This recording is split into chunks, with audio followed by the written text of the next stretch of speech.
we have two videos that we'd like to show you all. This morning we're going to spend some time discussing the new rubrics. We feel, if you haven't heard, we're here to explain to you that we went from 7 dimensions down to 5. And we felt that it would really be necessary that all of you all have some kind of heads up on what that looks like. So a bulk of what we wanted to spend this morning, when I say a bulk, it's going to be about an hour, is that we want you all to be able to see the new rollout of the rubrics. We'll go through the language. More importantly, we want to give you all time to ask questions, because it will be probably from you all that teachers will come and say, all right, what is this all about? What does this really entail? And it will be you all answering those questions. So we really wanted to spend at least an hour, maybe even an hour and a half. That's what Dan and I had budgeted. Just allowing you all time to process. If you felt like you needed to break away and take a break, just discuss and then come back and ask further questions, we wanted to allow that. We wanted to spend time, though, just making sure you understood exactly what it is that we're getting ready to unveil in July with our principals, and of course then when we in-service teachers during pre-planning. We're going to start off by giving you all 2 videos. Jen Stokes and Deborah Pace attended a conference together, and these videos, they felt summed up this new process that we're unveiling. And so I'm going to allow the videos to be played first. I think then we're going to stop, and Dan would like to make some opening comments, and then we'll get right into the presentation on the rubrics. So you guys good with that? If you need a seat, Debbie, I don't think you want to stand for an hour. This is going to take an hour? No. The videos won't. The videos will only take about a minute or 2. Okay, I'm good. This is our icebreaker, and then we'll see if we need chairs. Give me one to lights off. I got it. Yeah, go turn off the lights, Barry. That way there won't be glare on the screen. Yes, sound down there. You're going to have to listen up carefully because it's not super loud. But this is evaluation as it used to be when I started teaching in 1986. So I just wanted to share this with and see if any of you have had similar experiences. Now that the students are gone, would you like to talk about your summative evaluation? Principal Mathers, you weren't even in here during class. Sure I was. You walked in while the students were leaving. Of course I did. That doesn't even make any sense. Fine. What ideas do you have to help me be a better teacher? Why would I tell you that? Isn't that what evaluations are for? Sweet Nelly, no. If I told you what was on my mind, there would be no point in you trying to read it. Okay, hear that. Because I hate awkward pauses, I will tell you. My first criticism would be to lose the shoes. Excuse me? They are open toe. Steel toe would be better. What does that have to do with teaching? Who said anything about teaching? This is about survival. What are you trying to survive? Children scare me. As they left through your classroom door, all I saw were 27 angry clowns getting out of a clown car. I have a better chance of being struck in the head with a ball-peen hammer than I do getting constructive criticism from you. Ha ha ho ho hee hee. My next piece of advice would be to lose the humor. Students do not need to laugh in school. What pedagogical method did you use to come to the conclusion? Piece of advice number 3, stop making up words like pedagogical. Students will just repeat them and turn them into curse words like, you are such a pedagogical. Or get the pedagogical out of my office. Your mother must be more amazed than proud that you have made it as far as you have in your career. If I did not know better, I would say that you are being insubordinate. You don't know better, do you? Not really. No. I have an idea. Let's try this evaluation again next week. Let me know when you plan on coming in, and I will make sure you have plenty to evaluate. But that would ruin the element of surprise. In principal school they told us that we should sneak up on unsuspecting teachers because fearing for your job is the best motivator for good classroom experiences. Tell you what. If you show up next Tuesday, I will pretend to act surprised. Can you pretend to be scared? You are pushing your luck. Fair enough. I will bring bagels and coffee. Principal Mathers. We don't do bagels and coffee in 5th grade. Heavens to Betsy. Then how do you get through the day? Somehow we manage.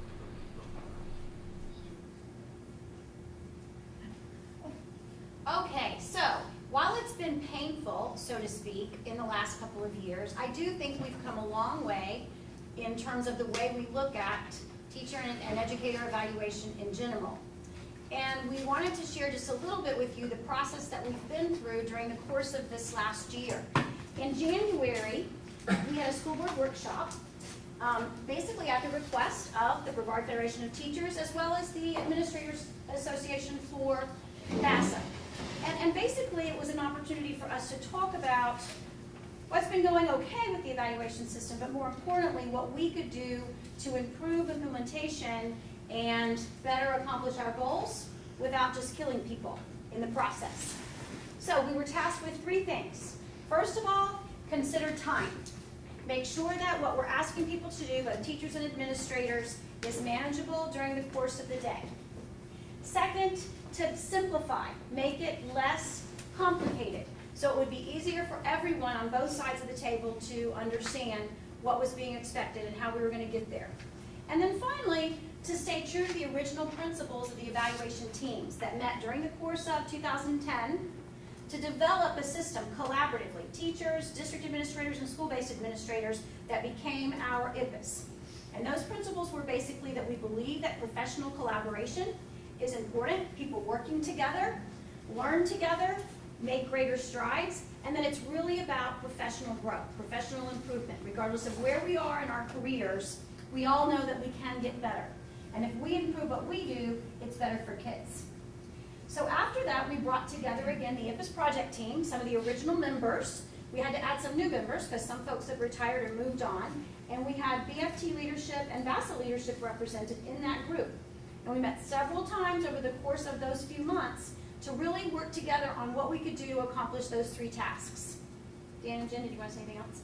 But it was comprised of teachers, both members and non-members. Yes, we had teachers. Like I said, some were on the original project team, some were new to the team, both members and non-members who came together to be a part of this work. And over the course of what, 10 or 12 hours, we came up with what we believe are some good things. And there was some additional work on the back end, but we were all together for that period of time. And that's what we felt like maybe in looking at the priority list that BFT put on the board last week. I'm sorry that we had to erase it, but there was no way to show this without. Perhaps if I could show you, or together we could share with you some of what those changes are going to look like, as well as then 2 new tools that we have to make this whole process easier for everybody, that it might help relieve some of those pressures that we identified from that list. So that's kind of what we're about. Make sense? Yep. And just as a follow-up to that then, Dan and Jen and Richard and Jim Hickey and Jane Respis and our new folks in the office, Jackie and Grada, met last night for another couple of hours to talk about not just what the system is, but how it's going to be implemented, what that process is going to look like. So all of this has been a collaborative process involving the BFT leadership and district leadership in trying to improve our system and make it better. So I started with on the board exactly, what the change in the structure is going to look like. In the past, we've had 7 dimensions with 42 separate indicators on the teacher evaluation system. Through the course of our discussions, we've been able to reduce that to 5 dimensions, 27 indicators. You're going to see dimension 1, some of the beginning of it, on the board right now. And it only shows like distinguished and proficient, but that's where we try to concentrate our efforts anyway. Is there anything else that strikes you about the rubric as it's defined there in, say for example, element 1, and what distinguished and proficient looks like that stands out to you? It's the best training module underneath, which is good reference. Right, we also clearly identified where best aligns with the 5 rubrics. It's always been embedded in the system, but it wasn't clear to teachers or administrators. Anything else that looks different? Larry? Can't read it from here, sorry. Oh. It's not as many items in each. That was the other thing that we tried to do, was to clarify exactly what the expectation is, what a distinguished teacher, identifying instructional outcomes and aligning those with state adopted standards is doing, what that looks like in the classroom, and nothing else. So we shrunk the description within each indicator and each description to usually no more than 2 bullets. And some of those, if you remember, had 4 or 5. So not only have we shrunk the actual elements from 42 to 27, we've clarified within each element what those are going to look like. Dimension 1 stayed the same, instructional design and lesson planning. That's one of the FEEPs. As you can see, we still have the same elements in this. We tweaked a little bit. But now we're down to just 4 in Dimension 1. So really trying to refine what those expectations are. Dimension 2 remained the learning environment. Again, part of the FEEPs required by Florida statute. Most closely aligns with BEST Module 3. And again, down to 1 bullet or 2 bullets in each of the descriptions. Module 3 then remains instructional delivery and facilitation, the heart of what happens in the classroom in terms of learning. It aligns most closely with BEST Module 4. This one does have 3 bullets, but that's a rarity, as you can see. Then you have Dimension 4, assessment. Same as before, just a little bit more kinds of stuff embedded. And then finally, professional responsibilities and ethical conduct, Dimension 5. Instead of having in addition the relationship with parents and relationships with students, we found where those elements were already embedded in the other modules so that we were able to reduce and simplify that. So hopefully that kind of helps a little bit with this concept of what the observation of professional practices looks like. Does anybody have any questions about what those changes are or why we made them? Or do you guys have anything to add? I may make some comments at the end, but so far I don't want to stop momentum. Okay. Good stuff. The second component of the evaluation system that's probably created some of the most angst over the last 3 years has been PGP development. At the heart of our plan is this idea that if teachers are collaborating and reflecting on their practice and setting goals for how to get better, it's good for kids. So we didn't want to do away with that, but we certainly wanted to take the emphasis off of writing a plan and really kind of put it back on thinking thoughtfully about what that plan should look like, and then more importantly, implementing the plan, because that's where the rubber hits the road in terms of making a difference for kids. So as you can see from the board, the PGP development changes. We've got a 1-page form. And while we'll have a new evaluation system to handle these things electronically, I'm going to show it to you in a few minutes. The PGP form will be something you'll type in Word, just like you've done before, and upload it into the system. So you're not trying to squeeze things in little boxes that makes it a little difficult, or copy and paste, or some of the other things that we ran into with the older system. We've also kind of changed the timeline for that.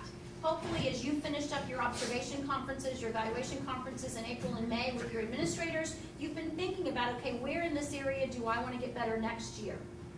As we talked about last week, we've recommended, that still has to be agreed upon, establishing that first Wednesday as an early release day, or the first Wednesday early release day as a day to work on PGP planning. We've built in a process where you can get feedback if you want it on a rough draft of the plan consistently across the district. And then it would be due the end of September. So we've eliminated that conflict that occurred between interims and report cards in mid-October. However, we wanted to give new teachers to the district, whether you're a first-year teacher or even just new to Brevard, an opportunity to get acclimated and get to know the system. And this came as a recommendation from teachers in the plan who said, you know, those folks who are new to the building are just completely overwhelmed in those first few weeks, and the PGP was just one more thing weighing on their minds. So we're going to shift that to a January due date, so that when they have their interim evaluations with their administrators in November and December, they can plan what they'll work on second semester and prepare a plan in January. We've also then reduced from 8 points to 6 points the weighting of the PGP development. And if you can see, this is the rubric again that we have refined and clarified and tried to simplify so that it doesn't become a matter of putting buzzwords in there, but truly reflecting thoughtfully, developing a stretch goal that makes sense, it's research-based, developing clear strategies, and then what are those outcome measures going to be? What should we expect to happen? Any questions about PGP development or any suggestions for the implementation of that? I just want to clarify here, the whole thing is out of 6 points now. So I still see there's 3 different things. It used to be 3 different or what are they called, elements? It used to be 3 elements would add up to 10 points. Now the 3 elements will add up to 6 points total. I see we have 6 points And for then you each divide by 3. heading. Okay, so score each one divided by 3, so it gets us to 6. Right. Thank you. That makes sense? Is it research-based, your research, I know this is hard to read. in-house researched? Let me read to you what it says. Teacher articulates research-based rationale for his or her goal, including best practice guidance from within and beyond the school. So it's not like anybody's expected to do a dissertation, but you are supposed to be looking at other ways to do things that maybe you've heard about from a peer, from a colleague, somebody across the district, at a conference, at a workshop, something you've seen online, but doesn't have to be dissertation level research. Does that make sense, Debbie? Does that help? Meaning, I want to make sure we clarify that. Meaning you don't actually have to cite research, you don't have to cite the study. It could just be, I went to a workshop on this, that, and assuming every workshop in this county is research-based, which they are, then it could be, this is something I picked up at a workshop, and this is what I'm going to do, as opposed to go name the year and and then find paragraphs out of the research and relate it to your classroom. Okay, the other things on the board that I want to show you, and then I want to show you the electronic tools that are really going to make this easy. Number 1, we did PGP implementation at 10, so it went up. Elementary art at your school, but you want to learn something that's going to help you with your practice. Then you may set up a collaborative team within your feeder chain with other elementary art teachers. We are still going to have an expectation that you meet regularly and consistently, but we all know now that a lot of meetings happen without face-to-face interaction. It may be done electronically, through a blog, go to meeting, whatever it is that you and your team decide that you want to set up, because it's really about 2 things. A collaborative effort to improve practice and increase support for at-risk students. So that was the second element in terms of the process for CMAs, is that we're not going to so narrowly define it has to be the lowest 25%. You may be the AP calculus teacher and have 4 or 5 students, and it needs to be 8, so we have valid data, in your class that you know are going to struggle based on their prior scores in AP chemistry or in their other math class or whatever it is. And you may say, I'm going to really spend and devote time to them. And the goal that you establish with your principal may be all 8 of them are going to make a 3 or higher on the exam. So we've tried to build in some more flexibility with that process and take away that I'm assigned a kid that I've never seen before in my life and don't interact with ever in a day. Does that sound fair? Any questions about that? Okay, now we all know that we've had our nightmare experiences over the last couple of years with technology. And in case you can't figure out, my experiences with technology are not always great, but I want to show you a couple of new tools. This is the link from our regular website. You don't even have to be necessarily signed in yet. And you'll go down links to the learning management system. This is what we originally were going to use Pinnacle for through our Race to the Top dollars, and instead now we're using a couple of different tools. This is the Launchpad, from where everybody will be able to access this as well as other tools. There it goes. Sorry, I did it twice, so hopefully it'll be fine. As you can see, there's a date. You can put your picture there if you'd like. You can put other kinds of pictures. You can personalize this any way that you'd like to. Matt Fry has a really cool one. We can put news announcements, those types of things on this site. But what I want to show you is from right down here where it's called My Apps. And you can actually add apps to this, depending on what we're talking about. But the 2 that I want to go over with you this morning are Progo and Performance Matters. But you can see that everybody will have access to Edline through this site, as well as CPOMs for your curriculum questions and lesson plans and those types of things, as well as in Blackboard Learn, which will include online professional development activities. Progo, some of you may have already used in order to register for your summer workshops, your August PD, or something else. This is what's replacing ERO, but it's not only going to replace ERO, it's also going to be where you log in and where your administrator logs in for evaluations. These are some test examples. And I just want to walk you quickly through how simple the process has become, or that we've tried to make it. In the first stage are like the evaluation preparations. Now this is set up right now for a teacher in that 0 to 3 who has to have an evaluation both first and second semester. The activities will be very similar, just not quite as many. In the orientation stage, there'll be 3 steps. Teacher orientation materials. There will be a link to, and I believe it's up, yeah. There will be a link to the pre-planning PowerPoint that all teachers see as their introduction to the evaluation system from that site. We've built into the system where you can have a conference with your administrator about what your PGP planning goal is going to be. It's not necessarily a form that you have to fill out, but you can add comments, save them, and then after the administrator has made comments, you accept. It's like an electronic signature piece. And that basically completes that. This is a step where your administrator might have written something back. In semester 1, you'll see informal observations where your administrator will be able to go in, do the observation, give you scored feedback, and send it back to you via email. With the formal observation, it's a little bit more extensive. But again, we've tried to take away those long forms that some people were using for pre-conference. When you are meeting with your administrator, the date will be established by your administrator and the time. You'll see the administrator's comments or questions, your quick answer, then you somewhere will save. It has to be in the next part after the administrator's done it. And then again, accept. All right, and then eventually there will be the interim evaluation where you'll do your self-assessment.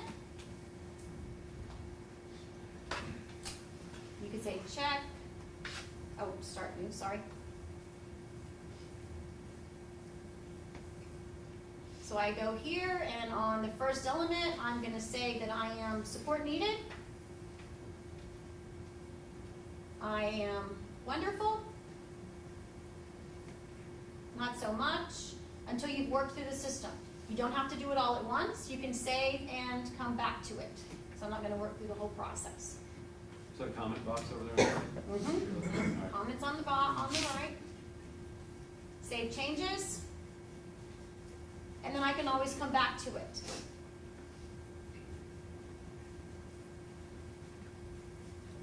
Okay.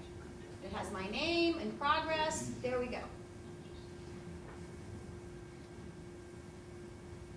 There'll then be a step in the administrator's evaluation, and then a step where you guys will share it and comment, and again sign and accept.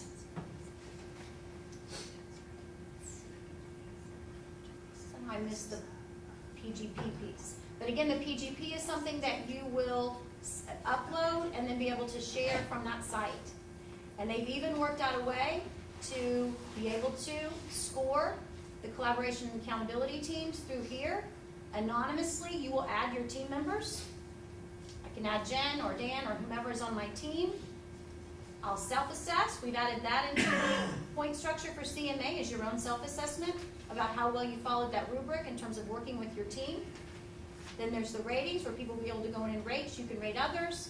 And then those are done for the administrator to review.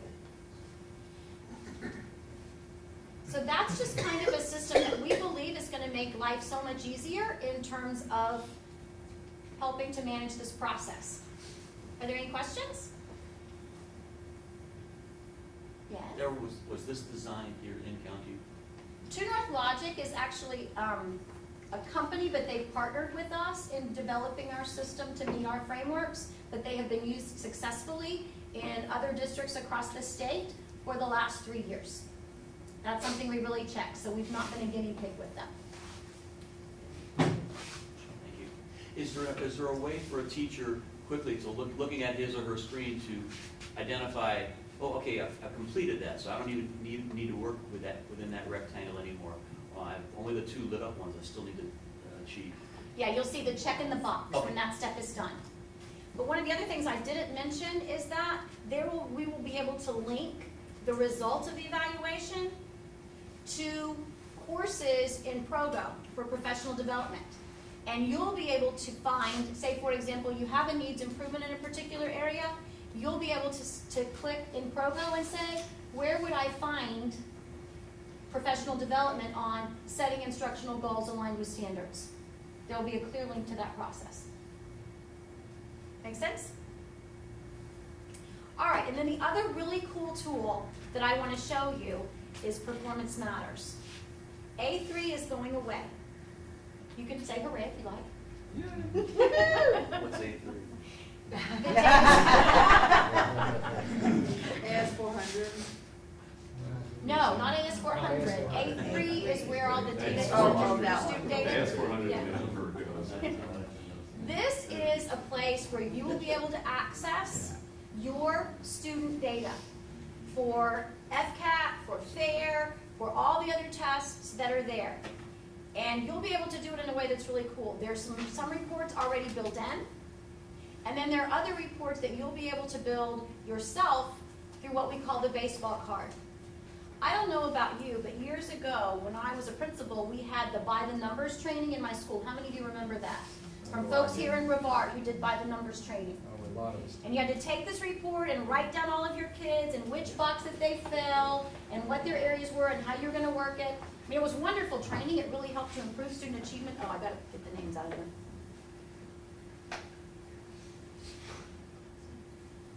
Perfect. And take off the name.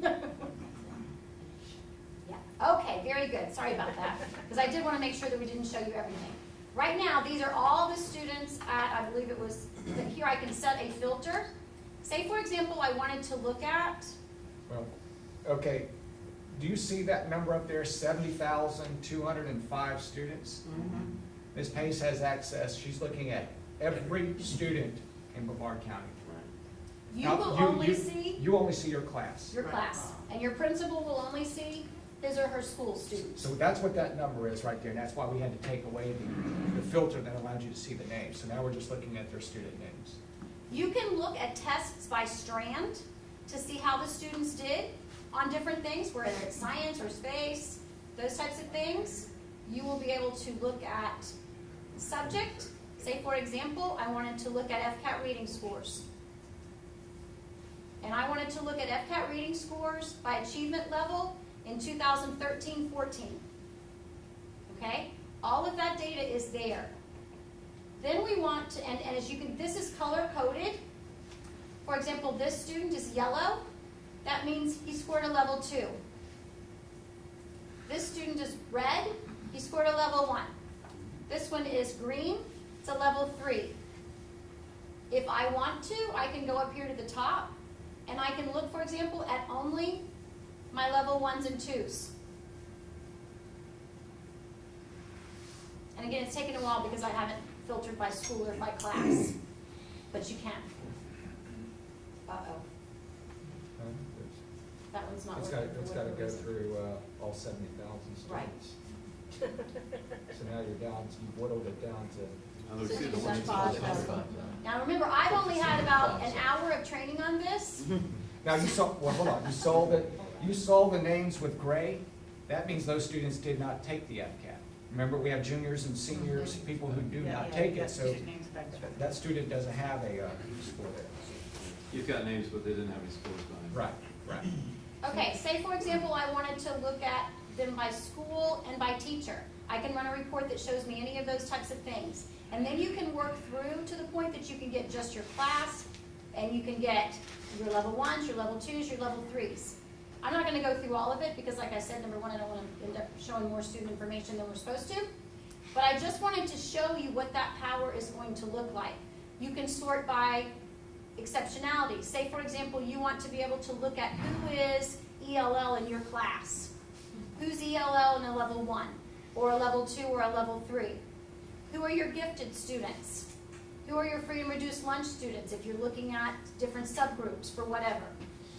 You can look at who are your lowest 25 students without having to call the list. You can look at just your girls or just your boys. So there are a lot of different filters here to allow you to quickly and easily get information, and it's updated every day. So if you're giving an assessment from one of the district assessment banks, and you use Scantron, and Scantron the data, it can appear in here and be a part of your data dashboard without you having to enter anything. Can I ask you, one, when will this be available after the school year starts? I mean, You're gonna learn how to use it a little bit during pre-planning, and it's available now. as soon as I get my classes, like the first day the kids come to school, I'm gonna be able to, I don't have to wait. As soon as your classes are enrolled in AS 400, it will update every night. So say, for example, Jim's a new student in your class today, you won't be able to see Jim's results, but you'll be able to see Jim's results tomorrow. Okay. It's just, And that's all the I, place where they need to be. Is this tied to Enrich? That I don't know, Debbie, but we can find out. What I've asked this pace to show you is, if you see these, the pretty little, see where it says welcome Deborah Pace, and then you have home. You've got a report that's primarily, that one right there is gonna probably never be used by administrators, but CDA plus, that's where most of your teachers are going to be going, because if you go to A plus, you're gonna get, well, this is what we were explaining. Shane, you help me out, because you've got a little bit more familiar with this. If you, as a teacher, if you start using certain reports in here, Performance Matters has a memory bank that's gonna start pulling these up and prompting that. In other words, these are your 5 favorite reports. So Larry's reports might be different than your reports, because you're going and saying, this is what I wanna do with my group, and somehow Performance Matters can remember that. So when you go to A+, it's automatically gonna bring up item analysis, ranking by benchmark. I guess that's what Mrs. Pace is looking at. Yeah. And it's remembered, it's got a built-in memory that these are the certain reports that are most, I guess, familiar to you, or what you want to use all the time. So it's going to automatically do that, but you can obviously figure out more reports. Is that the best way to? You did well. All right, so And this I is want the you to key- know right. that it has a built-in memory for just each teacher to be able to do that. This is a key piece too for what we were talking about in terms of local test scores. So district assessments that are built into the system, you will be able to, if you Scantron, or the kids have done it on the computer, be able to get your item analysis by question, by strand, by students, all those types of things without having to do it by hand. It will tell you all of that information. So again, I just wanted to share this with you today so that hopefully you'll see that we've got some good tools coming that are gonna make some of these processes a lot easier and more manageable. We've tested, we've validated, we feel confident in them. Principals and a teacher from every school will receive training next week at our district charge session on Blackboard, Progo, and Performance Matters, the T&L evaluation piece. And then they will be able to support you and teacher teams in your schools in terms of implementing these tools. There's also some online training available this summer that you can take. Some principals have suggested it's not mandatory by any stretch of the imagination, but if you're just looking for an introduction to these tools, particularly Performance Matters, you can access this online. Okay? And remember, this was a part of the original investment from Race to the Top. When we were able to get our funds back from HMH for that Pinnacle disaster, then this is where we went next. Okay? That's all I have. That's it. I didn't think it would take an hour unless there were more questions, and there weren't.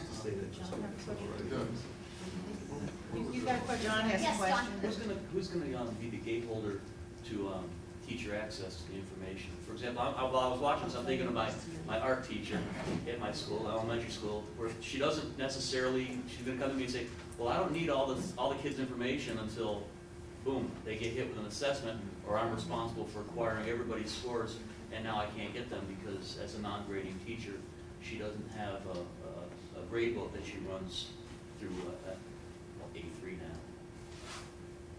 now. Is it gonna be with the secretary, or is she gonna have to go through I ESF? think she's gonna be built into the system. I believe We'll have that to she check will. on that, John. I believe that she will. I think it's gonna be based, I'm gonna say this, I believe it will be based on her roster verification.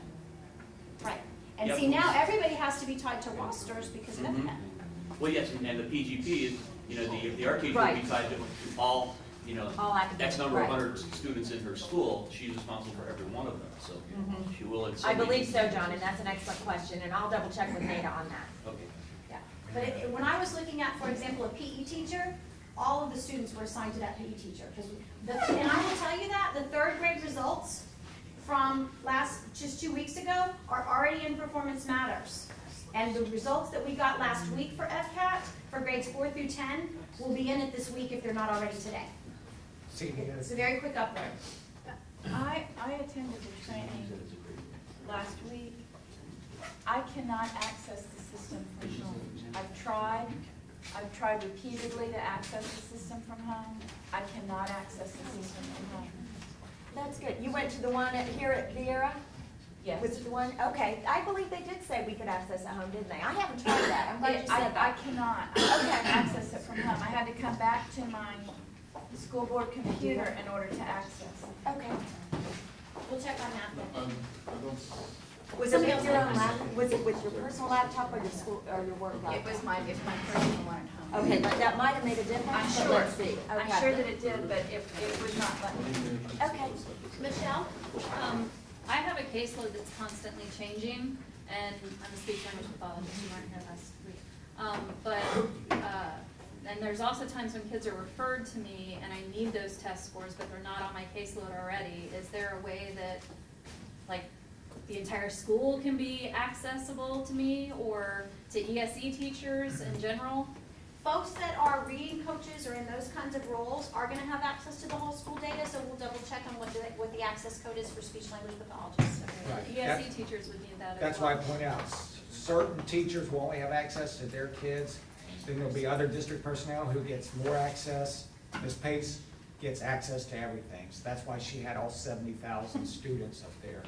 So yes, there are certain ways in which that can be filtered, and then you would only have access to what you need. I don't understand how many accesses there will be. I guess there could be as many as we want. The role configurations are figured based on like your role type, your job type. But we can certainly double check on some of those things. Those are good questions. I have another question about going back to the PGP. Is it still going to be a preponderance of the data rather than having to meet every single one of those indicators I think when you read the indicators, it'll be easy to have them there. Because like I said, the way we've simplified them to 1 or 2 bullets a piece and kind of taken out the buzzword piece, I think you'll be able to have it all there without it being a monumental task.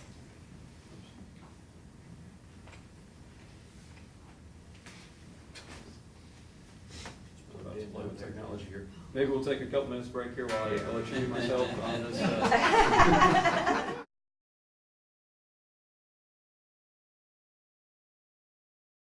Hey, folks, Doctor. for our audience and then for your team, this is kind of how we like to structure the day. And obviously, these things change at the table, so whatever we speak about right now, we hope to get to, and if it doesn't, then we put it off till the next bargaining session. We planned for the presentation to take about an hour and a half, but it only took an hour. Great, that's probably, we've now got 30 minutes in the system, and Dan, I'd respectfully like to ask that we end at 3:30 today, because Mrs. Pace and Judy have to meet with the soup at 4 o'clock. So now that we've got 30 minutes, maybe we can Sure. still continue with our. We'll plan on that. Okay, so we'll end at around 3:30, but we plan to, Dan wanted to talk a little bit about some issues this morning. Then we wanted to get into the money discussion. Then from 11 to 12 o'clock, ROTC, we have some folks coming in to present to us from your all's request that they get to come in and present to the board some things that they're asking for. We planned on taking lunch at noon and going till 1:30. We planned on a longer lunch, that way you all of us would have an opportunity to eat and to caucus. So we'll resume at 1:30. 1:30 to 2, we'd like to try to discuss again the early release Thursday in August and try to see if we can maybe talk to you all again about having you all sign an MOU. We'll take a small break. And then with the time remaining in the afternoon, if we leave at 3:30, we'd like to talk a little bit about money and/or language and issues that Bill had put up on the board last week, and also some of the things that we felt like were issues in language that we'd like to discuss, because we haven't even put that across the table yet. So we got a full agenda. We might not get to all of it, but let's start. So I'd like to also say this. In reflection, because I know reflection is a big piece of what we do in this job now, I felt from my perspective that last Wednesday went very, very well. I thought it was very productive. I felt both teams made a lot of headway. Again, using that analogy, you know, our windshield's 100 times bigger than our rearview mirror, and I felt like we were steering, you know, that we were, I think, steering in the right direction. And it took all of us doing that, and I just want to say thank you. From our point of view, we're moving in the right direction. Well, thank you, Jim. And welcome. I'm glad you made it through your first week. That was a Yeah, concern. and I didn't get fired. That was a concern. That was a recurring theme of your comments last week was, I gotta make it to next week. That's So right. I'm glad I still have the same person to negotiate with. I want to make some introductory comments, and some of this, some people at the table right here might think, well, you don't have to say this, Dan, but in a sense I kind of do, because this is a public meeting, and we're being filmed, and from comments that I get, I know a lot of people watch these tapes, and social media, people have various ways of getting at information. So I just want to clear up one thing, which is the comment. I don't know if it's an accusation, or I don't know if it's meant in a bad way or good way, but comments go out that, you know, the union and district, they're working together a lot. And, you know, they have all these deals done before they come to the table. And I want to address that in that negotiations happen in the sunshine. And whatever changes in the contract is discussed at the table. And the chief negotiators do not, ahead of time, work out a deal, massage this. Yes, Jim and I will talk together about, well, like what he just said, a schedule for the day, when are we getting together, we'll name our team members, we'll work on calendar issues, we'll do things like that. Not here at the table, we'll do that. And we'll pick up the phone, or we'll be in each other's offices talking about all kinds of issues. We have to do that to do our jobs.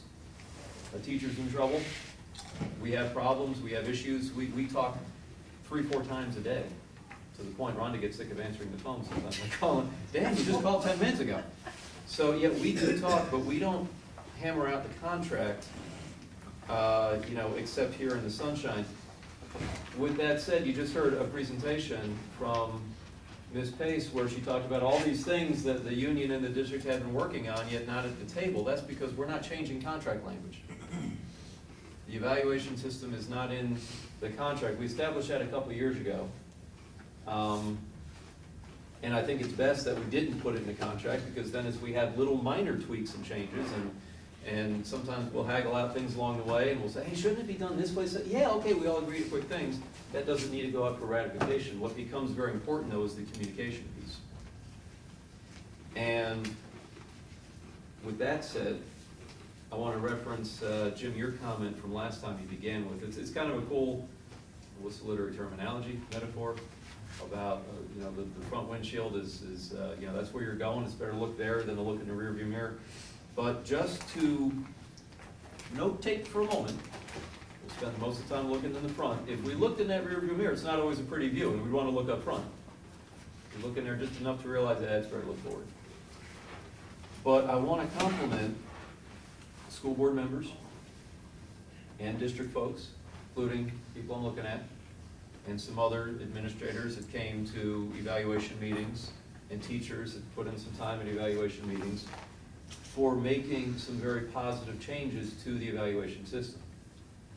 And when people are watching these tapes, or coming, you know, in the audience, there was a sincere effort to make this less work, not to give up the integrity of doing our jobs right and be fairly evaluated, but there was a sincere effort, starting from school board members who said, we hear teachers, starting from a dark moment in the rearview mirror, a dark period of time in the rearview mirror, where this union and members sticking together made a very concerted effort to get our message across. And to some extent, it took 3 years to get that message across, but the message was delivered.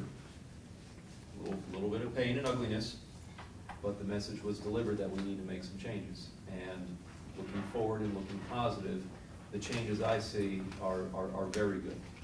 And there really wasn't, once the team got together and talked, it was all positive, it was all looking forward, there wasn't bitterness, everyone left their egos at the door, I believe. Deborah, I told you, you facilitate a heck of a meeting. You know, you kept us on task there during those first 2 meetings where it was charting and listing out values. Among things I think will be successes, and teachers will see some positive results. First of all, it's going to be easier to produce your PGP. That was a top complaint. Board members heard it loud and clear, district officials heard it loud and clear. There isn't that go find your research, even though it was on the website. It wasn't go cite your research, go discuss research. This will be a one-page form that's PGP. There's a paragraph for writing. It better fit in the top half of a piece of paper. This is no longer a writing contest. It's no longer a research contest. The rest of that piece of paper involves a lot of drop-down menus. A lot of click here, tell us what you're going to do.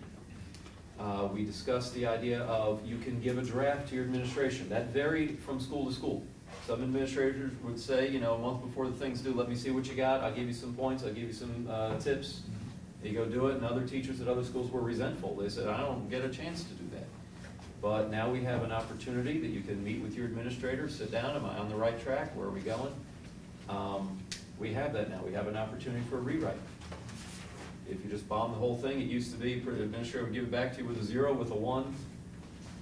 You better fix it before you implement it and try again next year for your points. Now we have that opportunity for a rewrite, and that's a positive. The CMA groups, it varied from school to school, whether or not I could be required to work with students that were not on my roster. And we have consistency now by opening that definition of at-risk student is not only defined by bottom 25% on FCAT, and I'm repeating some things here, but they're worth repeating. We will identify students as at risk by students at risk of not passing the task that's in front of them. So if I'm an AP teacher or an honors teacher, I can work with the students at risk of not succeeding in my class, as opposed to a requirement that I go search down students that aren't in my class. And this is appreciated. This is all front window looking good kind of stuff. We talked, even as late as yesterday, but even in the past, about a wide variety of what teachers have to do from campus to campus, or have had to do campus to campus, to document their good scores in their evaluation. We've had campuses where teachers have to keep portfolios. We've had campuses where teachers leave a faculty meeting and have to write their thoughts on an essential question that came up at the faculty meeting that goes in a portfolio, and teachers are documenting, and all this has to be submitted to get the scores they believe they deserve. Now there's going to be some consistency on that, and it does not involve writing, keeping portfolios, and hacking into pinpoint and putting things in computers that crash. We talked yesterday about a lot of things where if a principal observes it and sees it, that's enough. Especially those dimensions 1, 2, and 3, my craft of teaching. If a principal comes in and sees me doing things, now I'm going to write my self-evaluation, give myself a score. If the principal comes in, those scores agree. We don't need to document because we agree. And that is a refreshing, or that will be a refreshing change for many campuses. Not all, but for many campuses, that will be a change where they had to document, keep forms, and scan forms, and do writing assignments. A lot of teachers said, well, I know I'm a 3, but I'm not going to bother with it because it's more work just to prove I'm a 3. So we appreciate that. Jim, you and I were talking about how we're going to deal with, and I think we have a positive solution, how we're going to deal with variances from school to school and what these rubrics mean. Meaning that I've had some principals some principals have told their teachers that here's what it says in the rubric, and you don't have to be pins and needles, I'm not going to call out a school or a principal or anything, but here's what it says in the rubric, but here at this school, for whatever reason, here at this school, here's what this means to us. a communication log at this school looks like this. Or if you are a 3 in this building, and it goes from there. And we're talking about, you and I may put out some shared communications, or Janet and Deborah, or Dr. Resmus. You have all kinds of folks that are good in front of a camera. I'm good in front of a typewriter. But we've got people that, we'll put out some shared communications about, here's what these rubrics mean as those issues come up, because we don't want those individual interpretations for it. This building would go above and beyond. And again, these are things that we've talked about in these evaluation meetings, and a lot of good, I think, has come out of this. 2 concerns that I want to add. Well, 3 concerns I want to add moving forward. And I'm sure my email box will have some more. But the first is that, as Ms. Pace gave a demonstration of, we've got this Performance Matters now, which is going to really sort that data more efficiently than before. As teachers get handy with this tool and realize that the actual data collection is less intensive, or faster, more efficient, that means there's less on our plate. That doesn't mean we want that replaced with something else. Understand. Okay? Yep. Because I tell you, teachers watching this, watching the tapes, or hearing about this at pre-planning, they remember the rearview mirror. I'm going to encourage them to look in the front windshield. But they remember in the past where, oh, okay, cool, this is off your plate, now you got more time to do this. There's going to be teachers at schools that saying, in the past couple of years, I've been asked to run reports for my principal. My principal's doing a PGP, and so I have to make a spreadsheet to give to them for their PGP. They shouldn't have to do that. Well, thank you. And just, this is going to be a recurring theme that I bet we'll agree on, but I'll let you speak for yourself. But a recurring theme is that I hope we will all be open, especially this evaluation team that came together, I hope we'll all be open to feedback. And we'll meet regularly to find out what the issues are, what the issues aren't. Because we shouldn't have to fight, we don't want to fight, there shouldn't be union district friction as we get into the year, and if there are issues. We don't see the issues now, they're not there yet. But as we get into it. In the past, there was a few, just to take a quick peek. In the past, we felt that sometimes if there were issues and concerns, the attitude was, well, but let it play out. Just keep trying to doing it this way, keep seeing what we're doing, keep it going. And there's sometimes you have to. But for the most part, we want to make sure that those concerns, the feedback is solicited, listened to, we move forward reasonably. Not, don't turn the world upside down overnight, but that we're listening to the concern. All right, that's kind of all I had to say about that. Do you want to add some? I want to open this up to Jen to add. Oh, okay. Well, again, this is another positive. Talking about school-to-school inconsistencies. That pre-observation conference, before the principal comes in to do the whole evaluation, Deborah, we all just absorbed a lot right there, where she was going to show them the forms and all went by real fast. But that pre-observation conference right now has meant that you click in, you log in, and it's basically a meeting invite for your principal. Your principal might initiate to you, hey, can you come by my office? Or you might initiate to the principal, hey, let's go do this. And it's kind of open-ended. That's your chance. The union wanted this right years ago, for the teacher to go and talk to the principal, hey, Dr. Wynn, this is what I'll be doing in my lesson today. And that's an opportunity for the principal to say, you know what, I always see you lecturing the whole class. I want to see you working with small groups.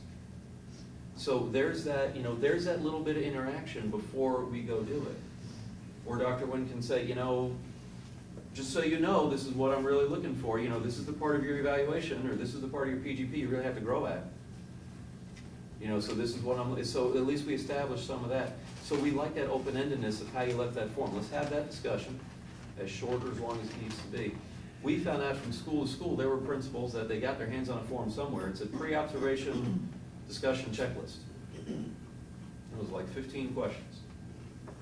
And some principals would come in and we got to go through the whole list and state your answer, we did it. And other principals just put them in all the mailboxes. Fill this out and get it back to me. But that's one piece of paperwork. Is it necessarily required? doesn't have to be done, so we'll continue doing education pieces on that. So again, just in summary, I think we've made some really good progress, and I want everyone to be assured that, yeah, we did make that progress away from the bargaining table, but there's gonna be lots of things we talk about away from the bargaining table, because that's how we make things better. Yeah, I want to reiterate, I concur with Dan. I'll say it very shortly, very briefly. Yes, Dan and I do have a professional and cordial relationship on professional matters outside of my office and his office as far as the things that we have to work on. Dan's exactly right.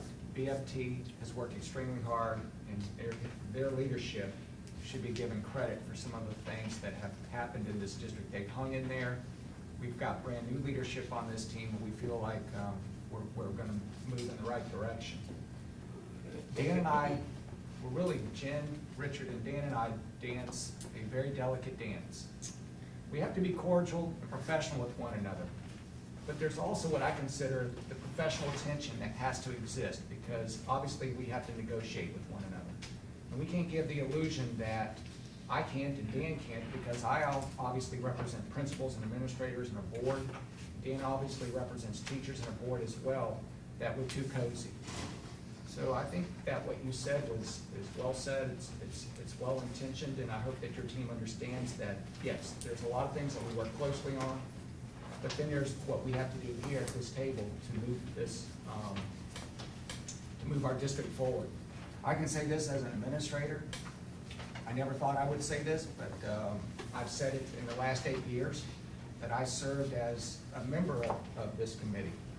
Me serving as a member of this committee and now being the director of human resources and working with BFT made me a better principal. You guys made me a better principal in the building. So I want to give credit to where credit's due, but at the same time acknowledge the fact that you guys have done a extremely large amount of work in this pace. You've done that too, because you've worked with those committees and getting things done. So I hope the teams realize that we've got to negotiate now. We've got a contract to sign. Yes, we do. And that's the hard part, but it doesn't have to be that hard. I think that we know what we need to do, and I'm willing now to listen, and I know that you guys wanted to come and talk a little bit about the contract, so. Talk a lot about the contract. I know that we have put in our notes that that's what we want to discuss. I don't know if we wanted to go right into that, if we wanted to maybe look at your all's issues that you put up on the board yesterday, or last week, or if you want to.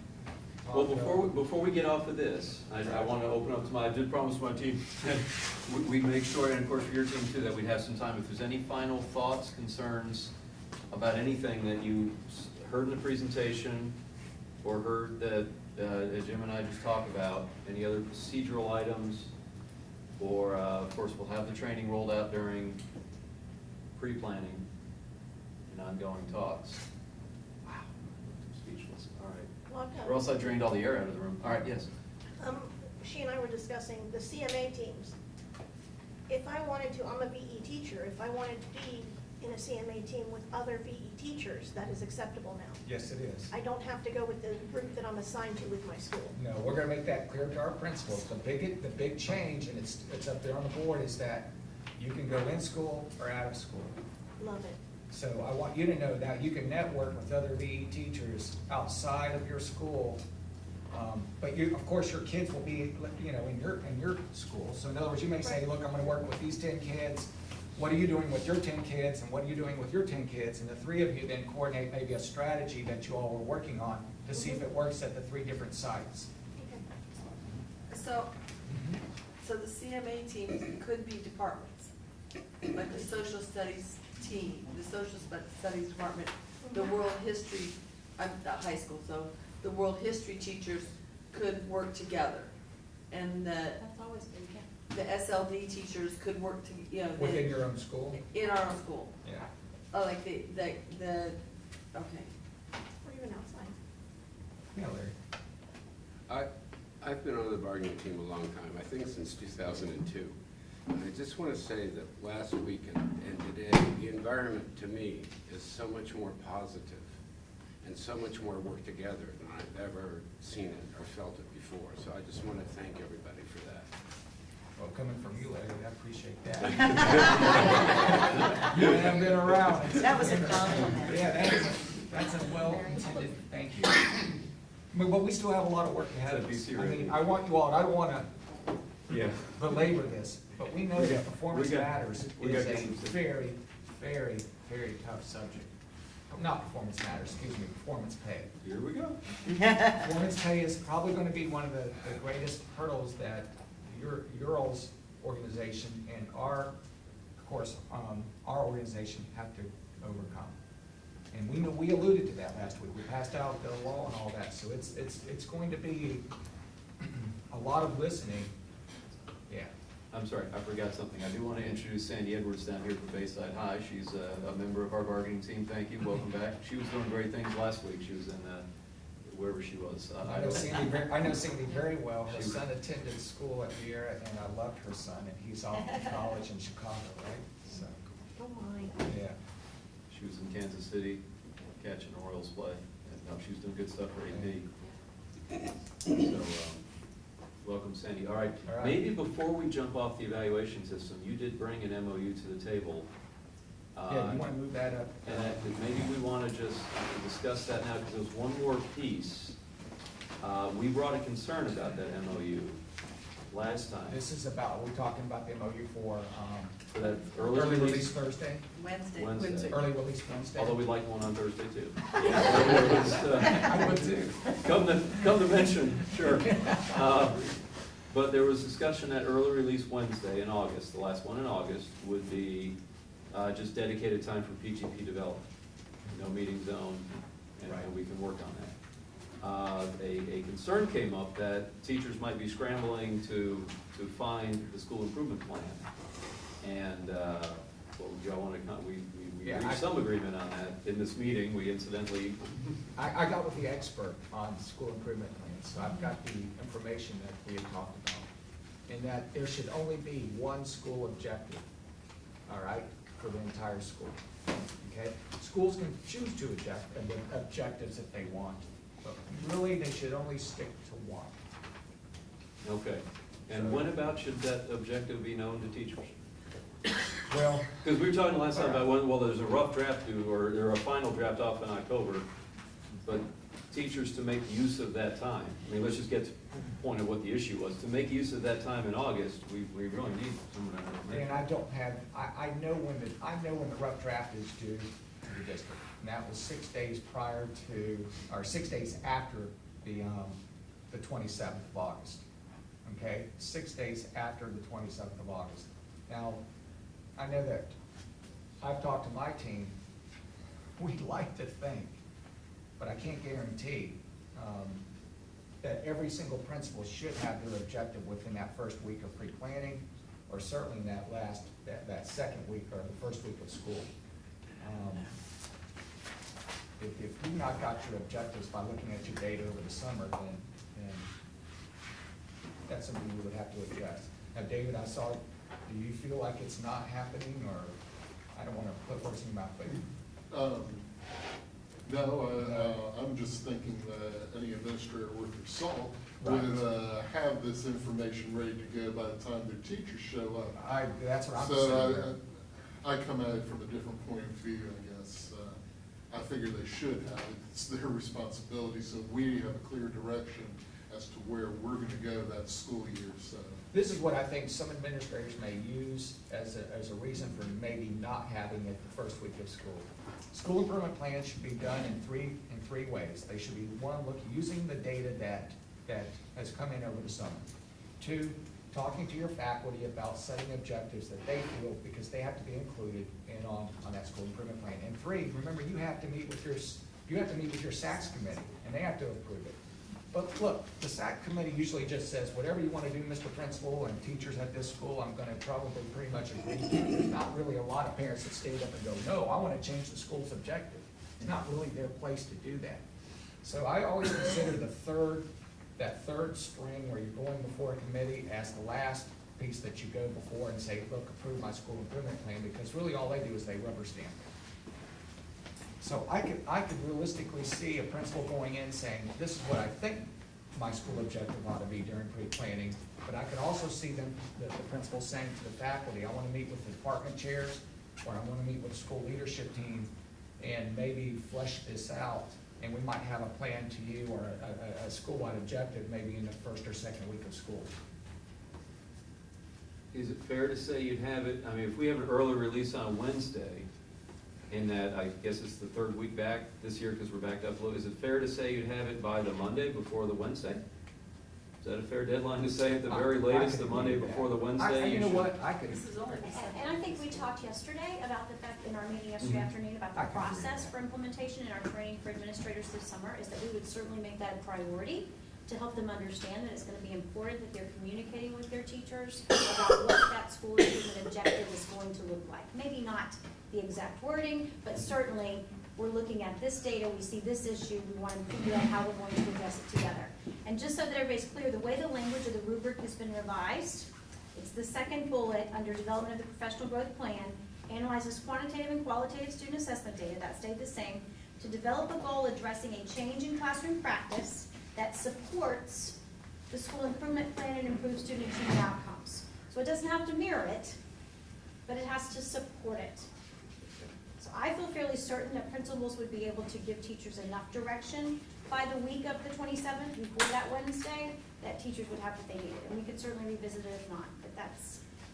Dan, you wanted the 25th of August to be the deadline for when principals would have. Just the big goal, just, I don't need to read the whole thing, I just want the big. I get it, Your yes. top, what do you call it, I'm sorry, priority point? Dan, the only thing I'd like to add to this is that with the new procedure going into place as we described today, teachers have an opportunity to get feedback from the administrator that's evaluating the BGP. That if they were unclear or they did not know what the goal of the school was or the direction that the school was heading, they could ask at that, even at that time, and still not get penalized per se, but edit or revise their PGP so that when it is finally due to be submitted, they can do so without penalty.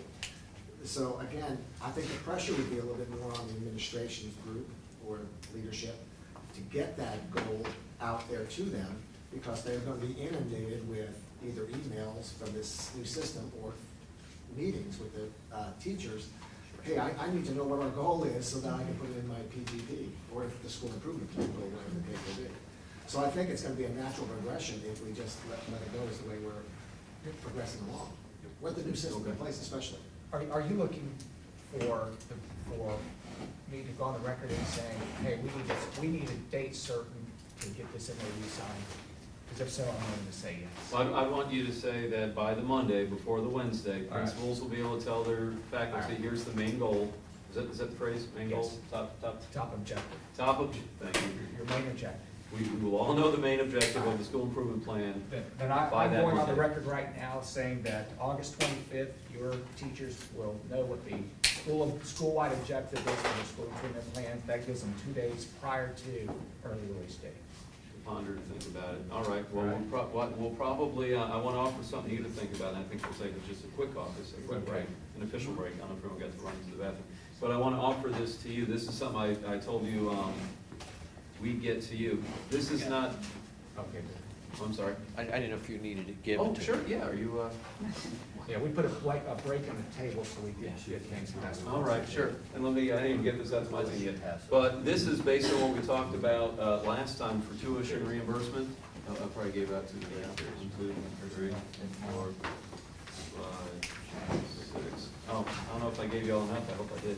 This is not typeset all pretty like you have it on the website, but it's the same words. I just had to take your PDF, copy, paste. So it doesn't look exactly like it does on your website. What I did is I went through and I highlighted all the dates that I could find. That's what that little gray is, because I think we got to take a run through and just change the dates. Oh, I thought I made a change, but apparently I didn't. Okay, let me just point out something on the back. Jim, if you look on the back, I'm sorry, does everyone have it? I want to get some extras. Oh, Do we have extras down there? yes. Thank you, Barry. If you look at the back, you'll see D2, employees complete their classes. See what I'm looking? Yes. where it says D2. And then second line, it still references Joyce Alamo. We probably just want to say the I thought I made these changes. We probably just want to say to the attention of the Director of Labor Relations, and just take her name out. I agree. And Rhonda's too. And, or the Assistant Secretary or. Maybe we want to say the Director or the Assistant to the Director of Labor Relations. No, there's nothing you can do about crossing that name, but, all right. We could just say wording is in number 1, right, Dan? I'm sorry? You had made those changes. in Oh, number yeah, okay, there we one. go. Yeah, I did make them up in So number you would want the same 1. changes in number 2? Correct. Got it. Yeah, okay, I remember making changes, I thought maybe it didn't stick, okay. So yeah, just to put titles in, everywhere you see a highlight, it's probably just a matter of changing the 13 to a 14, the 14 to a 15. But the primary change, like the reason I even thought to look at this form, is on the front page. If you look at A, basic program requirements that go down to number 6, I believe that's the only underline in this whole document. It talks about applicants may receive the reimbursement provided. Oh, I did make a change in 3, okay, I'm sorry, but look, 6 is the meat and potatoes of the change here. It basically says you have to receive an A or B, or a passing grade in a pass-fail graduate level course, and that addresses folks that are going for their master's, going for their doctorate, they have to write a dissertation. We need to look at what the law says, the intent of, I mean, I think there's a statute that says what we can do or not do for reimbursement. So when we caucus, that's what we want to look at. We want to look at what what we're allowed to reimburse or not reimburse. I think we do whatever we want. And if that's the case, then that's what we want to look at. May I? Yeah. The other thing, you're not gonna just get pass-fail. After we were done, I went back and I looked at previous years, and they have in progress, progressing. So if you limit it to pass-fail, those who are in progress or progressing wouldn't be eligible either. Now, in progress and progressing really doesn't tell us anything. It just tells me that they're continuing to work on the dissertation. Does that, if I get a grade, or if I get that notation in progress, does that to you indicate that I finished the class? No, it does not. No. It Well- means that you're working the class. Well, I think we're gonna agree that you have Because to you finish. will see the next, like, when you look at a transcript, you may have already started another semester, and it will say in progress also. It could be like for your master's level coursework, but it's for a new semester where no grade has been assigned. But I have also seen that with dissertations where it will say progress or in progress. Well, I think the So if spirit you want of. to just keep this as a pass-fail, Well, yeah, the spirit of what we're bringing you is that you have to, I mean, the spirit of this whole program has always been that you have to finish the class. exactly. So I would say But I just that, wanted to make I would sure say an that- in progress grade. You have to finish it successfully. Right, How about a right, that's N or an why, S? Sometimes they come in as satisfactory and not pass-fail. for a graduate level class, yeah, okay, well, I would accept satisfactory then. Okay. I wonder if we should say a positive score, because you're right, if it's satisfactory or not satisfactory. Yeah, I mean. I mean, I think we keep it the would spirit of it, you have be to finish. Pass-fail, unsatisfactory, or just satisfactory. Satisfactory. Pass-fail, satisfactory? Or both. Okay, a passing or satisfactory. Slash, Okay, pass, thank you. okay. I don't think the spirit of this says that we pay on a course that's incomplete or in progress or to be continued. I mean, I wasn't trying to change the spirit of that. So what you would like for us to do is look at this language, right? This is what you'd like to place into the contract, this new That language. is under the Yeah. contract. This is an MOU, I think. I was gonna say, with the is this an It's contract. not an MOU. It's just another This is a thing that we program ratified. that we negotiated in around 2000. Remember Anne Marie and a bunch of, I think it was Fran, everybody got together. So is this floating around the policy, or is this, No, where this is is strictly a program the district does, and as long as they have the funding, the tuition reimbursement is available. The funding, as I understand, and Judy, correct me if I'm wrong, is part of the salary dollars. It is something that involves compensation though, so that's why we bring Yes. it to the table to discuss it. Yeah, but And it's- Vicki mentioned to me, I do have a change there on number 3, and I think that's appropriate the way our new evaluation system is. We used to have an evaluation system with like 9 elements, and it was just effective for, you know, and now I think to just expect everybody straight 2s, you know, a single 1 blows it. I think the spirit of what we're looking for is overall effective or highly effective. I think that reflects the spirit of just how times have changed. All right. But if you have a better way to say it, please let me know. And, okay, you want to take a little caucus? And Sure. We're going to talk about your idea of given that you mentioned that we should all have that great objective by, you know, before that August Wednesday. 25th. Monday, August 25th would be the date set. Should do that. And, okay, and y'all digest that? Yes. It was 15 minutes. 15? All right, 4 to 10 will aim for.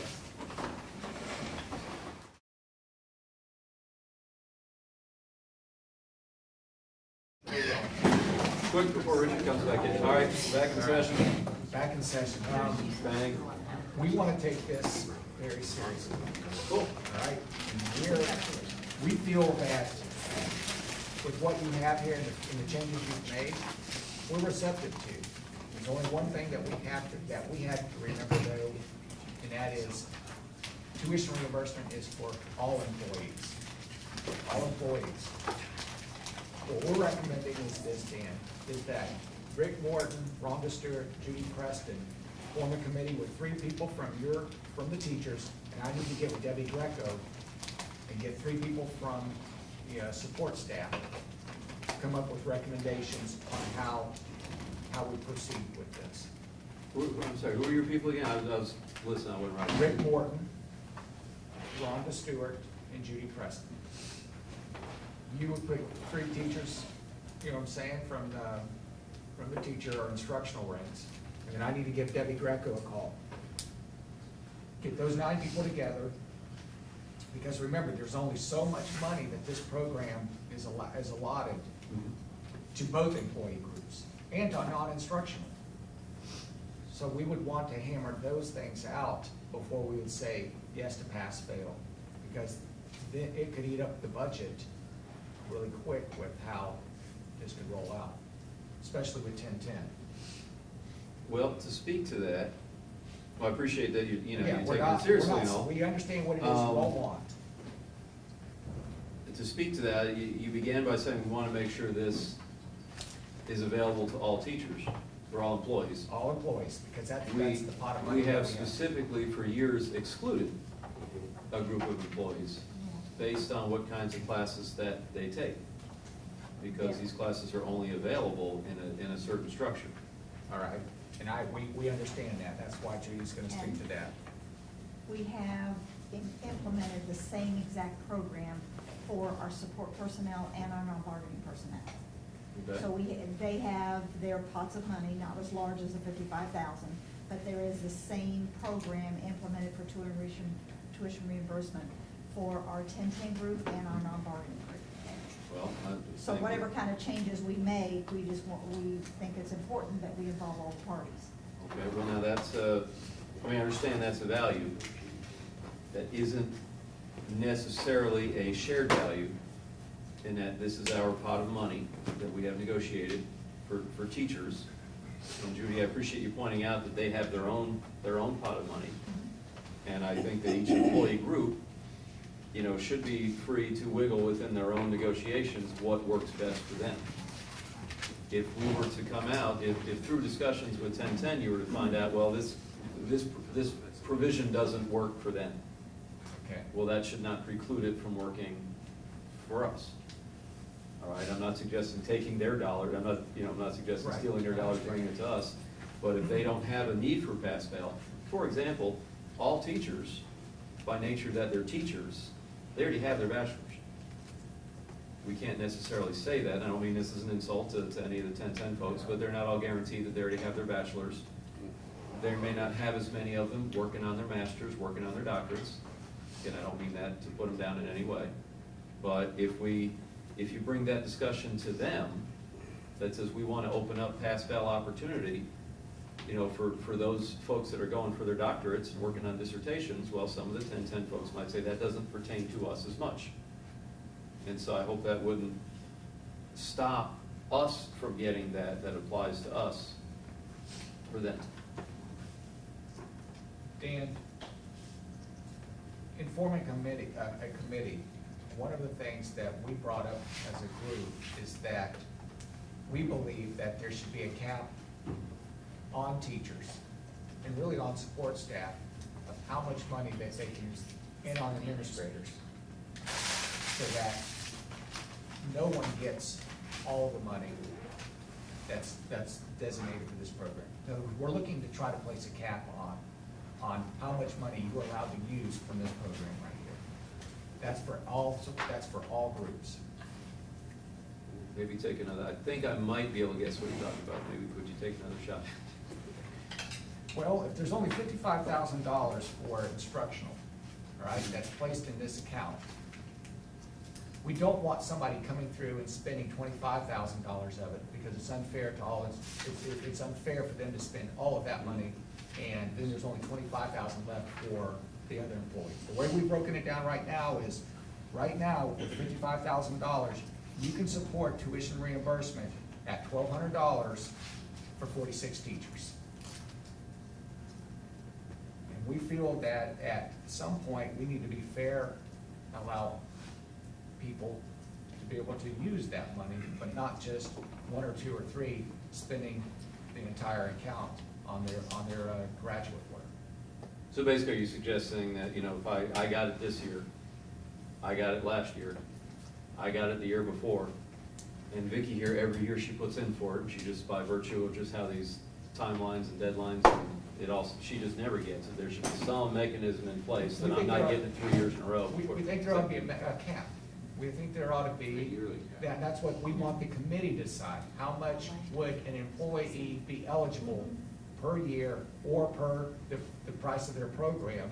Okay. And have that committee come back and recommend to you and I, because remember, this is not in our contract. And I have to also recognize that there's 1010 and there's also administrators that are also represented in this pot of money. And we don't want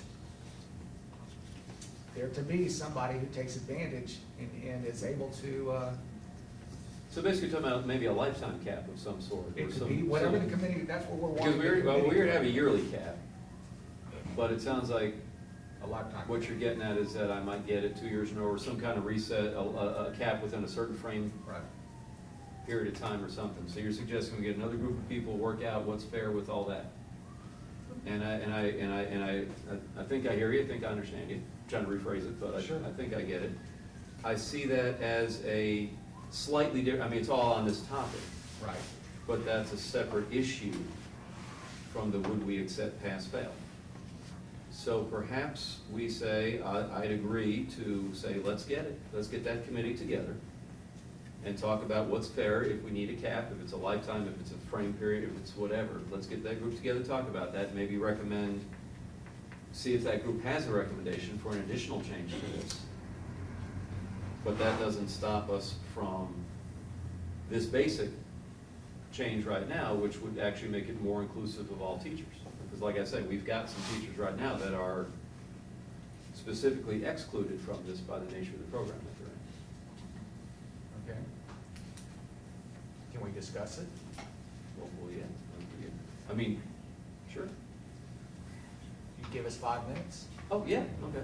You mean caucus? You mean, Yes. Okay, so we'll leave in your. So what I'm hearing you say, making sure that I understand what you're saying, you're wanting us to accept this language as is, but you would also allow us then to form a committee and then put a cap, and allow that committee to come back to us and tell us what that cap would be. I think A you brought up, lifetime cap. I think you brought up a real concern and a real solution. So we'll talk about it. I mean, that committee may come up with it. That committee might say it's not needed. The committee might say, here's exactly how you do it. We're open to sending it out to the committee. What you're wanting us to do today, though, is we can't sign an MOU without that in there, right? It's not in the contract, so. I'm suggesting any piece of this whole contract, any piece of this that we agree to negotiate, we can TA one line of it that doesn't keep us from discussing another line of it. It's not in the contract. Right, it's not in the contract, but we do always put this out for ratification along with the contract because it has to do with money. We do always ratify that. Let me then spend 5 minutes with my team. One, I Sure. want to find out what it is that, discuss with them what it is that you proposed. Two, though, how do we change language that's not in our contract, that's not ratified? I mean, if we're saying that we're gonna have a working document that's open for a committee to come back and make recommendations, but at the same time, we're agreeing to pass, fail, how do we do that? I mean, do we have to finalize this piece of paper, do we not? That's what I Well, want to ask. the history of this document is that as changes are needed, we discuss it at the table. We TA it like contract language, and we include it with employees. When we send out our packet of things that we give out to employees, say, here's all the changes in the contract, we also include this. We say we somehow indicate this is the tuition reimbursement plan. And we ratify that as well. What you're getting at, what I'm getting at is this. This is, what I'm suggesting is this is a work in progress right here. This piece of paper would be a work in progress. So what you're asking me to do is accept your new language today, Mhm. and you would then say, well, we would then accept the fact that we're gonna have a committee still working on We get that this committee as soon as possible. as soon as possible. And that committee comes back to this group, and if that committee says, hey, we got some new language to explain something, to go over caps or this, that, then they tell us where it goes. And as a group, we all agree to TA it, I mean, assuming we do. Right. That would be the process, then that's in there too. And then whenever we go out for ratification, whatever, because I mean, we have a couple things we have to change, like the dates, in your name and Sure. stuff. So we have a few changes to this document. I'm not suggesting that we're done changing it today. I'm hearing you say, let's get a committee, because we might have another change, and I'm agreeing to that. Saying, sure, let's go get a committee and talk, because I think you bring up a valid thing. Yeah, because we don't want someone thinking, Because Vicki hates it that I get it every year, and she never does. and what we have is some people continue in a graduate program and they never do their thesis. You know what I'm saying? So they just continue to allow, and if they're not getting it done on time, Mhm. that means there's 3-4 years where they're letting their either their master's or their doctorate hang out there. And then they all of a sudden want to come back and apply for something that's much more expensive, and we're not into that. We're just not Well, into to that. that, I accept Rhonda's value. She brought up earlier that we don't want to accept continuing or Yeah, some progress, notation progress. that we're not done yet. We have to pay a fee because they're in progress. I mean, Yeah, well, I understand that value. Yeah. And I also understand your value of saying, I don't want to pay the same person Right. for working on the same dissertation.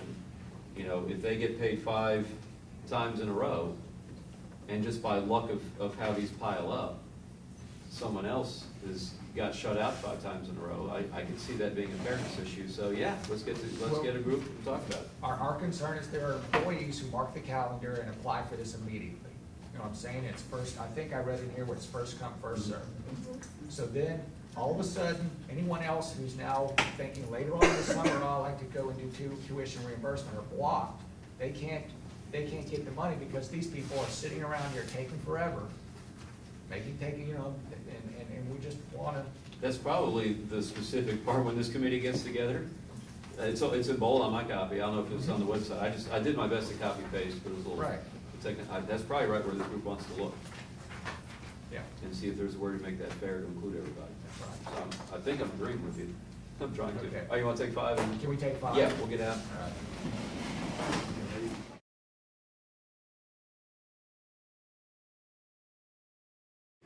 Okay, I think we're all right. Okay. All right. And BFT, we are this close. We're 90%. We're not opposed to pass fail. We're really not. We see this right now, just the way we see it right now, is just that this is an administrative procedure. It's procedure for us. And when we look at this language, we're looking at things that we haven't visited this contracts or this agreement since 2005. So much has changed with the way courses are even delivered now when this was written. They're all online courses. We as a committee even know that there are some courses, or some colleges have gone back to quarters, and we've got in here semesters. Would you please give us a committee? Just, even if it's 1 or 2 people on your all's end, that's all we ask. Let's revamp the whole thing, and then let's do it. Now, you can put pass fail in there, we're okay with that, but we want to straighten it out to where we don't feel like we're getting caught up in trying to have to undo something because we rushed into it. So you're telling me you'll give me the pass-fail, and I'm telling you that we'll have a committee to overhaul and revise and update everything we need to? What I'm saying is this, we are not opposed to pass-fail. We want the committee to decide that.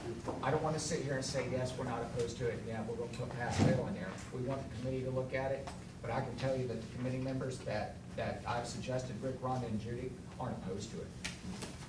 We want to straighten it all out. We want to make sure there's a cap. We want to make sure that we don't have, that we look at universities that are private, universities that are public, and that universities that are on, yeah, we have public universities out there. Okay. You know what I'm saying, for Yep. profit. We want to look at all of that so that we're not on the hook paying what we consider a large amount of tuition dollars that eat up the pot of $55,000 for pass-fail universities that are for profit, et cetera, et cetera. That's all we're asking. All right, so put together a committee, and we'll try to have that committee report back to us in an upcoming bargaining session. We could have it. Sooner the better they The get sooner together. the better. I That's what I'm would, saying, we're this close, we just want to make sure we iron it out and get it perfect. What's that? We'll have to gather data. We'll have to gather some data. how about we get, again, not opposed to 10-10. I want any 10-10 folks thinking that we don't love them too, but I'd say let's get y'all three, and we'll get three of us, and we'll task them with coming together and overhauling this document. And I'm gonna call Debbie Greco, and Debbie Greco may say, I haven't got a dog in this fight, I don't wanna be on this committee. I mean, that may be her. Well, I'm gonna suggest that the committee be the three you've mentioned, and All right. 3 teachers I'm gonna give you. All right. And if they have changes they need in theirs, or if you want to then suggest changes to theirs, then that could be independent from this group. Okay? I'm not trying to pick on them, but as we do this, as we do this back and forth, I mean, this is our document, and I am saying it. We don't need a third influence from an outside party. Let's have a committee of equal representation of the two of us talking about our document that affects us. We don't, from a procedural standpoint, from an HR standpoint, we don't want 2 different plans out there, because then it becomes confusing for everyone to have to manage. I don't know why Debbie Greco would not be opposed to pass-fail. I don't know why she would not be opposed to what I'm suggesting, and that is a cap. I don't know why, but I'm saying that we do need to include them. Because this is for all employee groups. Well, y'all include them when you talk about their plan. I get it, but we'd like to form a committee and put them on there, because we're talking about the plan. The plan for all employee groups. We've got our plan. I get it. What are you afraid of by putting 10-10 on it? What is your, what would it mean to have 2 of their members sit in on this? There are a lot of parallels between our contract and their contract. There's a whole lot of health plan, there's all kinds of work conditions, there's paid holidays, there's lots of parallels between their contract and our contract. And we negotiate separately.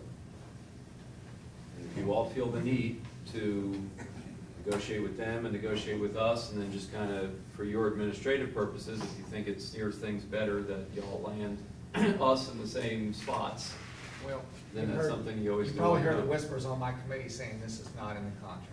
This was a benefit that was put out in 2005 when we knew times were better, right? And this was something that, and I don't know if you were on the team then, but at that time, the committee, the teams both decided that they would, both teams, that would be support staff and instructional and administrators, said this is how much money we had and this is what we want to do with it. I want to include them in on it because I don't want to be strung out by having different procedures for different groups. And I understand what you want. First up, this isn't the contract, well, it's not the contract, it's something we negotiate yearly, we make changes to it. Joy and I have sat here and we change the years every year, and we agree we'll do that almost as quickly as we change the paid holidays. Yes. In the spirit of we got bigger fish to fry. Let's go get a committee together. Oh, We bargain. we're happy if 1010 wants to sit in too. All right, so I'll get you 3 teachers give me till tomorrow to get you 3 teachers. Right. All right? We and give we'll- you our 3. You name 3, reserve the right to change your mind if those aren't the 3 you want, but we'll get you 3 names, I'll get you 3 names tomorrow. My Hammer this team- thing out. They There can are hammer 3 this of your thing chairs out have half a stickers day. underneath them, you can just check, just kidding. What's that? Hammer it out in half a day. Hammer Bring it, out. let them hammer it out and come back That's to what I'm us. saying, bring it to us. Okay. You had an MOU about, PGP early release day? Yes. And I think you gave us the assurances that we wanted, which is Yes. basically that you give us some information before you give August us your. 25th would be our deadline to have principals tell their staff what the main objective of the school improvement plan would And as much as they can add to that is appreciated. Okay, so we will, I'm going to, I don't have a copy of that. Rhonda, did you just pull one? Did you just pull out a blank copy of that MOU? This is the one to be signed. I don't have any other copies that you passed out. Well, what we do, Jim, be. Now, remember, did we change it? Still have Richard. Richard was here. Because he's is that a blank copy? president. and Yes. Yes. Hold on, hey, hold on, everybody. Here's what we do with these things.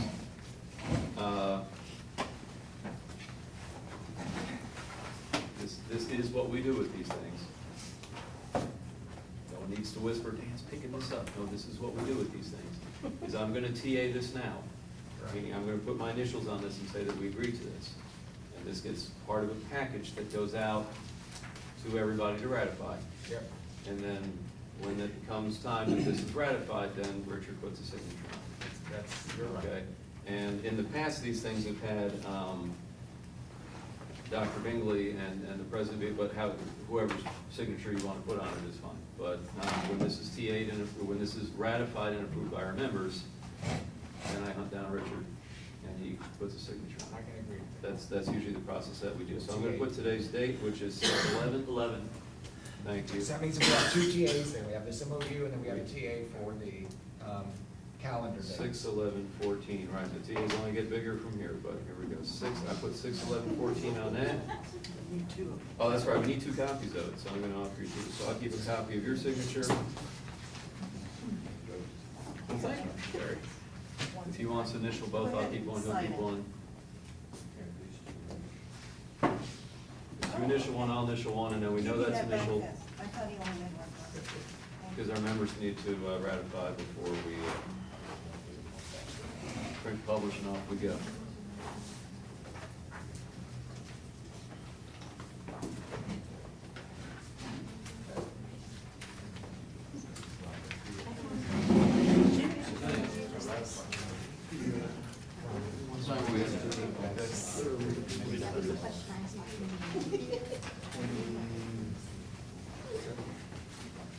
Jim, what I'd like to do is, well, if we can agree, let's go back, let's revisit the money discussion. Yes. And I just want to take my best faithful effort at just saying where we were last time. We were exploring 2 options. One was presented by the district, by you, and one was presented by the union. And we were asking you if you'd consider ours. But I just want to, just because it's a public meeting, we might have some people watching the tape for the first time, and just so we remember where we are. I'll take my best shot, and then you tell me if I was faithful in putting them up, okay? We got to follow this law. What's it, 10, 12, 30, 22? All right, so we got to follow that thing. And y'all got my opinion on it. But it basically says coming into this year, call this option 1, call this option 2. We have a base pay, which comes from last year, and both options talk about a base pay. All right, and then there's a salary adjustment. I think that's just what no, it doesn't spell it with a D. I think that's just what the law calls it. It says there'll be a salary adjustment of some sort. Yes. And we recognize there's a salary adjustment.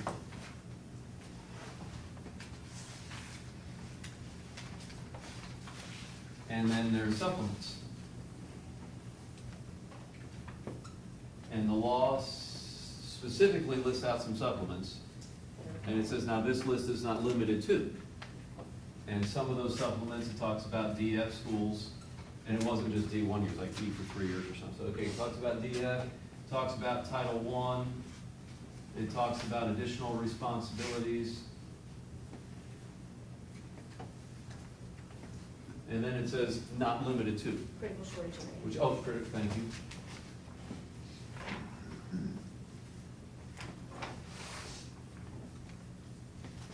And not limited to, meaning we're free to negotiate what else there will be for supplements. And we already have a whole bunch of supplements in our thing, track coach and band director and all kinds of things we already have.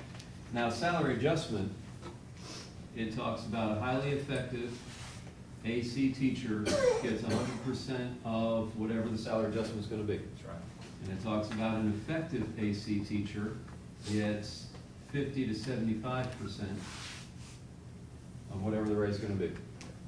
And it talks about PSC, it talks about a COLA and or, didn't say and or. COLA or 50% of this. So we'll just put that right here. All right, that was PSC. And the district offered, as a framework, you were very specific to say this, numbers are for illustrative purposes, but offered a framework of where the dollars that are put on the table, when we get to putting dollars on the table, will go into here. You had percentages here, you said there'd be a raise and 100% for this, and then you even had percents worked in for some of these items that you wanted to recognize were put into here. That we have to recognize over here. Right, That we so have to. things that Yes. need to be recognized in supplements, you basically said we would adjust these amounts accordingly. Yes. And then it kind of becomes an algebra problem, this is the raise, and you got 95% of it, or 85% of it, or 75% of it. And you give them a chance to give this up and get into there, or else you're with this. And so we went from there. And that, it did meet the letter of the law. Okay? What's after 50%? What's the, it looks like it's. Oh, 50% of effective, 50% of effective of this Oh, one. Okay? So I'm trying to give a fair rendition of a summary of what your plan was. Okay? Moving to our plan, well, we had the same idea. You know, same everything, except for here. I wanted this to be an amount of money put into this pot. And Judy, I think, clarified through asking some good questions, just what did I mean by that? And you suggested don't make it a mockery. The example I put up there was $1.75. And you said, come on, Dan, let's not make a joke out of it. And Susan, or Judy asked some questions about, now how could this actually work, what I was trying to say. But I'm just gonna call this over here an amount of money that meets the letter of the law. And I'm afraid you can put out a number. Suggestion came in from my team was talking about, we just did release a little bit of money that met the race to the top grant and what was in law. And that money was divided up appropriately and ended up being a couple $100. But Judy probably knows what the sum of that dispersal was. And so to be an amount like that, I think I almost half jokingly, and you said, come on, Dan. But I said this would almost be round off error within the budget. You know, I get it. You're not going to put $12 in there, but you're going to put something real in there. Okay? And then, to be fair, the union takes a very firm stand. As in, you kind of know what things we'll fight for and what things we go, make a committee, right? Right. But we care strongly about some things here. We don't care for the spirit of this law. There's a fellow running for governor right now that vetoed this law when it first came around.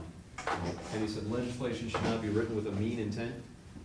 Okay, the union accepts this law, and y'all are trying to fit within it, and we're not saying y'all are being mean, but the union accepts this law as a mean-spirited law. We believe PSC teachers don't just become incompetent as soon as they get that PSC. And I want you to know the board holds that Well, thank you. opinion too. So we think that in addition to that, we're not trying to say don't do that, but in addition to that, we would like to see, and this is a working word right here, meaning change it if you need to, some sort of loyalty supplement which would be, we're not talking dollars yet, you and I agreed, let's get a structure before we talk dollars. That's right. But the lion's share of money would go into X, and it would be a loyalty supplement for working here last year and coming back this year. And there is room for negotiation within there. If the district were to say, well, we'd like to honor some, this doesn't have to be across the board the same for everybody, we'd like to recognize certain things. Okay? That's for you to say, or if we want to open it up to the group to discuss what that could look like. So anyway, that's where we are right now. So I'd really like to get your opinion of where you are in your thinking about, could we move you towards a model like this? And now I'm going to block it with my big fist. Really, in meeting with the board, they are receptive to your proposal too. They are receptive. They, though, want to do a little bit of homework. They want to find out what other school boards are doing as well to meet the letter of the law. Because as you pointed out, they don't want to make a mockery of the law, because at the same time, they don't want legislators coming back next year hammering districts because school boards made a mockery of the law. So I want you to know there is a considerable amount of consideration being given to two. As you know, I don't know if you do know that many of them are attending a conference this weekend in which they will have other school board members attending. And they want to find out from other school board members how they're moving in this direction. They are not opposed to two. The thing that you and I have to decide is, one, the ratio, and two, we need to also talk about the grandfather salary schedule. And that we have agreement on that, because that's our base. Now, I know that last week you had said a little bit about, we had talked a little bit about the law, that if we try to move something into the grandfather salary schedule before July 1st, we'd have to get on it real quick, and I don't think that we're gonna. I took that off the table. Okay. If I didn't formally explain that, I'd really like to talk more about this then, because I think you sold me. I'm sorry to interrupt you, Jim, but I don't want you to have to. That's perfect, because I don't want you to talk me out of it, because I've No, we already thought talked out that of you it. had said you wanted to take it off, but we wanted to make sure that we were operating under the grandfather salary schedule of 2013-14. What we currently have is a salary schedule. I think it's inevitable Yep. that will be our salary schedule. So we have agreement there. We have agreement there. That's perfect, so that's our base. I'm sorry I left you wondering. You had We agreement just last time wanted too. to make absolutely sure. Yeah. All right, so then that's out of the way now, so then we need to, then it's down to determining the ratio. And that is that algebraic,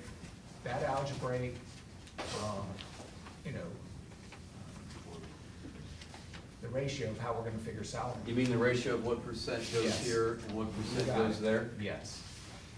Well, Because, Dan, if you go back to this, we gave you figures that gave us, we've got here, that used 100% for highly effective, 75% for effective, 50% for, those folks who are grandfathered. But remember, there's room in there to negotiate what that looks like. I mean, we could give highly effective 65% versus coming down off. Oh, you're talking about within these? You got it. We can, so. Within here, okay. Well, Let's make sure we understand. First of all, I appreciate that. I appreciate the board convey to them that they're open to this, okay, and putting it into a supplement. We'll have to talk more. I mean, soon we can get somewhere. We'll have to talk more about how that works year to year. But anyway, we'll go down that road. It's good, and I appreciate that the board, it's good that the board is seeing that with us. We appreciate that. As I see the next challenge, and you're right, there's some algebra coming. Algebra, warning, math coming up. But more so than just ratio, we have to discuss what amounts could be put here, because the philosophy I'm giving you is that a lion's share be put into a supplement that would be equal unless we talk about some reason that it should vary somehow. But we don't want, I mean, I want to acknowledge your value of this not being a mockery. Right, and that's what the board is, that's what the board would like to hear from you guys. What do you consider a lion's share going to supplements versus, because if you put all your money in the supplements, then you're gonna make a mockery of the salary adjustment, and that's where. Well, we just gave, here, first off, around the state, if your school boards are talking to,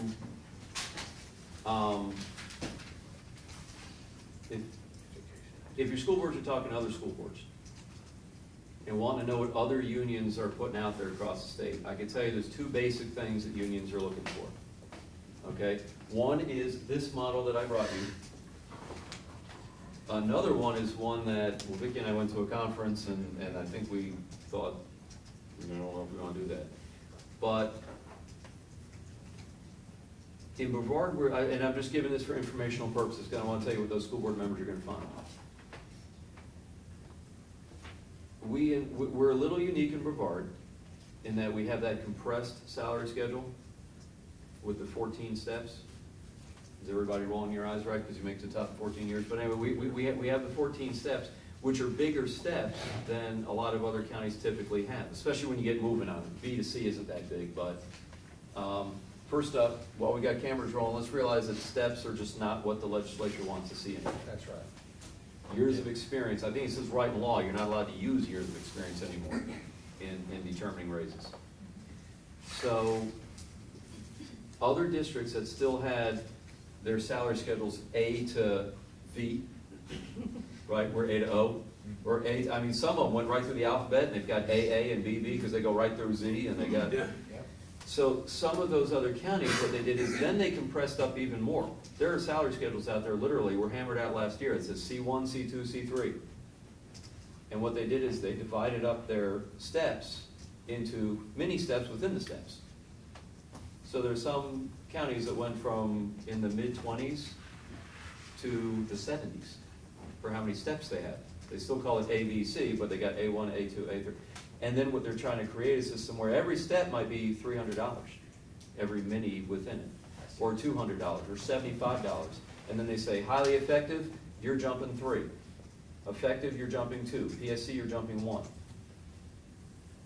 And somehow they achieve peace. I'm not trying to pick on my colleagues, but they hammered that out. They achieved peace, and they said, okay, everybody understands where, you know, we were taking 3 little steps, and of course, you tell a Brevard teacher, okay, you're taking 3 steps, everybody get 3 steps, that's what they're doing other places in the state. This is my fear, is that we're gonna hear in Brevard County, other places, they gotta move in 3 steps, but I want everyone to realize, it's mini steps, okay? And I've been to some conferences where they say, okay, let's see, highly effective AC, move 3 steps, and that might be $450. So there really isn't much because these steps are so small. And then they play it out a couple years off into the future where they say, you know, suppose I'm highly effective 3 years, I'm effective 2 years, I'm needs improvement 1 year, versus someone else that does that, and they find out, well, 5 years from now, we're on the same spot anyway. So that's what your school boards are going to find. Personally, I didn't care for that too much. And the other model is what I presented to you. Right. And looking at your model number 2, there are 68% PSC teachers in this district. 68% of the teachers are PSC. So are you suggesting that when you talk about the lion's share going towards a loyalty supplement, or last week you'd used longevity, that those folks who don't give up PSC are going to receive the lion's share of the supplement, and those folks who are annual contract because we've hired them or they decided that they're gonna leave PSC and go over to salary adjustment would get less money? No, there? I'm glad you asked that. That's why I'm Because I trying to explained get it at, well. that's where the No, board I meant, has. I'm sorry. Yeah. I'm glad you asked it, because I didn't explain it. I meant this for everybody. I'm discussing a supplement for all teachers that were here in 13-14, teaching here in 14-15. So how do we, what I'm getting at is then we're going to take our base salary, you're wanting to put a supplement across the board for everyone, right? And then whatever money's left over, however we negotiate, then goes into the meeting the letter of the law for the performance Correct. pay. I'm just gonna put up some, well, mockery type numbers, but just for illustrative purposes only. Okay. Okay? Yeah, I get it. Let me, I know you get it, for illustrative purposes only. Okay, low camera, illustrate, okay. We have so much money in the world to give out, right? It's a finite amount of money. That's right. We write this in red. You can erase Mrs. Pace's stuff if you Absolutely. need to. Oh, you know what, I will just so I can write above it.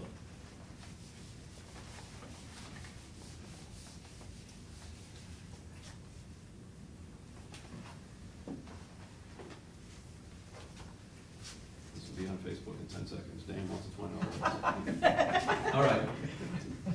Suppose the loyalties, everybody, $20. Okay. That's all the budget agrees, that's all the budget, okay? And then over here, we do a, but, okay, everybody got your $20. But if you're AC highly effective, okay, you get your dime. If you're AC effective, you get your 6 cents. And if you, I thought I was gonna make a mockery of it, but okay.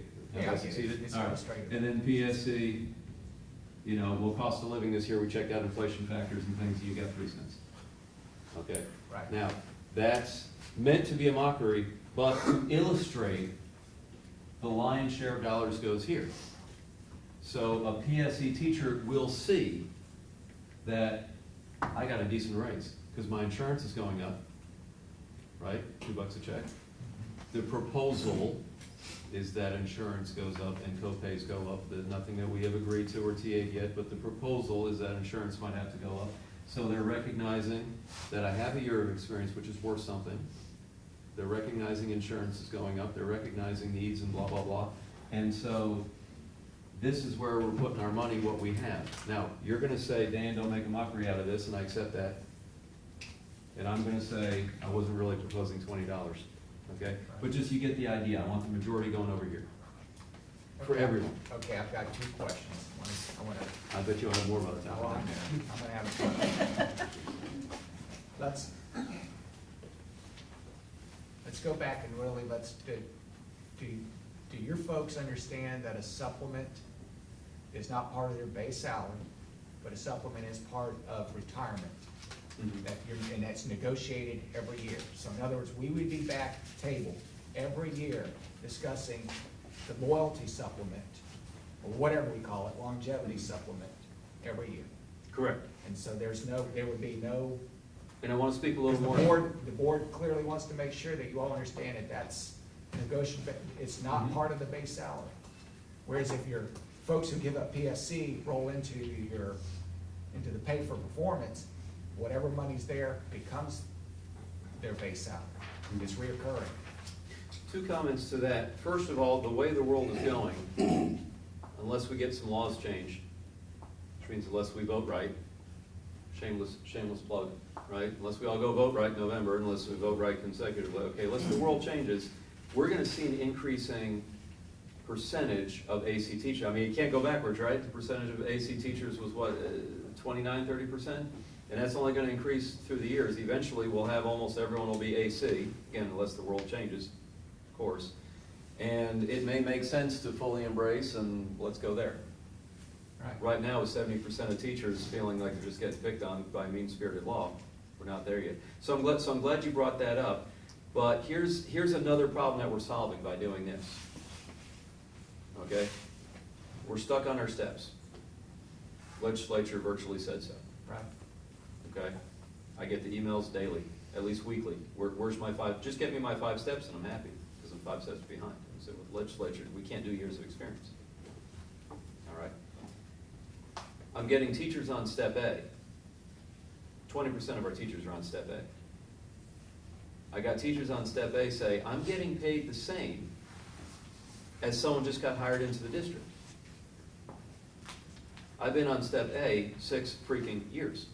I get it. They don't say freaking. I've been on step A 6 years. All right? and someone just came in here, and they're on step A. Well, and I gotta give them the news, yeah, well, the legislature got what they wanted, Governor Scott got what he wants, you're gonna be in step A till you retire. We hope you're here another 30 years, because you're gonna be in step A.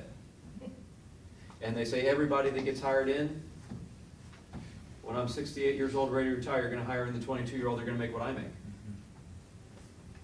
We have to somehow differentiate within those letters. So yes, your pay will be made of 3 components. Your pay, your base pay will be A, plus your supplement. And every year, we're gonna have to come back and figure out what that supplement. If this year, your supplement is $20, next year, you'll be step A plus 20 plus whatever we can get you for another supplement. So you'll be A plus 20 plus another 6. And again, I'm just pulling out numbers right now. But eventually, these supplements will be embedded within the budget. It'll be something that Judy has to budget for, and it's just the But we have to shares. negotiate that every year. Well, of It could course. change. It could We look negotiate different. everything every year. Every year, we come to the table, we negotiate every piece of pay. Now, So at some point, we might say, let's just all roll it in, we won't tie our hands right now, but that's gonna solve that problem right now, because I got some bitterness growing among my step A's. I got other bitterness to go on too, but I got my bitterness on my step A's going, we've been here 6 years. And they haven't moved. Okay, so now we're gonna be, yes, you're A plus, you got that, and by the end of your career, you might be step A plus $30,000. But that, so I'm glad you brought that up. Here's my second question, because I said I had 2. The other, you erased when you put the step 1 up there, the one off, the first option, remember, by law, we have other supplements that we have to pay for. Yeah. So in other words, if we're gonna put a lion's share of money into the loyalty supplement, then we've gotta come back and do pay for performance, and whatever money's left over there.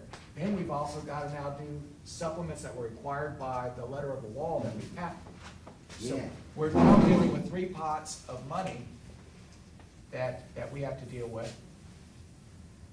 And as you pointed out, there's only going to be so much money. So we have to determine, are we gonna pay out equal shares? But I think you're leaning towards paying a lion's share towards supplements. Yeah, we did have schools, Title I. Critical, and then I think teacher leadership was the other. Teacher leadership's not required. It's Not optional. required. Well, here's The what we're gonna do. responsibilities is optional. We're gonna, it said we had to do okay. It says you can do other All right. responsibilities, but you don't have to. So we're gonna come up with what numbers we think are appropriate for this. Right. And then we're gonna multiply by whatever Judy says, how many of these people that we have, right? Which I bet Judy has an idea how many Title I teachers and this, that, so, or at least you could get it somehow, or Karen, or, okay, Karen. So, I bet somehow, we're gonna place values on this, and we're gonna come up with, okay, given our value, here's what this all costs, and I'll call it Y, because it's not the same as that, but that'll be a summation of here's what all this costs. And then we'll come up with what we think is fair to do this. It probably won't be 10 cents, 6 cents, 3. Sure. We'll come up with what we think is fair for that. Right. It'll be more than a mockery, more than a token, okay? We want those ACs, which are highly effective, to realize that, great job, which I hope they realize anyway, but we're gonna do that. And then what's left, across the board, split that up. All right. And then keep in mind, we have some folks coming in at 11 o'clock, we're gonna talk That's why I looked at about my watch. ROTC supplements. Yeah. And we heard a presentation last week about other counties recognize other supplements. Well, that's the So other we're gonna have to thing. price all this out. And pricing out ROTC and speech language pathologists, Right. because we heard that's cut, I mean, that becomes a That's a fixed same amount amount, of money. right? That becomes a Right. fixed amount, that goes in there. And then at some point, when we get that structure all together, then, well, one of us will go first and say, here's how many dollars we think we should be able to sink into this. Now, the other thing too. And if we agree, we're done. Well, yeah, and I want you to know. It's that easy. If we agree, we go. Well, I like to settle it today, you're right. Someone just threw a TV out the window and said, no, you've got a lot more than you gotta talk about too. And I think I gotta. We also still have to talk about insurance, because that's coming out of that pot of money. So see, there are things out here where we say, all the wants that we want come out of only one pot of money. And remember, what I've thrown out as a figure is for all employee groups, I didn't know you'd thrown out a figure yet, but, you know?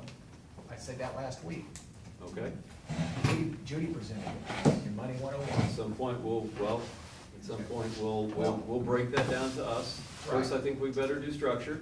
Right, that's what I'm getting at. So, like, And- I want you and to then know we'll, that we're receptive, and I think the board is We'll do Money receptive to 102. this. All right, we've got our ROTC folks coming in at 11 o'clock, right? At 11. Let's just say I see this as very positive, that we're having good talk, and I appreciate the board, I trust you, I know you report back to them, tell them that I appreciate that positivity. Do you want to suggest some numbers for what numbers could go there that are not? Well, we've got Mockery-ish? something that we'd like to come across, but I don't think we can do it in 10 minutes. That's why what I would rather do is this. We have a worksheet that we'd like to present to you all. 10-minute break, do ROTC, maybe get this out. I You don't don't know think we can how settle long salary in 10 minutes? ROTC. Come on. Barbie, can we get it done? No? Rhonda's got her slides all out, the calculator going. I mean, we could pass it out now, I don't mind, I mean. Well, we might not give full attention to I our was gonna say, I think ROTC that- folks, yeah. if, Right. ROTC folks, You I'm say told not that to say ROTC. they're gonna need to present for about an hour? I think it's an hour. Probably not an hour. No, these are get to the point sort of guys. All right. These guys could take over a country in an hour, they don't. Why don't we take a quick break? Do ROTC? Okay. Judy has a Good idea. question. What I have question? a question. Yeah. With what you sketched out on the I whiteboard, better erase these was there numbers any before. kind of thought in terms of a relationship of the size of the supplements that you have labeled as Y as opposed to the supplements you have labeled as X? I mean, had you given any kind of thought as a, how large would those that comprise Y I think individually? we need to talk about that. I think we need to talk about, see, this, I'm glad you asked that. You suggested last week this be a number that we just put a pot of dollars in, and then let the evaluations come in, and based on how the evaluations come in, we get a distribution of highly effective, and then based on that, then we do the math kind of backwards, and figure, okay, here's, given this pot of money, here's what we can give out. Well, whatever, okay, that way. For this one, I think we front load it and say, okay, what should we pay? Right. And assign a dollar to it. And what should we pay and assign a dollar to it? Because this math we could do right now. You could find out right now. That was my How many point. teachers? You could make it be a ratio, and it could Right. be tied to the other, but absolutely, what And you what might have happen is- described is what we've always done. And I guess my question was, individually, did you see them perhaps being different numbers, or all being the same I see each amount? one is something we want to discuss here at the table. And so they might be different dollar amounts in your Yeah, mind? I'm completely open to that. I honestly, I haven't put in numbers Okay. in my own mind yet. I think I want to hear from my team, I want to hear from your team. You might say, hey, teaching at a DF school, that's worth, X amount of I dollars. better get this much. And that doesn't by default, being in a Title I school means it's that by default being critical shortage. Now, We might say critical shortage is You had asked different. last week about Title I schools. There are 32, however, I've got, now there were 40. There's gonna be there were 39, there are gonna be 40. There are Yeah, but 40. some of them are charter schools. That's what I'm saying, we counting There are only charters. 32 district schools. That's what So I've got. 32. Really what we need is the number of teachers total, right? Because if we decide it's, a teacher is worth 12 cents, we got to And we've got the new list multiply. of schools, I don't think that we just got it, so I don't know that we've had a chance to count up the number of Okay. teachers in each one of the schools yet. It would be Title I, because of the allocations, but what we can do, is certainly use the numbers from the current year that we're just ending. Right. But, Just for algebra terms, I'm going to put A, B, and C, just so we recognize Okay. from what you've said, they don't have to be the same number. No. But I think we'll decide what the numbers are, we'll multiply it up, and then that becomes a pot, or at least a subtotal, right, to the total math problem. This could become a defined number, and we just let the evaluations come in, and then we backwards hack it up from there, who gets what. And then using the dollars, we do that. Right, and that in the upper Nobody right-hand tests my corner math is what we've always done. I just was wanting to make sure, I appreciate the clarity, but the one last question, had there been any thought about perhaps how large or small they would be in comparison to what you're calling your loyalty supplement? I think that's open for discussion. All right, why don't we take a quick break? Yeah, good idea. Start, see guys, do our presentation, then we'll come back to this.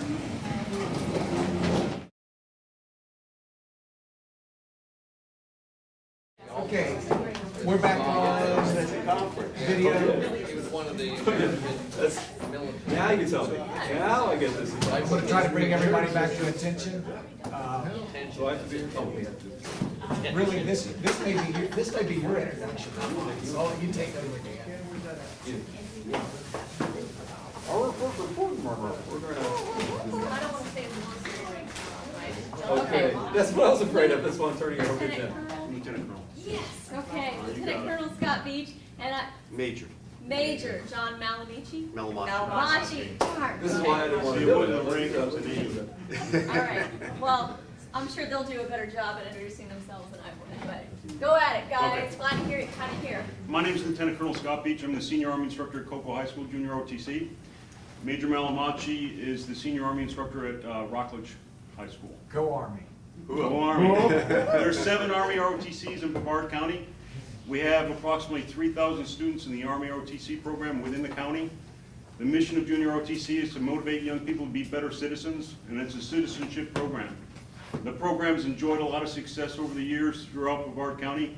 Had a lot of students go on to college appointments to the service academies, senior OTC appointments, in the military, in society, in the workforce. We're very proud of the kids that have been in the program over the years. We've had a lot of successes, both with making them important members of the community. You know, we teach volunteerism, we teach the importance of community service, the importance of being part of your community. Just last night, I went to Cocoa City Hall, and my ROTC was awarded an award from Keep Brevard Beautiful and Waste Management for having the most volunteers at Trash Bash. And the week before that, we got the award for Youth Litter Reduction Award from Keep Brevard Beautiful during their annual installation of officers. So they are really actively involved in the community. And the program is 180 hours of world-class curriculum that's provided by Cadet Command. We do a myriad of different things. We have special teams like rifle team, drill team, color guard, raider team. We have an academic team that also competes on a national level at 3 different levels. John's team was fortunate enough to go 3 times. My team went once. They go to George Mason University and compete nationally. What rank did you guys come out? Finished 4th in the nation. 4th in the nation for academic team. The benefits from the program to the students, it appeals to a wide segment of the student population, and both athletic-wise, academic-wise, and just being a part of the community. The students also create a cadet portfolio every year with certificates where we try to quantify their high school experience. We get a chance to log all their community service hours, which helps them with bright futures and helps them with college applications. And the program's become immensely popular within the schools, and the student enrollment has continued to increase. When I first came here 13 years ago, my enrollment was usually right around 110. Last year we were up to 241. And the size of our school decreased by almost half. So the program is very popular, and it does a lot of positive impacts, both on the kids' lives and on the community. John, you want to add anything? Sure. Just to piggyback on what Scott was saying, you know, we do this, we do our jobs because we love the kids. You know, we're all retired military officers and non-commissioned officers, but, you know, our heart is with the kids. They're our future. And, you know, Scott summed it up very nicely, but one thing I want to add is that we're not recruiters. Our job is not to get the kids to join the military. That's not our function at all. Now, those that are interested in going that pathway, we can certainly assist them, and there are certain benefits, but only about 15% or so of our enrollment actually enlists in any of the services, and we support all the services. Even though we're Army schools, we have a lot of kids that go Air Force, Marines, Navy, and so on. So we support all the services. Again, our mission is to motivate young people to be better citizens. It's not to get them to join the armed forces. Okay? So there's sometimes that misconception out there. But the benefit that we endow upon some of our kids, our students, is immeasurable in so many ways. And as Scott mentioned, over the years, we've got all these different teams. we have something for almost every student, whether they're somebody who's very physically active and adventuresome and likes hands-on, to those who are very academically inclined. We range through the whole gamut. And the teams that we have reflect that. And we have a multitude of teams, and that's what we were hoping to discuss a little bit today. So we want to thank you again for giving us the opportunity to address you. It's a real pleasure. And I got to say, on behalf of myself, and I could probably say this on behalf of all the other instructors, we love Brevard County. This is one of the best places in the country to work, to do JROTC. And we've had a great relationship, and we just want to expound and build on that. Thank you. Yes, handout, sir? Yeah, I've got a handout. We might have some questions for you. All right. Why don't you take us through what you brought? While Scott is handing that out, basically, as I just mentioned, we have teams for all of our students. One of our most popular teams is what we call the Raider team. Now, it's not just because it's Rockledge High School Raiders. Raider team is for all Army JROTC programs. It's a mirror image of what's called the Ranger team that occurs and is at the college level. And this is that physically active, high adventure, hoo-ah, want to climb walls, crawl into the mud, and all that kind of thing. And very popular. I had approximately between 40 and 50 students who participate in that team, both male and female. And we have 3 categories, an all-male team, an all-female team, and a mixed team. Okay? We go to the traditional drill and color guard. Many of you are familiar with our color guard. Each of our schools is required to have a color guard team, and we have to meet certain requirements imposed upon us by Cadet Command as far as how many activities, community service events, school events, and so on. There's also competitive events. Our color guards compete against each other in precision of movement and so on, not just within our schools here in the county, but throughout the state. The same is said for our air rifle marksmanship team, which teaches marksmanship safety, precision, teamwork. We also go on, as Scott mentioned, the leadership and academic teams, which not only compete locally and at the state level, but at the national level. And that one is gaining a great deal of attention at the national level in conjunction with the Department of Education. We realize how important it is looking at the education of our students and helping them become more competitive in a world that is becoming increasingly technical and competitive in nature. So again, we have something for all of our students. I know it's a lot of material that you have in your handout, but one thing that we hope to make everyone aware of is that a lot of these teams, most of them in fact, we do voluntarily and without any supplements or support. It's just something, again, we love the kids, we're there for the kids, we're going to do this for the kids. But our supplements have not changed in probably 30 years, as far back as I can tell. It's $600 or $673 for level 2 for 4 of the teams, and we have 7 or 8 teams. So we were hoping to bring that awareness out there and to see if there's something that can be done. We have a lot of our students that love coming through the summertime. I just finished running a summer camp for our students, which we're even able to give a half an elective credit. I brought 50 students up to Camp Lenoche, which is up near Paisley, Florida. And part of that is not just climbing towers and swinging through the trees and on a canoe, but there's also academics involved, and we tie it into our curriculum. One thing I would like to mention, he said that we have a world-class curriculum. We do. We're very much in tune with Common Core. Okay?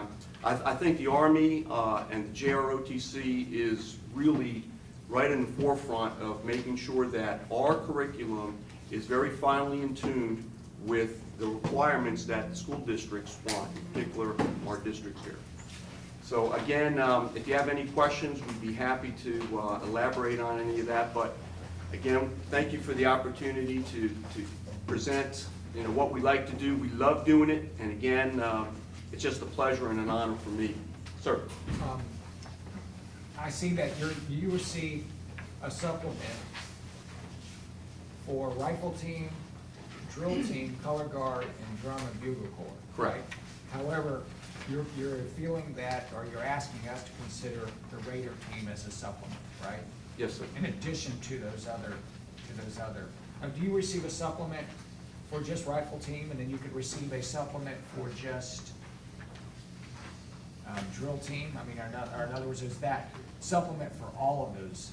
Well, no, each instructor gets one supplement. So if there's 4 supplements, one instructor may get 1, another instructor may get 2, another instructor may get 1. The supplements really haven't kept pace with the program. The program's, grown immensely over the last 30 years, the last time the supplement was ever discussed.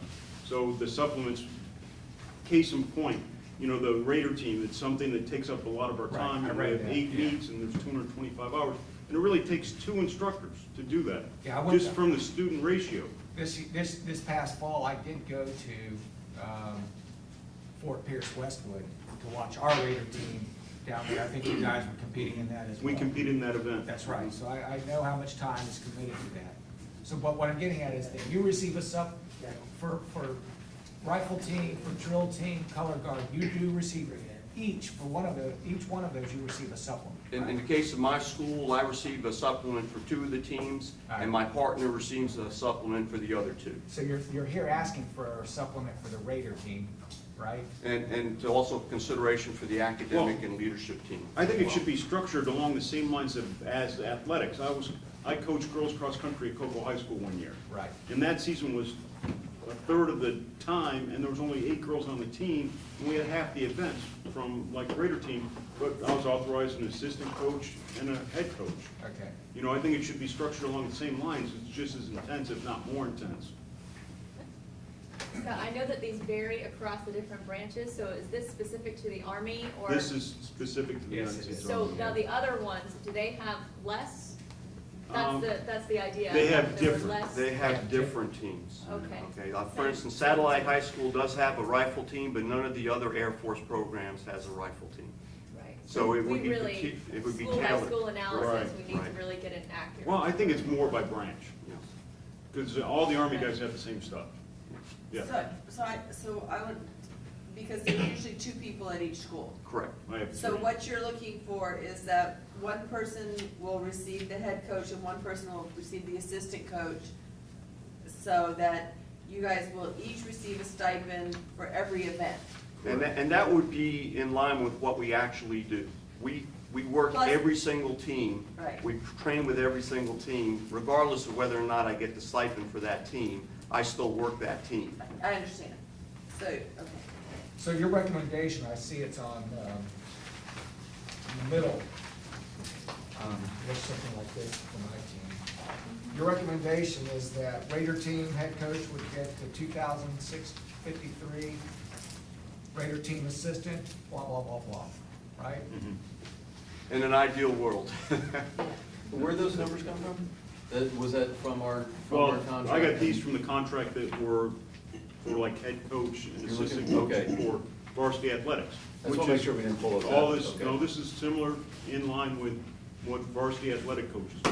Yes.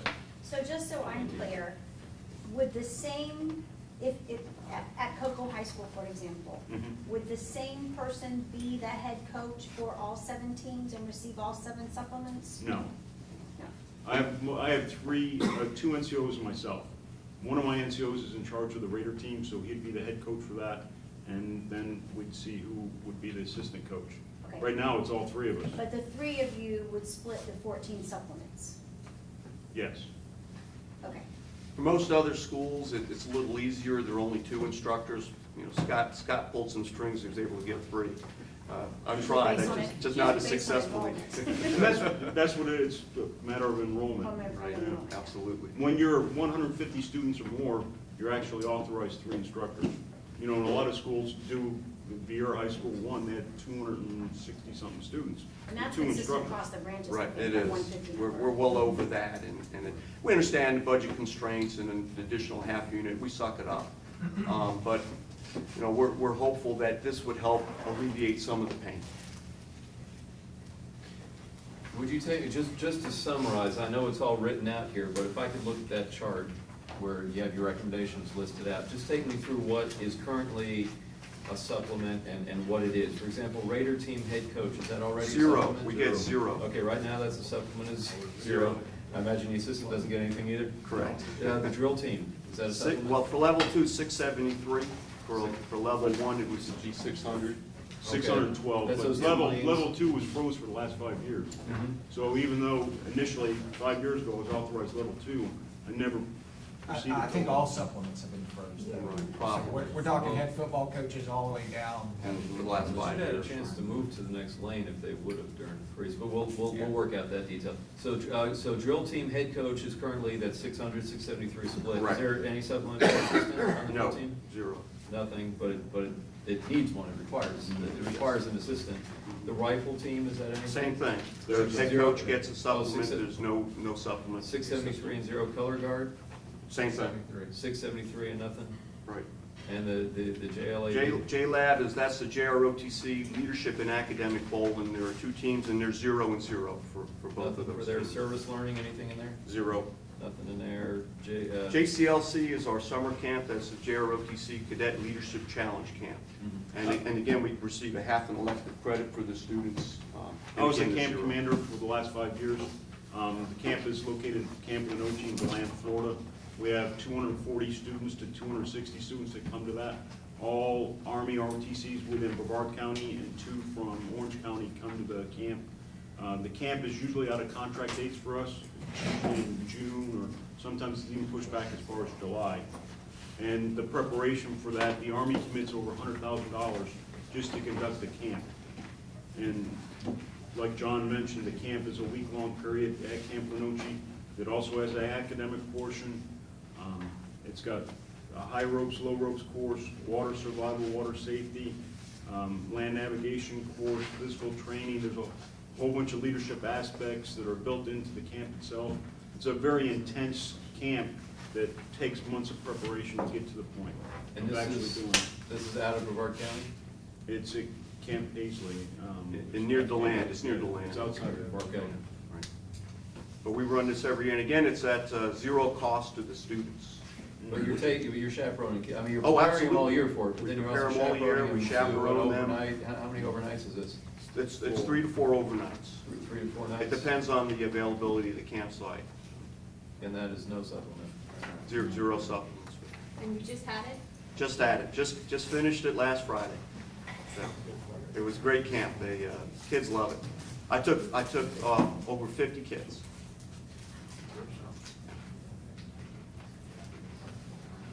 If you don't have any, did you have further questions on supplements? Because I know we wanted to. Oh, not about supplements, no. Okay, we wanted to talk about the evaluation portion, I think is on the next, yeah. As far as the page there. PGP. I'll talk a little bit about the evaluation. You know, from the trenches aspect, and I'm sure you're well aware that there's been a lot of growing pains in the PGP and a lot of angst and a lot of anxiety. For us, it was even compounded a little bit more when we went to do the PGP, and we, recently there was a $1,300 raise. It was for every teacher in the county.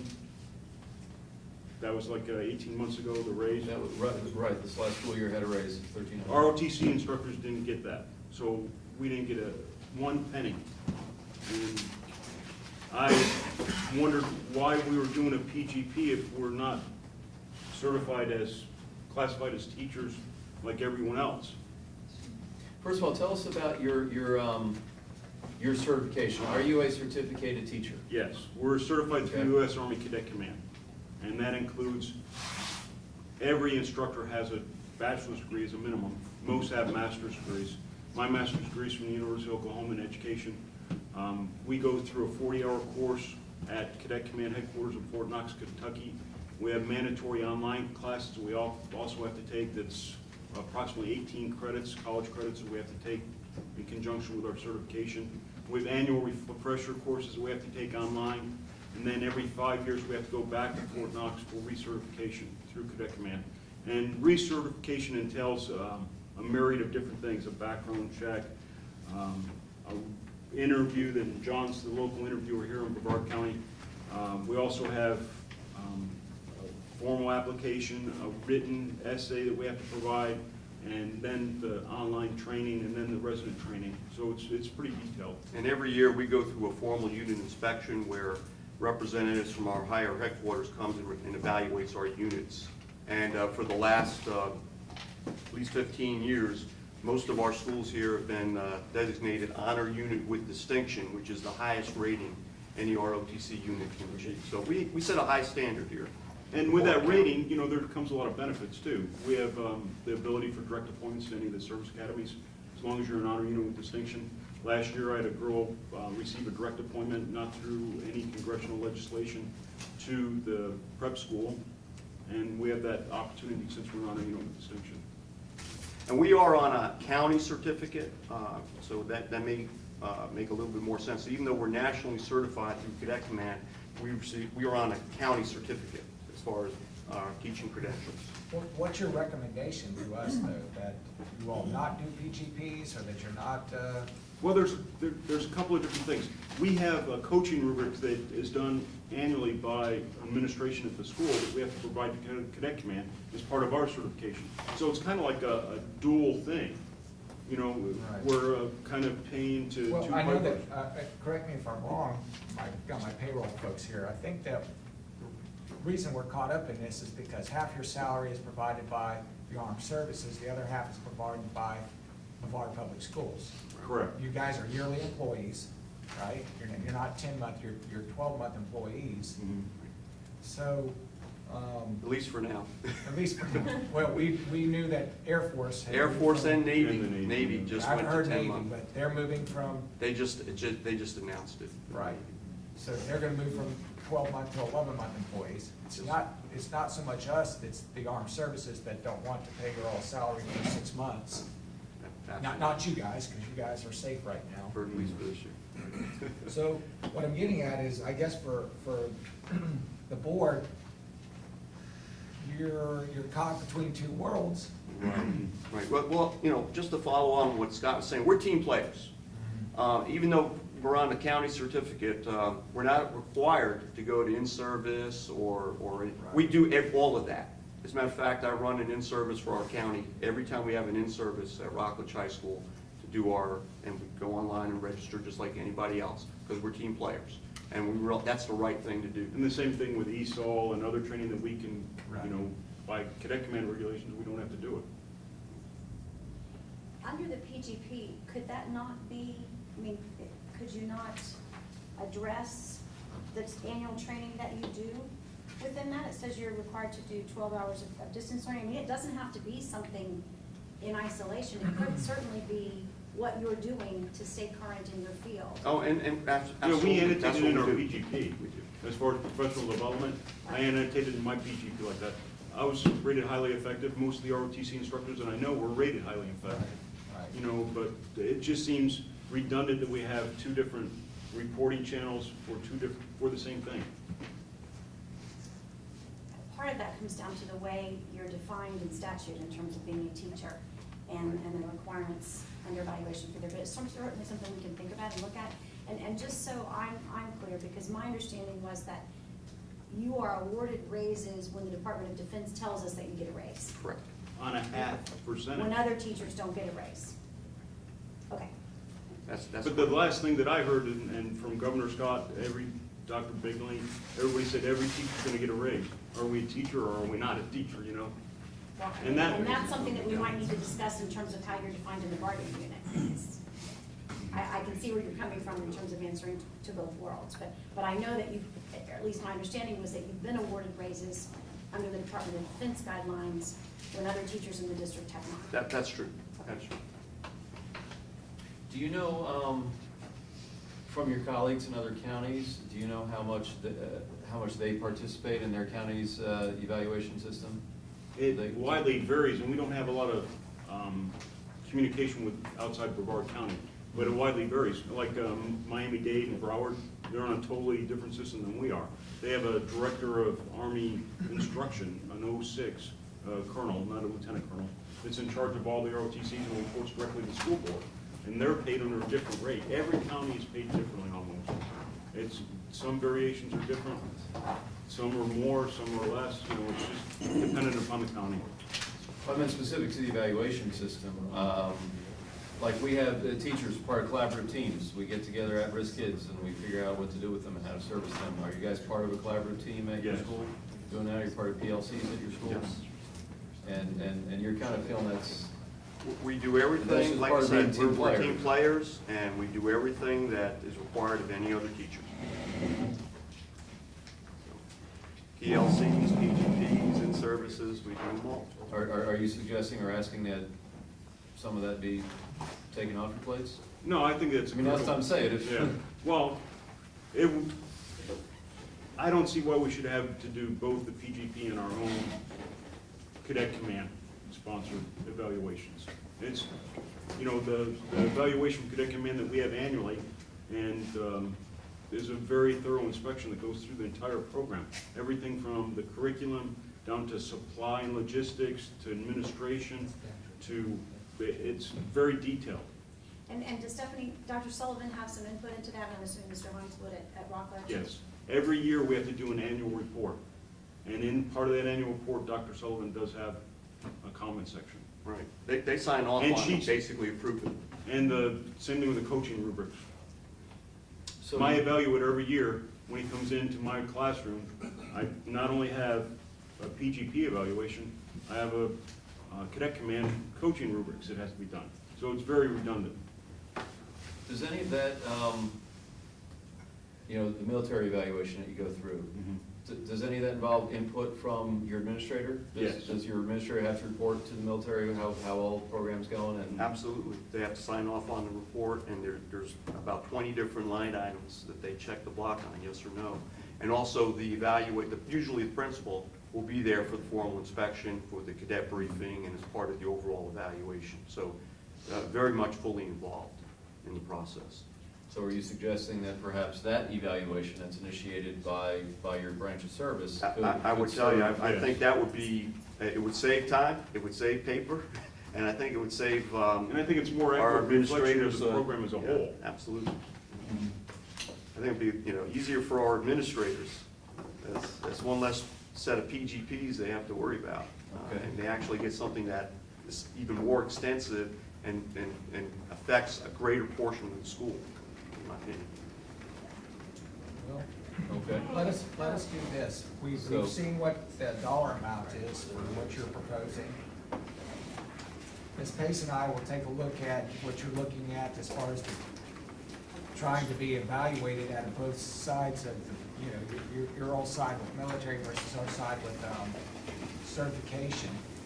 Ms. Pace has indicated we need to look at Florida statute, see what we have to do in order to keep you guys certified as teachers. And then we'll discuss it with BFT. Thank you. So, Like I thank said, we both love doing this. We love the kids. We want to do what's best for our kids in our county. And we thank you for the opportunity to just come and talk to you about what we do. And hopefully we'll be able to continue and do great things in the future. Well, I know about both your programs, because obviously I did have Army ROTC here when I was the principal, and I know what your programs are all about. Well, and I can tell you on behalf of the superintendent and the board, they very much value what all of the ROTC programs contribute to both the school and the community, the amount of community service and the leadership development for kids goes way beyond the academic piece. We do appreciate what you do. Thank you. All right, guys. Appreciate it. Thank you. All right, thank you. If you happen to catch it at the right time, we're talking about money. In fact, Judy's writing checks over there. We're talking about ratios. We're talking about ratios. Judy's signing checks over there, and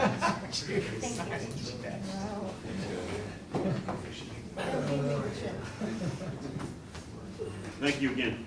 Hey, guys, take care. See ya.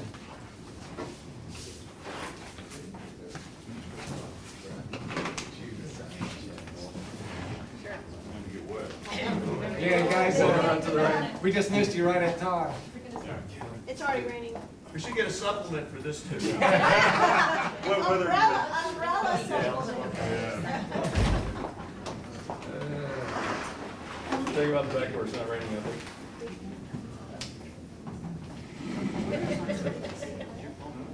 Are we I knew Debbie had to leave at 11. David stole her seat. Larry- John gave me a seat. Larry's putting the windows up on his car. John's gonna sit on the end. He ain't gonna- This was. Jen just walked out, our folks, Larry's putting the windows up on his car. What happened to Vanessa, man? What, Vanessa had in service today. Oh, okay. She'll usually lose them after one session. I was gonna say. And Stephanie Connolly couldn't be here, she has a workshop today. But she'll be back. So we're waiting on Jen and Larry. Well, how do we want to use this time? Well, we could pass out our model. That way give you guys time to go ahead and spend 20 minutes asking us questions. Then obviously you can use your lunch break, part of the caucus time, to talk about it even more, intimately with your group. All right. Are you okay with that? Well, yeah, that's good. I wanted to just clarify some things. Just my team came in and said on a break or caucus, something, said, just want to make sure we had clarified this. People are entitled to multiple supplements.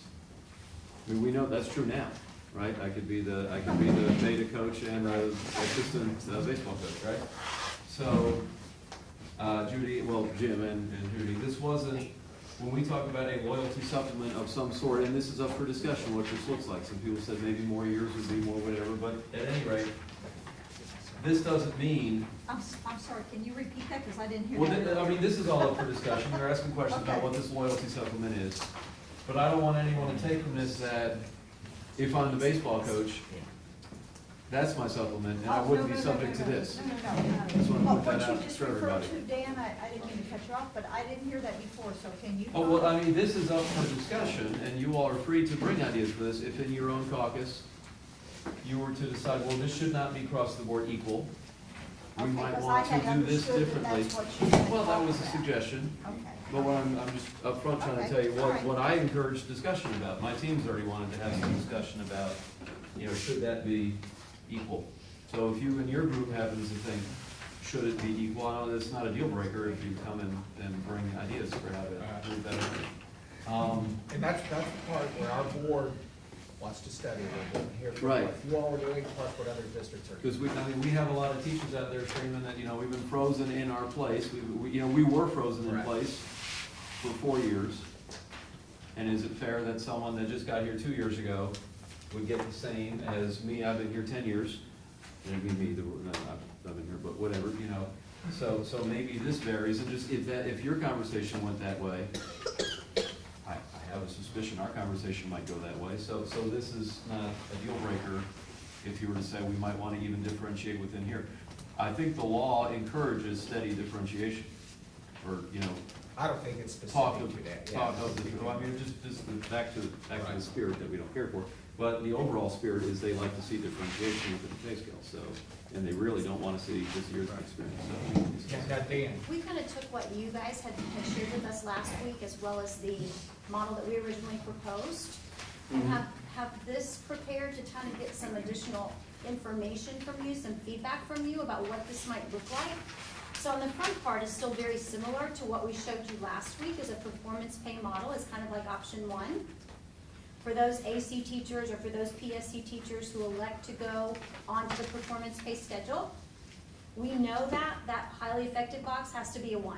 I mean, that's in statute, it has to be a unit 1, 100% or whatever. Correct. Effective can be 50 to 75. That's the salary adjustment component. The other piece is we have question marks. Should that be a ratio? Should that be a dollar amount? Should that be $5, $100, $250? What should that look like? Do we want to consider, we know that working in a Title I school, DF, critical shortage, we have to have something there. That's the law. That's okay, I just want to make sure I'm following you. That working in Title I and or DF or critical short, okay, that's meeting that first box up there. Right, So the first two parts, we have to have a We have performance to do. pay. Just to keep me model. straight, I'm gonna call that box A and box B. And I think I am in agreement with you that A is law. Mhm. This is Demonstrating teacher leadership in one of the following. And that's optional. That's one of the things that Okay, we so proposed is kind of like a career ladder, mastery performance, something based on effort. Those teachers going above and beyond. to serve Okay. their schools, serve their communities, be collaborative, be professional, whatever it is. So that's just kind of a wish list supplement, the district's values are within there that I you'd mean, do like to we see. want to continue with that as a district, do we not? That's something to be determined. And if we do, Okay. what is it? Is it the same as a Title I DF critical shortage? Is, you know, what would that look like? Okay? So that's like Okay. what we kind of did last year, although we clarified which part of that is an adjustment and which part of that would be a supplement, if you're on the performance pay schedule.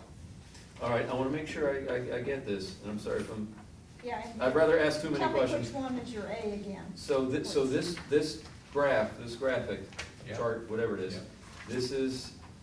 this is how an annual contract teacher, this is for annual contract teachers. Yep. Or a PSC teacher who elects to go into performance pay.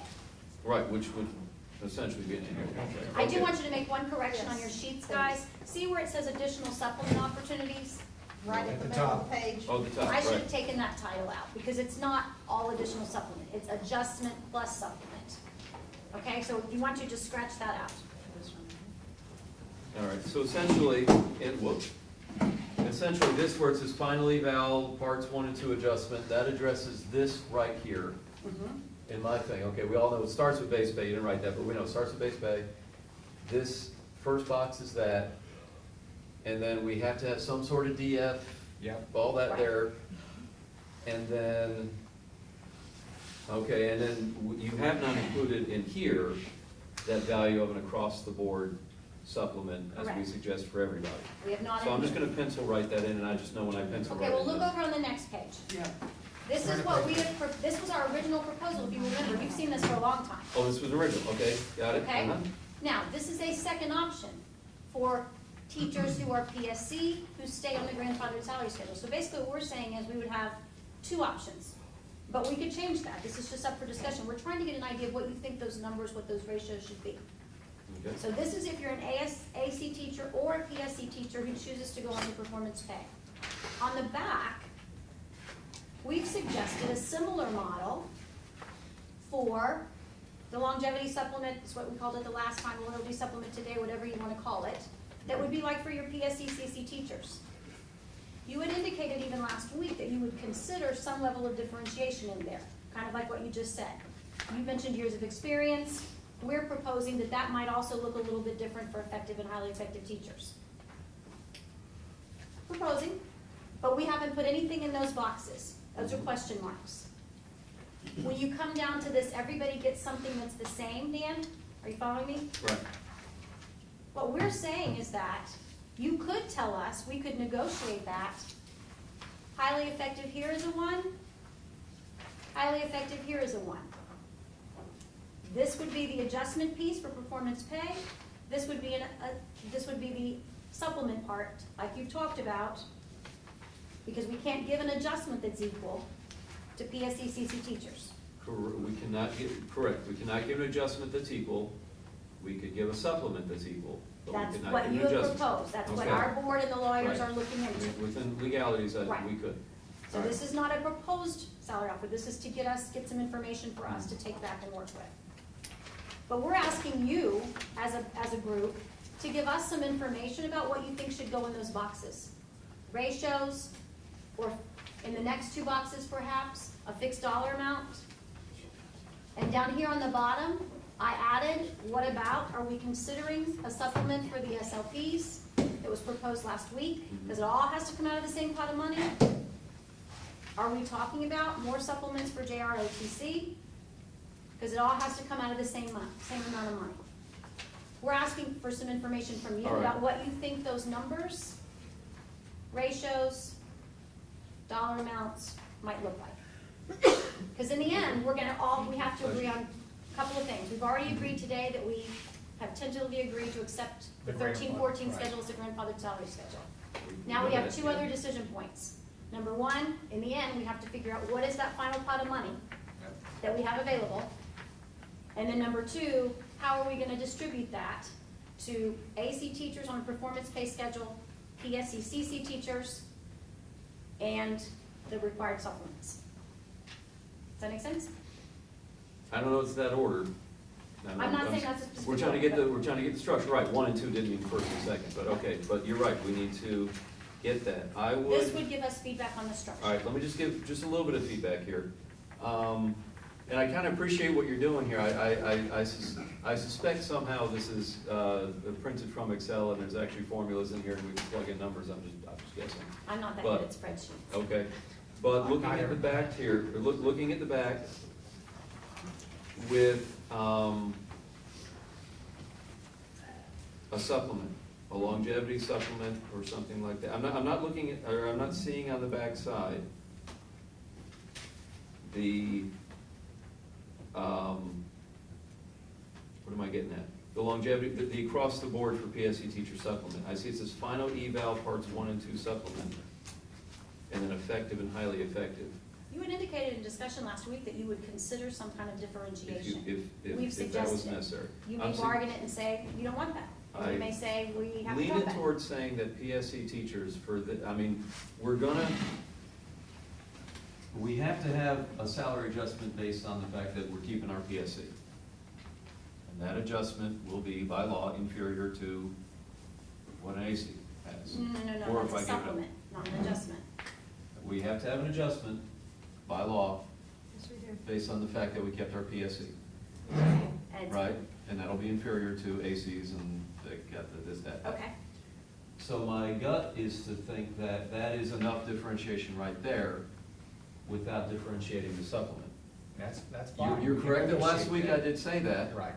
And I'm not saying I'm not listening, I mean, if you say, but we have to do this to make it sellable, all right, but I'm listening, but you're right, last week I said it, since then, the feedback I've had in our caucuses and discussing, if this were to be differentiated, meaning not just across the board, everyone gets 2 million across the board, if this were not differentiated, not even a snicker for 2 million, okay, if this is not differentiated, or I mean, if we are gonna differentiate it, I think years of experience would be more of what we wanna do. Almost like a true supplement where we have lanes in our salary schedule, because we do have veterans been here a while. All right, now that's what I want to make sure we're So clear on. that's what I think we're If we leaning towards now. negotiate this year, going back to that supplemental piece where we are right now, you had said earlier before the ROTC folks that you saw that as, if we had $20 next year, we might add another $5 to that to make that $25. Remember, we would come back every year and negotiate supplements. It's not part of Your base salary. longevity incentive, right. In other words, we'd start all over from scratch next year at the table. At the Correct. base, at the grandfather At the salary. grandfather salary schedule Correct. for supplements. My salary, Right. stuck on this, that, will be, my letter is my letter, and we can't really move that. Now, the only thing that I think, and I'll get Susan, and I know I haven't asked you at break, but I'm saying that with supplements, it doesn't become part of Base salary. base salary, we know that, but it does become, a supplement does become part of your retirement. But not, No, but we not are- life insurance and things like, benefits. that's what I wanna make sure, not I life need to benefits. verify if that is 100% the case. I believe it is, that What supplements. are we double checking? Life insurance. We're Or life double insurance? checking the impact of supplements on a few things. On your FRS earnings, on the value of your salary-driven benefits. There is no question about the FRS, but I I think want what to Susan, check on, Susan is yeah. talking about is. That is an interesting point. Because Yeah. we don't want. Life Disability, insurance, the life disability insurance. insurance, things that are salary-driven. It's very important, and that's And one that of would the be, reasons why that would be a too. detail that we need to know. Right, that's one of the right. reasons why the board has indicated that they wanna do some additional research and want us to do some additional research. Because we wanna make sure that we don't go down this path and then have people say, well, you didn't tell us that. That would be very, very dangerous. So we That- wanna make sure we have all of those things figured out. And your average teacher salary forever and a day would not reflect those supplements. So when the documents come out from the State Department and you're trying to do comparisons to peer districts or contiguous districts or whatever, our average teacher salary would not be reflective of those supplements. Are you saying when I come and present to the board and say, wait a second, our Yes, average teacher yes. salary, you're saying that I you'd am have kind to. of alluding to that, because that would be something we would all have to live Mhm. with. We would We- all have to live correct. with that. And know that how many ever dollars we put into supplements will not become part of that calculation. And that is correct. Here's one point, though, that I want to make sure we understand this. There's kind of information here, but a chance to disagree if you need to. You know, in the budget book, it'll say teacher salary, 200 million. I just put a number out there. Supplements would be on a separate line. Supplements As it are on a has separate been line. forever and a day. And when the budget, you know, when the money comes down from wherever it comes down from, and then it's time to rebuild the budget, you know, that's recurring dollars. Salary supplements are there in the budget. And that supplement, we might see that line growing and expanding, right? Because we might be negotiating that we're gonna put a lot of money in the I mean, if this becomes a significant number, then the significant increase in that, in the budget book would be in the supplements line, right? As opposed to the base salary line? Well, recurring, but not necessarily with the same incumbent in that position. I'm sorry, what was that? Take another pass at that, please. I have a football coach at Vera High. It doesn't mean that it'll be the same football coach the coming year. Or I picked a bad example because they probably will still have a football team. Oh, correct, right, yes, part of your supplement line is also your other supplements, but we're about to increase supplements tremendously if suddenly every teacher across the board is getting a large supplement. So right? supplement is not part of their contract, I guess is what I'm trying to say. So there's not an assurance that that would automatically be built in as their supplement for the coming year. Well, we certainly would write the contract language that the loyalty supplement or whatever supplement, you know, is at least considered salary. In other words, there are a lot of, I mean, the supplements currently in the contract, we understand are at the pleasure of administration granting that position. I hear If I'm you. getting a supplement to be the, That is, okay. you know, we wouldn't want a principal just to come in and say, well, we're moving in another direction, I'm taking away your loyalty supplement. Of course. They get to do that for baseball coach, but Right, they don't get to do right. that for this. We hear you on that. So we somehow have to explain that. That is why our school board is at FABS, you know, this weekend. They've got to find out if we're on a slippery slope. We also have to check with what Harold Weissline's checking to make sure we're not on a slippery slope. Well, the slope we have to be on is we have to meet the law. Yes. And we do want to know But we have to about. be fair to our employees too. Well, And I know that. That's not a cheap shot. I mean, that's Yeah. why we're trying to be fair Right. and make Gotta the be best honest. of, and I know you didn't mean anything, but we're trying to make the best of a very mean-spirited law. Right. Because I don't have teachers, and let me just say again, I appreciate that the board is willing to listen, talk, discuss, because I don't have hordes of PSC teachers asking me, how quickly do I give up my PSC? Right. Because I want 100% instead of 75%, I don't, or 50%, I don't, that's not happening. I got PSC teachers mad at me, Right. quite frankly. Dan, why would you suggest we give up our PSC? And I say, wait, hold on, this wasn't my idea, this was Governor Scott. Dan, if Susan came back with bad news, let's say Susan checks in, finds out that this is not gonna bode well, what do we do? Well, Life insurance. Well, we have to weigh them. I mean, my gut instinct, well, certainly we'd caucus and Sure. we'd explore that issue a little But more. I need you all to be talking about that. But if it comes out that, okay, we can do this, and we can put this in there, and we can sell PSC teachers that we got cross-the-board raises for everybody, maybe a little differentiation, whatever.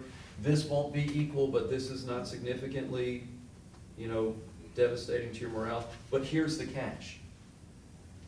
This amount of money won't be covered by your life insurance.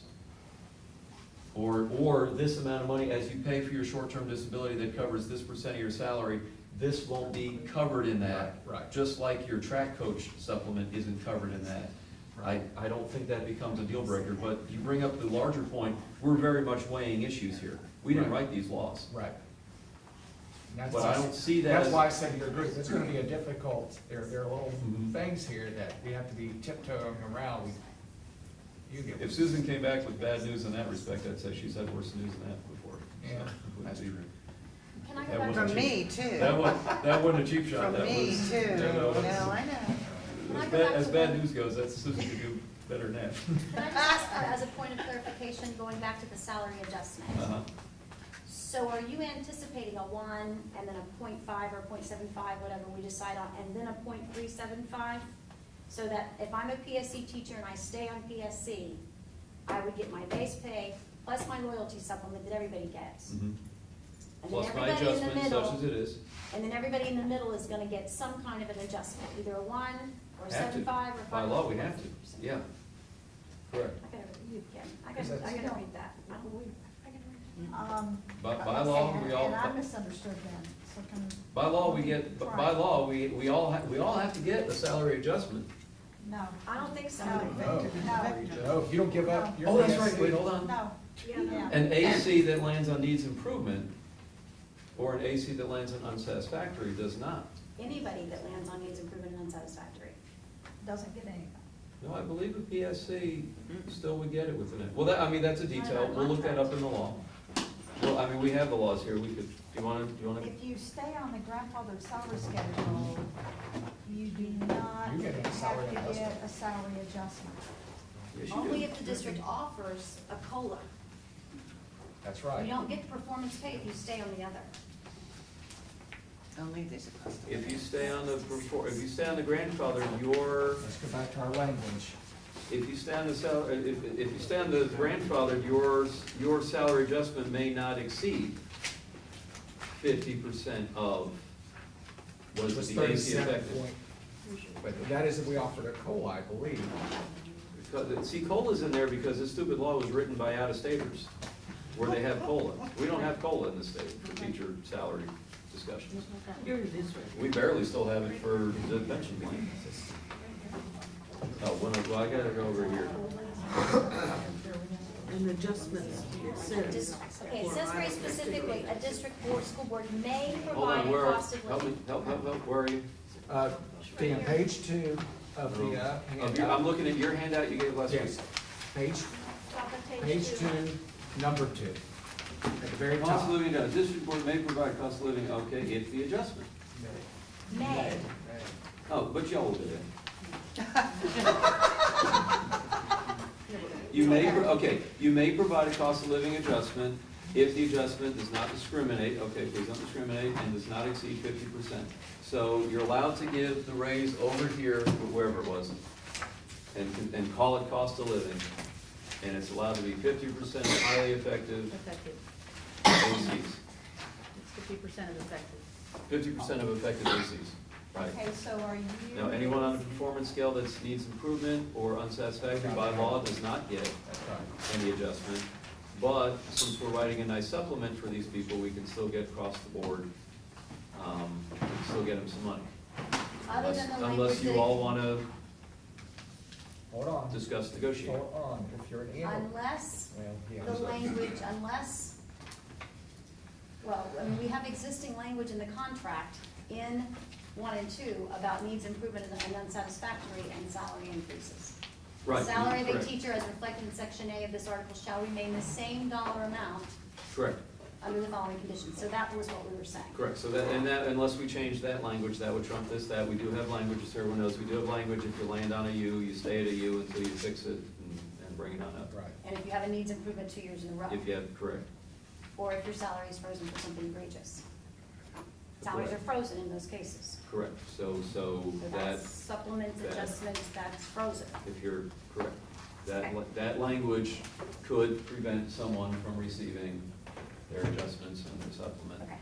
It wouldn't keep them from getting their baseball coach supplement, but it could keep them, if we negotiate and understand, it could keep them from getting that, if that's what you want. All right. Judy's got one more question, and I think we ought to take a break. I think, Yeah, right. I just wanted to make sure that I understood, because, again, trying to formulate this in my mind. Are you saying that irregardless if Saying you irregardless go anything's not a word. to PSC, or you go, if you go to performance pay, or if you stay on the grandfather salary schedule, you would envision everybody getting a supplement, however Correct. we define that, and everybody getting something related to a salary adjustment? That is what I had envisioned, yes. Because I misunderstood the other day. The other day, I thought you were headed to everybody gets a supplement, and then only carving out a small amount of money to deal with performance pay, and having that be the only difference. And Well, that no would matter only be what, applied to well, the- correct, no matter what, we have to do these salary adjustments. But The law you says don't that. have to do a For salary performance adjustment pay. for anybody on a grandfathered salary schedule. That was my point. Well, right, no matter what, we have to do the salary adjustments for annual contract teachers. Yes. That would, okay, we're agreeing to that point. It's up to what we negotiate. You don't have If to we do it for also the offer PSCs. a salary adjustment to PSC teachers, which could be half of this and that. Now, in my original scenario, what I had 10 cents, 6 cents, 3 cents? Yes. We'll keep the 3 cents. I mean, if we can put it all into here, but that's Well, all for that was my discussion. point. You're gonna dilute this by doing. By all the PSCs getting half of the effect, if we find a strategic reason to make this a better number, Well, it doesn't have to be that large, because remember, the word is may. Okay, it just can't, the reason for that language is you can't exceed Mhm. that 50%. Okay. That was the reason for the language. So, Okay. okay, I But was it just is trying to true, get that straight. which is, the more, whatever you call it in a math problem, I mean, the more different buckets that we establish in terms of AC, highly effective, effective ACs, PSCs on the loyalty supplement with 5 years, and then PSCs with 10, I mean, the more you spread that algebra problem out, the more the X becomes smaller. we don't want to spend all the money so that we get to here and that number becomes a mockery. Keep the mockery somewhere else. All right, we'll see you all 1:30? 1:30. Okay, thank you. We earned this one, right?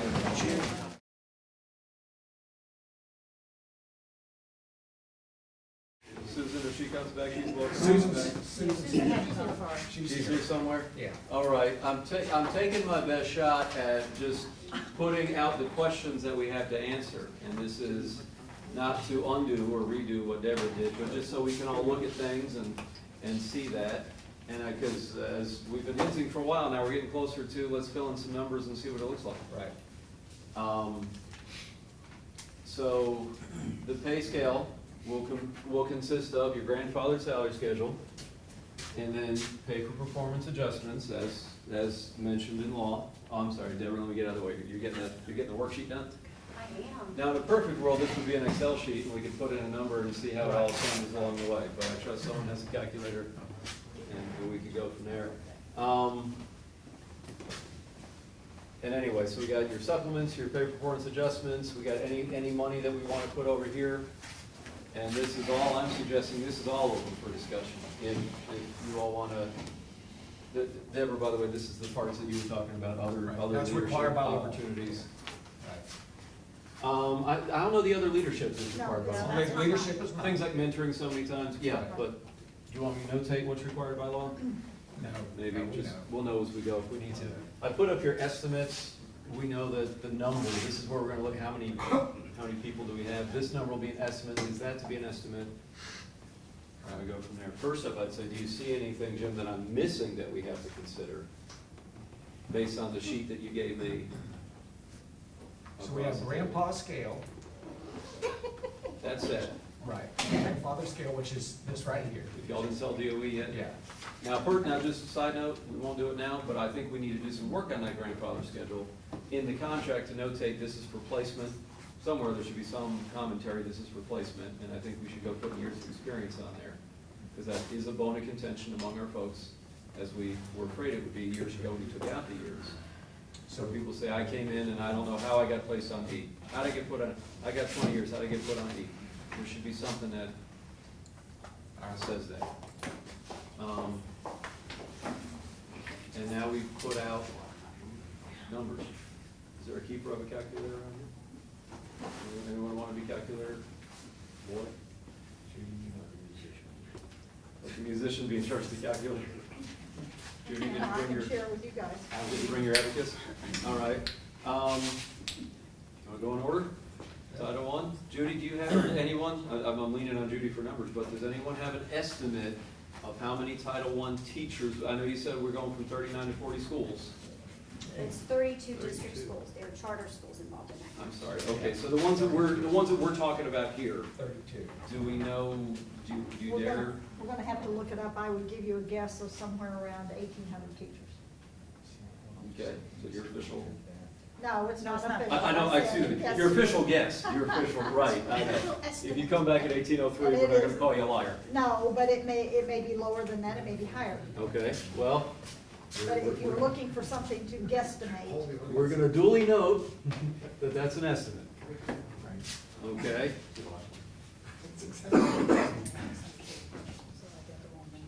we won't know about the second thing The DF schools. until the schools are identified. Okay? So, can't even really give a Suppose guess. we We're had to- hoping it's a zero. Well, yeah, of course. Suppose we had to use this year's number. And I know, disclaimer, it's not gonna be the same number, but suppose we had to use this year's number. Would you be able to guess how many teachers would have been impacted? How many students are at Eden Park?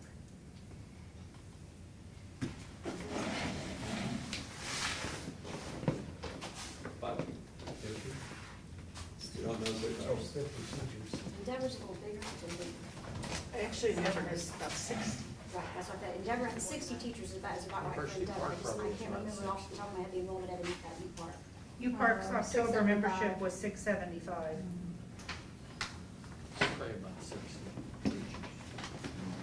Oh, wait, this, And so that that's right, we just is, need numbers of teachers, about that's 50 only, plus that's 60. about 140 larger than Endeavor. I mean, Endeavor's larger than. So I'm Endeavor has sorry, about I'm 60 sorry, wait, teachers, U Park has about 50 teachers. Were there any I other? say, I think you could guesstimate about 110. Okay. That's a guess. Of course. That's about close. We're not gonna stop saying that, and I don't blame you. I don't blame you for every number put up there. Because each of those schools, remember, has a few extra units because of their DA status and the fact that we had to add teachers in English literacy and science and math, as well as in their Title I resource teachers. And we accept that as only an estimate with the guarantee it goes down.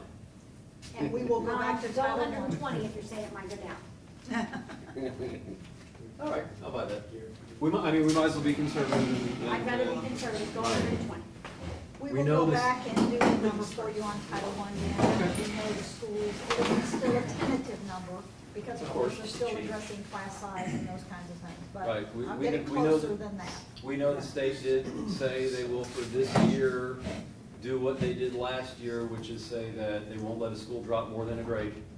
So if anybody's watching or hearing, if your school's a B and you're looking at your FCAT scores and you're nervous, I'm not suggesting anyone is or isn't, but that if you're a B, you're not gonna be an F, the state promised, all right, for what that's worth. All right, critical shortage, we were talking about this at lunch. If I'm right, if I remember right, please tell me, the state identifies critical shortage areas, is that right? Or does the district? Both. Oh, okay. Both. Well, that's And right. that's why we wanted to go back and check to see if speech language pathologists are a critical shortage area for Brevard County. Because then you've got your SLPs over here, and you don't want to list them twice. At least I don't know, Right. maybe you do. Remember, this was a discussion of a That's- particular certification having the That's right. Cs. So we'll see. I would almost say they are critical because they're in such need that you're hiring outside contractors to take some of their caseload. So right now, to answer your question, both. Critical needs are both. Okay, so about how many would we say are critical? What are the I subjects? mean, I have a feeling it's gonna be well more than half. I have a feeling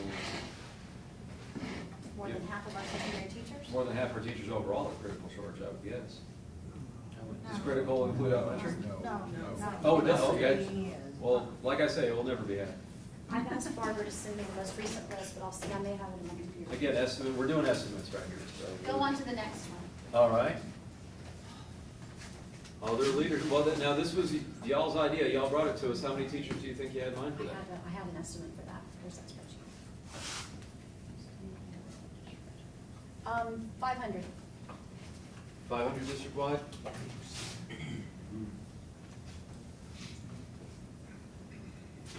All right, and then the loyalty, well, that, I mean, the suggestion we're gonna give you is that that's for everybody.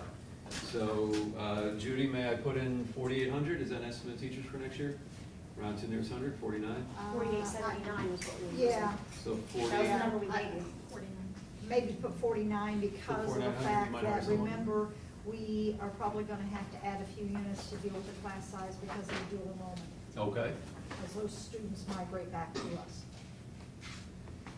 okay, let's see, while we're on a theme here, before we get to estimates, we got highly, let's see, we established last time that about 30% of our teachers are highly, or excuse me, are AC.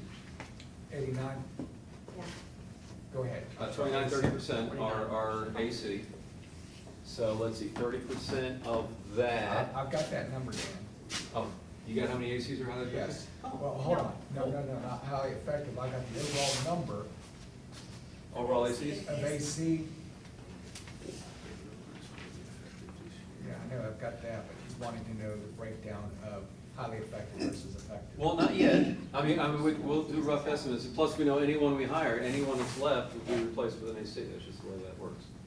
That's, Well, there are 1,366 AC teachers. what's that, 1,400?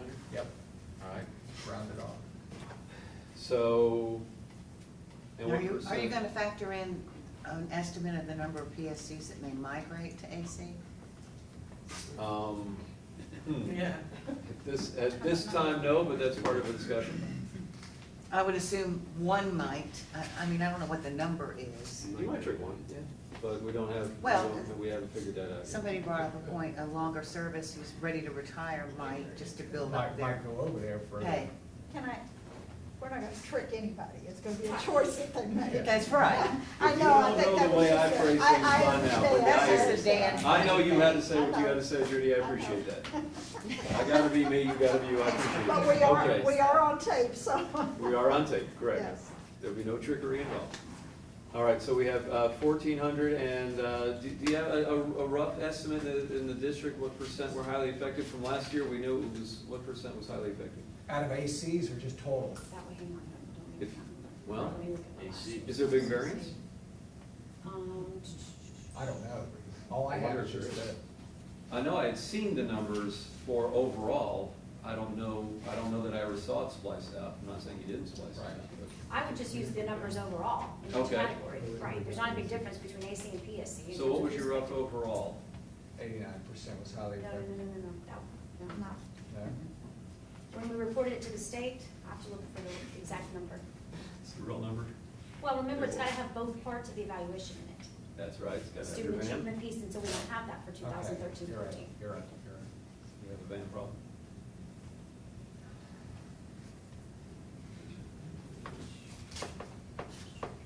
$1,202?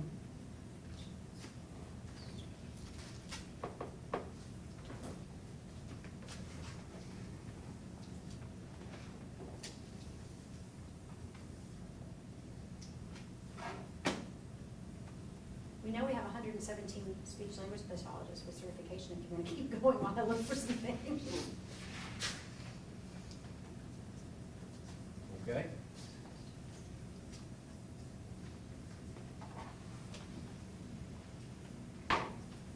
Y'all feeling sorry for the students in my classroom? Yeah.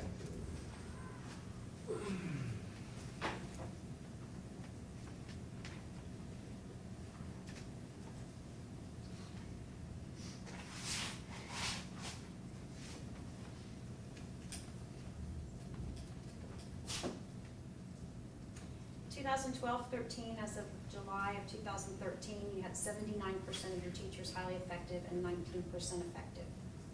I don't know if that was the final number that went to the state, that was a preliminary number, but that gives you a good beginning. So why don't we say about 80% of about 1,400 ACs, right? And that was 12, 13, but we're talking 13, 14, so let's just assume the numbers are close to holding true. Very good, Right. 80 and 20. So 80% of 1,400, anybody? 1120? 1120. 1120? And what do they got, about 280? 20%. About 280? And PSAs keep, well, let's see, about 70% of the workforce, or I guess the rest of this up to 4,900, right? So about 3,500?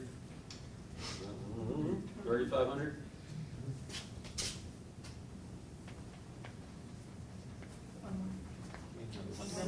Another zero. Oh, yeah, we will, yeah. That would make a difference. Okay, now we're at the fill in the numbers part. Yes, I'm sorry, now we're at the stop for questions part. We should stop a few steps here. I Thank you, Judy. think I heard something different on that very last line before lunch, so can you explain to me how you see that COLA working? Well, Because We have it's to not, fit- it's not a requirement, but I just want to see how you see it working, because of course that will further dilute, Mhm. especially whatever ends up on the loyalty line as you have it titled. Correct. So how do you envision that working? Well, I envision that right now we're gonna put numbers in these blanks, Okay, and this is not required by law. right. Right, we said some of these are required by law, some aren't. This, it is not a requirement of law. And maybe we that should we circle give the that. two that are not required. How about That the would laws? maybe be, or the three that are not required by law. All right, let me, whoop. You want me to spell it right? No, boy, well, whatever. Here, I'm gonna put NR, Okay, and we all gonna remember that means not required. Other leadership was not required, right. and this is not required. Right, right, okay. Would you like? I was just trying to understand how you thought that last line Well, would before work. lunch, we talked about, we don't have to do that. Right. And we weighed the values back and forth about, but we want them included, or no, we don't want them included. And I don't know that we gave you a definitive, darn it, it's a deal breaker. You know, we're stuck at negotiating if we do or if we don't. I don't think we gave one way or another. If it's the decision that we don't, then that just becomes a zero. Get it? If it's a decision that we do, it can't be more than half of that. Is that pretty much what we agree the law means? Yes. I'm phrasing a statement as a question, that is what the law means, okay? So if we do decide to put a number there, it just can't be more than half of this. Nothing in the law against making that zero. That's right. So we have that there as a placeholder. We reserve the right to go back and forth if we, you know, as we talk about it. When someone says, hey, what's that look like? Okay, I have the critical shortage list for 14-15. okay. Emotionally, mentally, and physically handicapped teachers, specific learning disabled teachers. It's a lot. I don't know if you run it down or not. EMH. That's okay. I'm ready to Hearing go. impaired, H, DHH, isn't it usually? D, H, H, D, H, H, all right. Y'all remember? Autism, ASD, AS, I was trying to remember that, yeah, ASD. ELP, or some pre-kindergarten handicapped teachers, two E's, but that's okay. That knows the same. Got it? Visually impaired, Which is VI, okay. varying exceptionalities, VE. DE, uh-huh. Audiologists, speech language impaired and reading teachers with masters, Speech, language impaired, which Just is put not- SLP. SLP, all right, and and then reading reading. masters, if they have a master's degree, both of those. Oh, you want a master's up there? Okay. OTPT, school psychologist with master's degrees.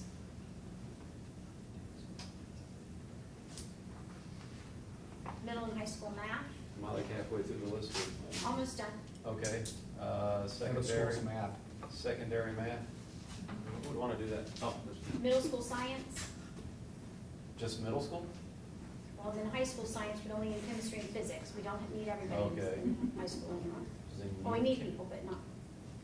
Yes, you reserve, we know what you mean. And then minority teachers in all districts, in all subject areas. The district has made it a priority for minority improvement as a part of the strategic plan.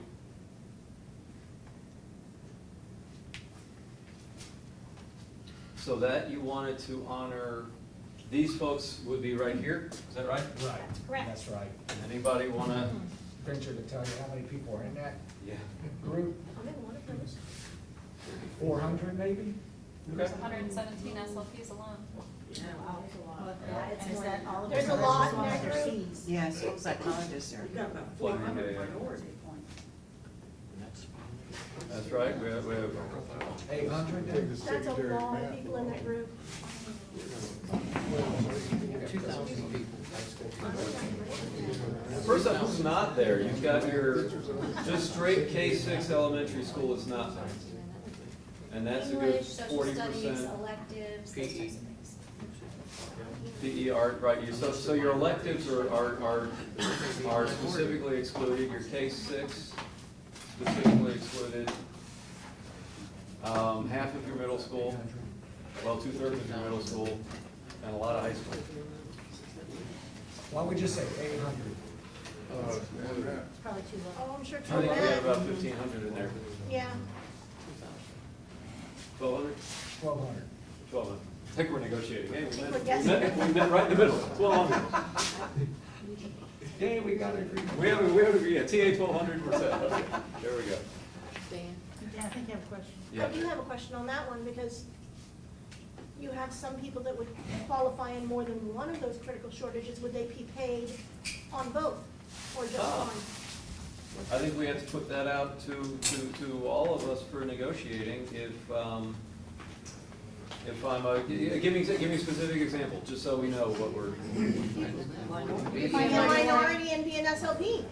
You could be a VE teacher and also teach autism. There's a Okay. lot of different, Okay, you can teach high school chemistry and physics. you could teach half the day of something. I could teach half the day secondary math, half the day PE, and then You do I get get the both whole of thing? them, or So- just one? So does it say in the law that you have to be paid? Yeah, I know. Does it say in the law that you have to be paid for each of the, Critical shortages. Well, I think or can we just say, in our contract, you would be eligible for only one award? I think we are free, I mean, I believe, I'm quite certain, we are free to award a supplement. We could say, you're awarded a supplement if you meet any one of these, These which criteria. means you get one supplement, if you get 5, you get one supplement. Right. Or we're free to negotiate and say you get one each. I mean, would we agree. could negotiate, would I agree think with we could decide that locally, we don't have to go get a lawyer or. Right, I agree with you. We don't have to bring in a representative to ask what they meant, they don't know what they meant, they just sign off on the law, they don't. And if they want to take you and I off to supplement jail, then I guess they have to come get us. Then I guess, we could work, we'll have some quiet time to work on the contract. Yeah. So, In the dark. we are. The camera's off. Okay, before we put in some numbers, a little bit of grandstanding here. I want this whole group to know, an audience and people watching at home, it is a very high value of this union that every teacher in this district receive a raise that is a real raise. It is significant, it is something that they notice, it is something that they appreciate. It is not like one of those one-time bonuses that I got $200. It's not $200 spread across the whole year. Okay, it is a real raise.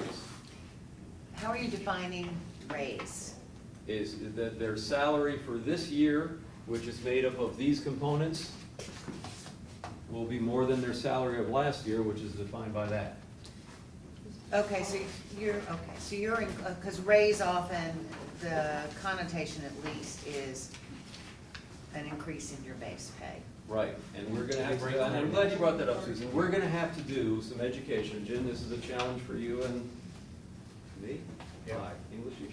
This is a challenge for you and me, that we're gonna have to explain to people, this is how your salary is made up. Right. And we're gonna explain to people, happily explain to people, this is the challenge the legislature gave us. This is the problem the legislature gave us. I'm still getting emails from people saying, why would BFT go along with it? Because that's the law. Because people are gonna get confused over supplements. And so, Susan, you bring up a good point. Somebody's gonna say, well, is my pay this, is my pay this, is my pay this? People, what I think really care about is when they go online and they look at their pay stub. Some people don't even do that, they just look at their direct deposit. But somewhere up there at the top of the pay stub, it says salary, or pay, or whatever it says. Okay? And that number is made up of this and this and this. Okay? No, it's It only will- that and that. Right. Supplements are That number will not usually, be your supplements. gross wages would include everything, right? Okay, gross wages then. Would include everything. These supplements that we're gonna talk about, or, I mean, at least this one, I know Supplements will be recorded, they're recorded on there as well. That's right. the supplements are on there, and you're right, it might have to be a separate line, I know I have to give that number, then over here you got some other explanation, right? And you'll splice out some things, the A+ money gets its own little line and everything. But what we're, just to be sure about this, and I don't think we're spending money one way or another, but if this is created, we want this to be in each paycheck. I know sometimes coaches wait till May and they get a lump, but we understand the theory of what I'm Heard you saying say here. that last time, Right, and I would okay. agree with that. Good, okay, thank you, that's what we're looking for. And will there be an education piece to what you brought up earlier? When you buy your life insurance, let's make sure you understand what portion you are If insured. you receive a supplement here ongoing, Mhm. paycheck to paycheck, it is included in salary-driven benefits levels. Meaning, Oh, that's good news. That's isn't good it? news. It's good You just gave news. us good It's good news. meaning, if you go out on disability, you're paying a premium on that supplement that you're getting every paycheck with your base salary. So you would get that level of benefit in short, long-term disability and a life insurance claim. Okay. Supplements that are paid out lump sum are not included in salary-driven benefits. Okay. So Okay. if we put a little bit of their supplement in each paycheck. It will be reported as part of the base for salary-driven benefits levels. And then we'll get into those what-ifs. Again, these are what-ifs to get in down the road. And I bet Susan and Judy and Deborah, y'all are gonna catch a lot of these. But some what-ifs down the road if we don't have that on day one. You know, because we have to come back to school, ratify, and all that stuff, assuming the best, we come back, we ratify, we report to the board, blah, blah, blah. It won't be in the first paycheck. So we gotta talk about what is a retro supplement and things, but that's a detail, we'll get into all that down the road. All right, anyway, as we fill in numbers right here, people watching at home, or even some of you might sit and think, that's all you think the DF is worth? That's it? Don't you know how hard those people work? And you might think, don't y'all realize what this is worth? Is that what you, well, our core philosophy in tough times is I want people to have a raise.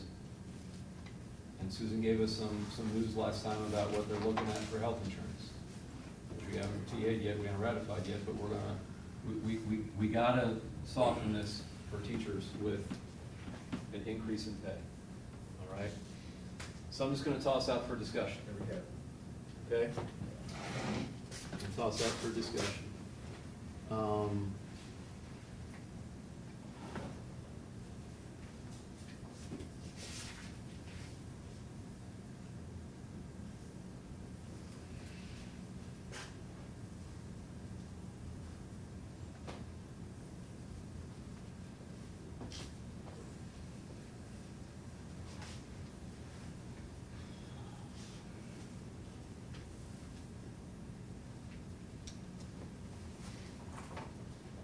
I have not multiplied that out yet, figured fringe I, but we want to start discussion on that. Do you want figures?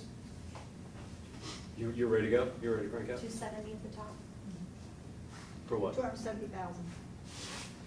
In other She's words, giving you the dollar she's giving you a amounts. dollar amount. Oh, you're multiplying across? Yes, yes. That's $270,000. Oh, okay. 18,000. What's that? 18K. No, 180. I'm sorry, no, 18. Sorry, 18. sorry, you're right. 18,000. Sorry, 18,000. Next one's 180. Sorry. Yeah. Next one's 180,000. You skip I over. haven't put a number there. That's, right. you brought that to the table. I'm not gonna disrespect it, but I'll let you But suggest. that, we don't have to meet the law, you're right, it's not required, so 7,350,000. 7.35 35. million? Yes. All right. 224,000. 28,000. And 175,000.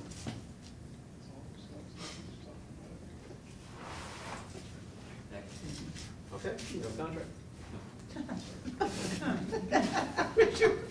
Dan, you'd make my day if it were that easy.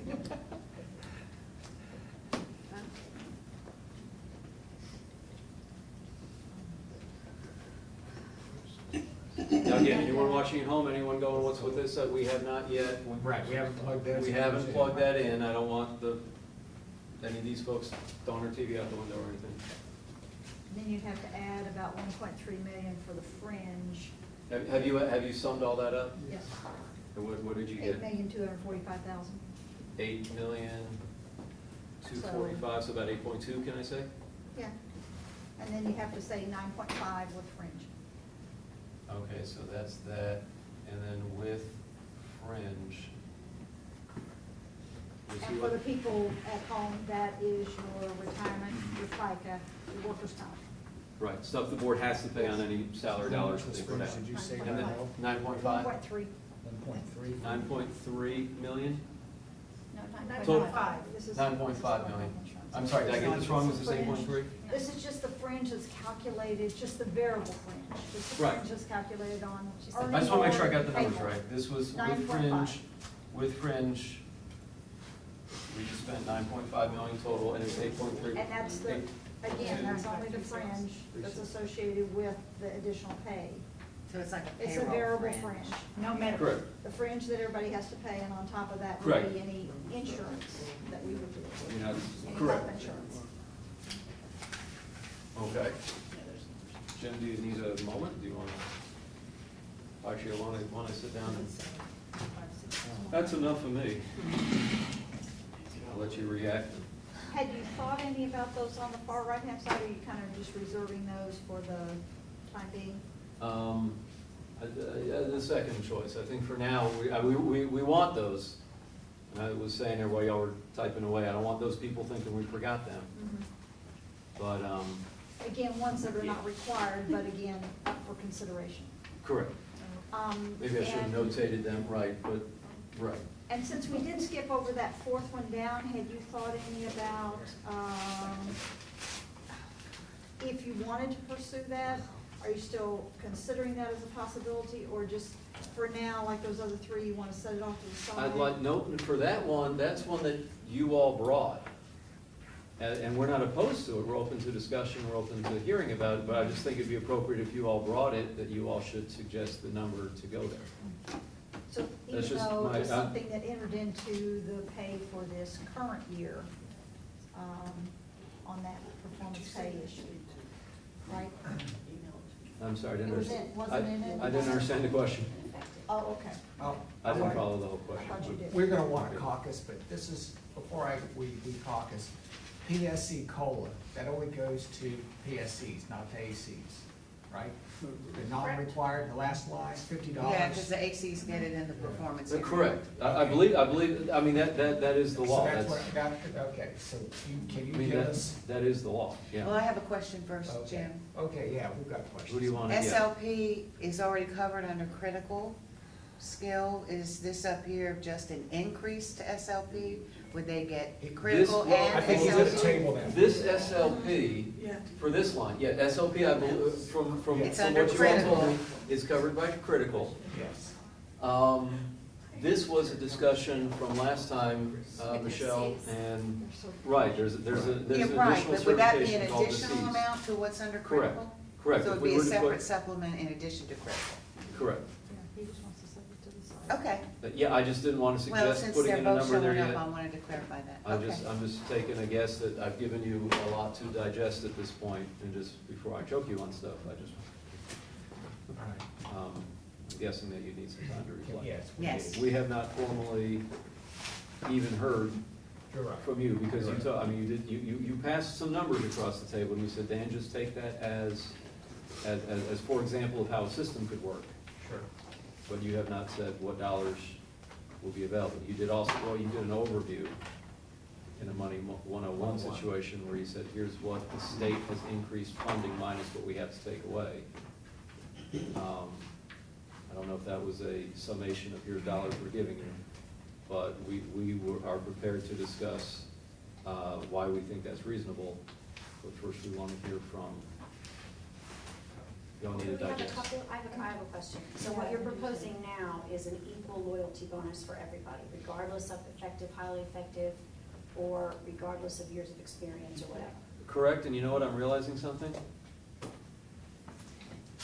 This number is too high because not everybody that was here this year will be back for 14-15. Cool.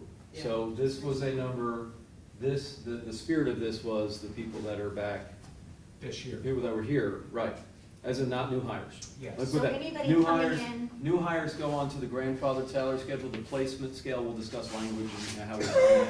And even DOE wants to know how you're placing people.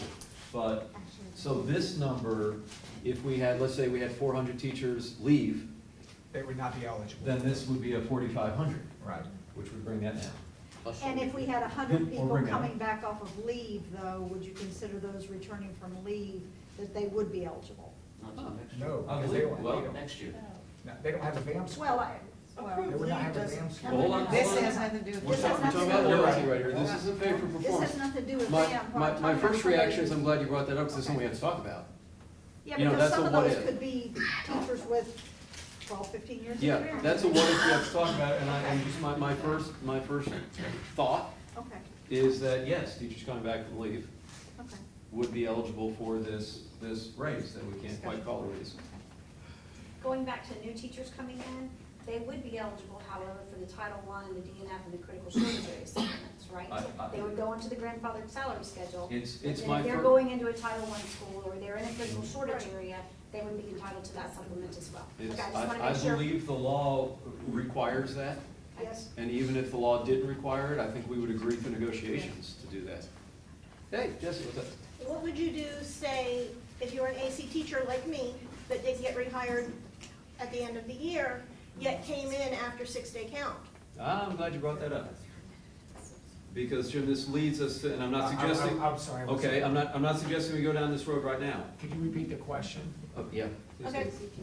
I'm an AC teacher. Say my principal says, nope, we're not gonna bring you back yet, but after 6-day count, she brings me back. Now you are Does back. that loyalty bonus then come, that loyalty supplement I then would come say to me? yes. No, I would say yes. I would say And, yes. and we would have said yes. You're back. We would have Yeah. said So you're back. it's you're a little back. longer, It's but well, you're I can honestly say as an AC teacher, last year I didn't come in until October, the year before was November.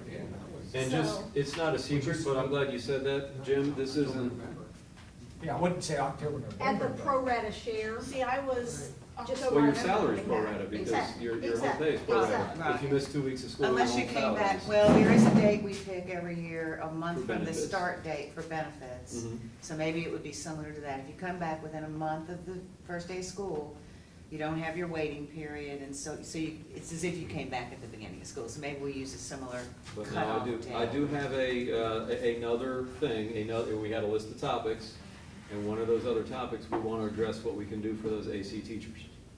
Because we're worried about the fact that we do have some that are highly effective, that are sitting until 3 weeks after the 6-day count. Judy, sorry to trouble you, or whoever had the calculator out. I adjusted that down again, these are all estimates, but it might be too optimistic to think all 4,900 teachers will be back next year. So I put that at take 4,500. 600,000 off, go down there and change your 8.2 to 7.6. Whoops, I forgot what this number was, but all right, take 600 off. Yeah, it will change it to 7.6. 675 is your number that you were trying to fill in. 675, oh, whoop. That makes this 6.8. 6,750,000. Yes, Okay, 675, I read right? it, okay, well, It changes okay. that to 7.6. I'll quit arguing. All right, and change this, what did this come down to?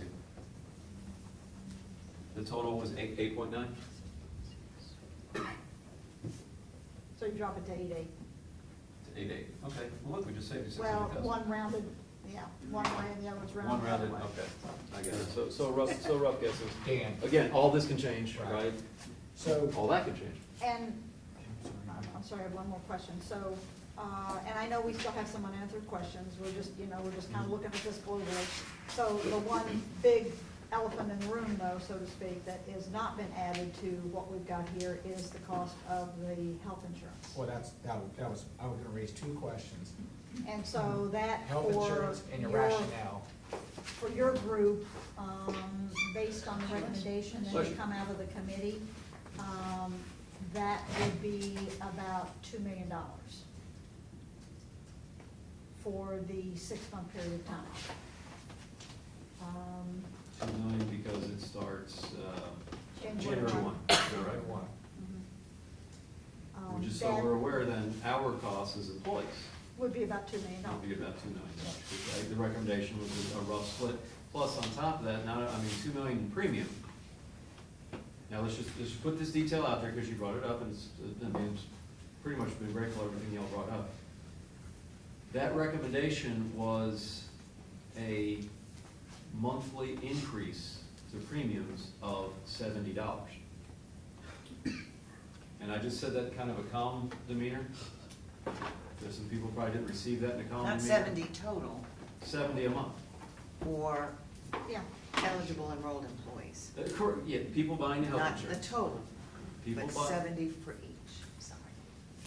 70 for each. Like- 140 total. Okay. The You wanna make it- let me spit it out all the way, and then you tell me what I got wrong, please.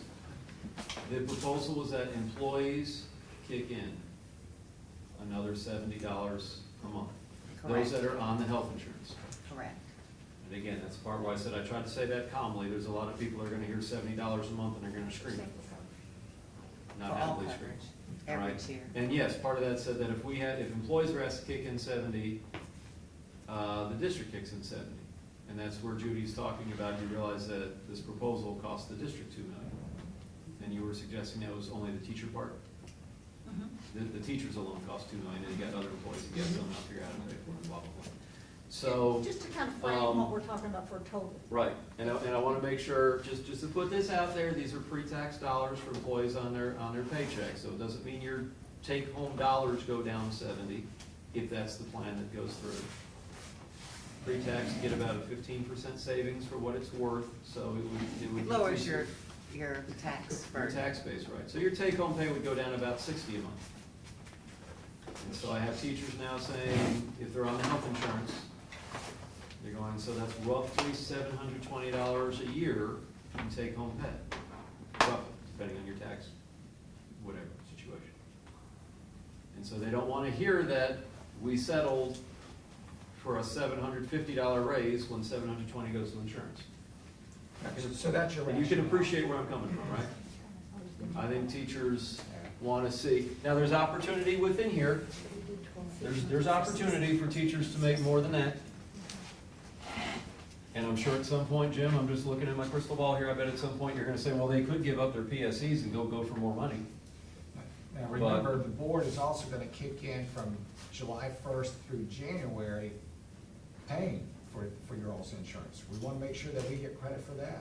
Oh. I Well, we didn't know. haven't talked about that yet. So- Right, you weren't supposed to. But I need to Yeah, go back to yeah. something Dan said. No, Don't that's- forget, yeah. Dan, when your example that you just walked us through, we'll be negotiating again for 15-16. So really, you should only talk about the 6 months from January 1 to June 30. And, Because you know, then you we're probably back at the table. you probably just softened something a little bit, because, and I'm glad you said, I'm not usually that grateful to you, but I am very grateful you said that. I just said 600 for the year, right? That doesn't start till January 1. That's right. So really, we're talking 300 for this school year, For this school year. for this school year. I'm sorry, So they won't, 600. well, okay, here's, do I have an inch of board here I haven't used yet? The discussion was $70 per month on employee premiums. Right. I'm already getting emails that say, don't anything, go to Stop the World, don't do that. 6 months. Let's just for argument's say, your tax situation, pre-tax dollars, et cetera, makes it 60 a month, but that wouldn't begin until January. Right. So on this contract, we're discussing January through July, Through- which is through 7 June. months. Through June. Through June, So it'd be 360. fiscal year.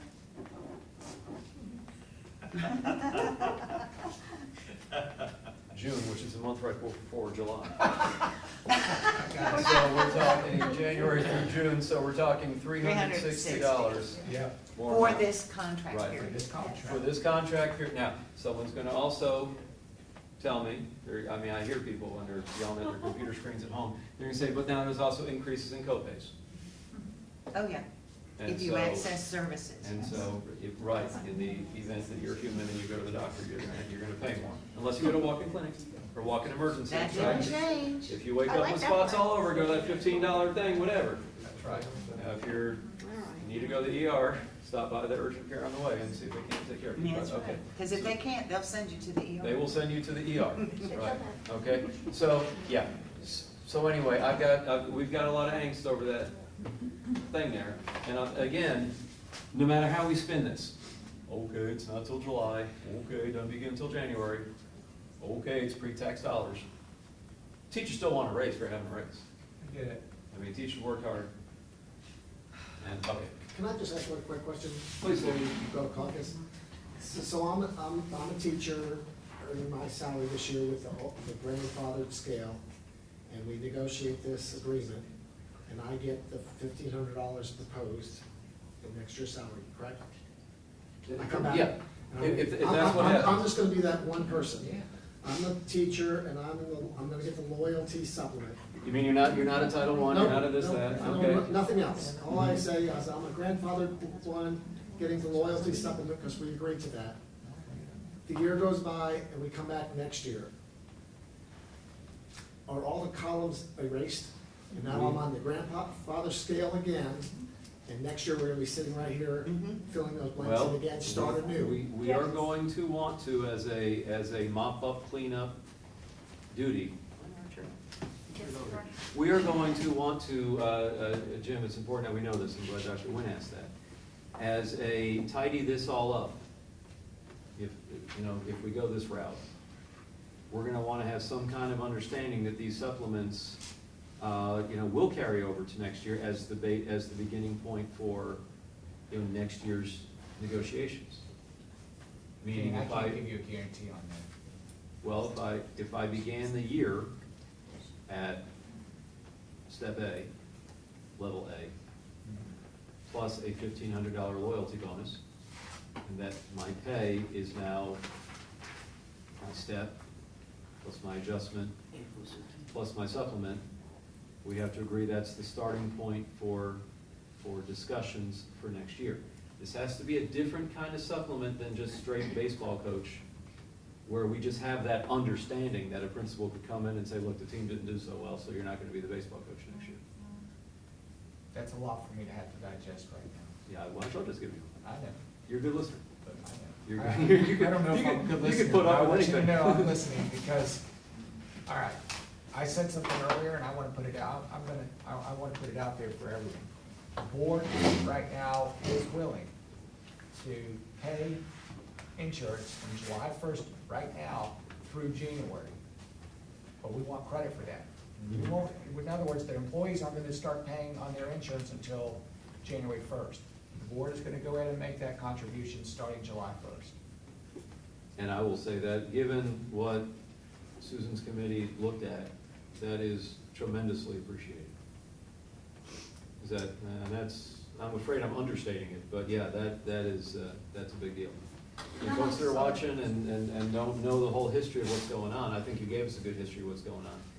That stuff that we're mad about, I mean, teachers see what's going on with the trust fund. We're mad, angry, we're throwing stuff, we're going nuts, but it's not y'all's fault. Health insurance costs in this country are doing what they're doing. And it's not a, see, we shouldn't have voted this way, or we should have voted that, I mean, that's just a fact of life.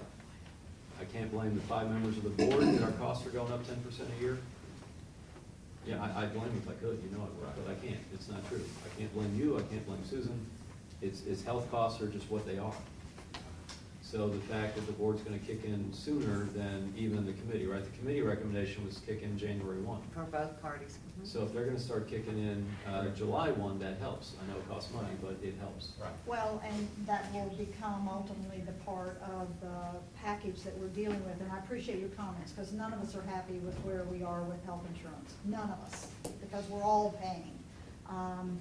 But the issue is actually more striking. I know what the committee's recommendation was, but the forecast is still that the fund will go into a deficit by the time we get to December. Now, again, it's early in this year, things have improved some, but we can't let it go into a deficit situation. In fact, last week, we had a real scare in that Susan got notified by the Office of Insurance Regulation. They didn't like that letter, my annual letter that I have to write them.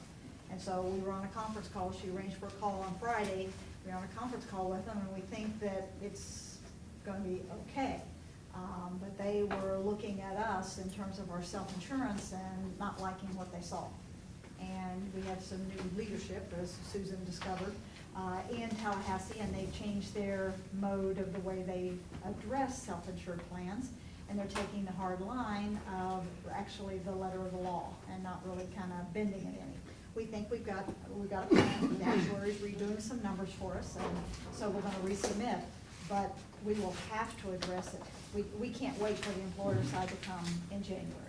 I think we all saw that in that committee. We saw, the plan for at the end of 2 years was a $17 million problem, and then we made a plan and balanced it for the bottom, and got the bottom to balance. And yet it still had that December 31st, 14 was a minus 1.9 Right. million, and we all just said, well, there's somebody gonna do something here. Well, So and of we- course, as y'all saw, our first quarter was pretty good, but April was bad. You know, we haven't made it through the year yet. What the Office of Insurance Regulation has changed a bit in our approach, is they wanna see, and you know these numbers, Dan, they wanna see the per member per month revenue meet or exceed the per member per month expenses. The ongoing recurring revenue flow.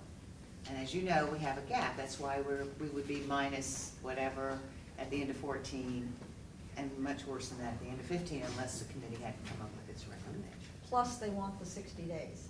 Plus, So they those want are the 60 days. Revenue to exceed expenditures. I thought I saw you plus writing the checks 60 earlier, days. so. So, So that was, you got your checkbook out you? no. All right. Sorry, they haven't let me print money yet. Jim, I think I given you, I think I gave y'all I'm sorry, plenty one more to thing, one more thing digest. before we close that. But The maybe not reason I much. bring that up is There's always time for because more. there's another $2 million. So now we're talking $4 million on the health insurance side just for the teachers. So that's the Oh, you just- reason okay. for bringing that up now, so you kind of have, you can kind of frame, you know, what we've been talking about. Okay. Well, that's, don't say that's not appreciated, because, yeah, that's a problem. You give us till 2:30, which is 10 minutes to let us talk. It's fun, 10 minutes. All right. 10 minutes, and then we'll come back from 2:30 maybe. Y'all can do it. That's all you want to do. The jury should be out longer. Just give us 10 minutes. Y'all If we can't- need a little longer, we'll step out. Y'all can't call me crazy 10 minutes. There you go. All right, we'll come out and get you all. All right.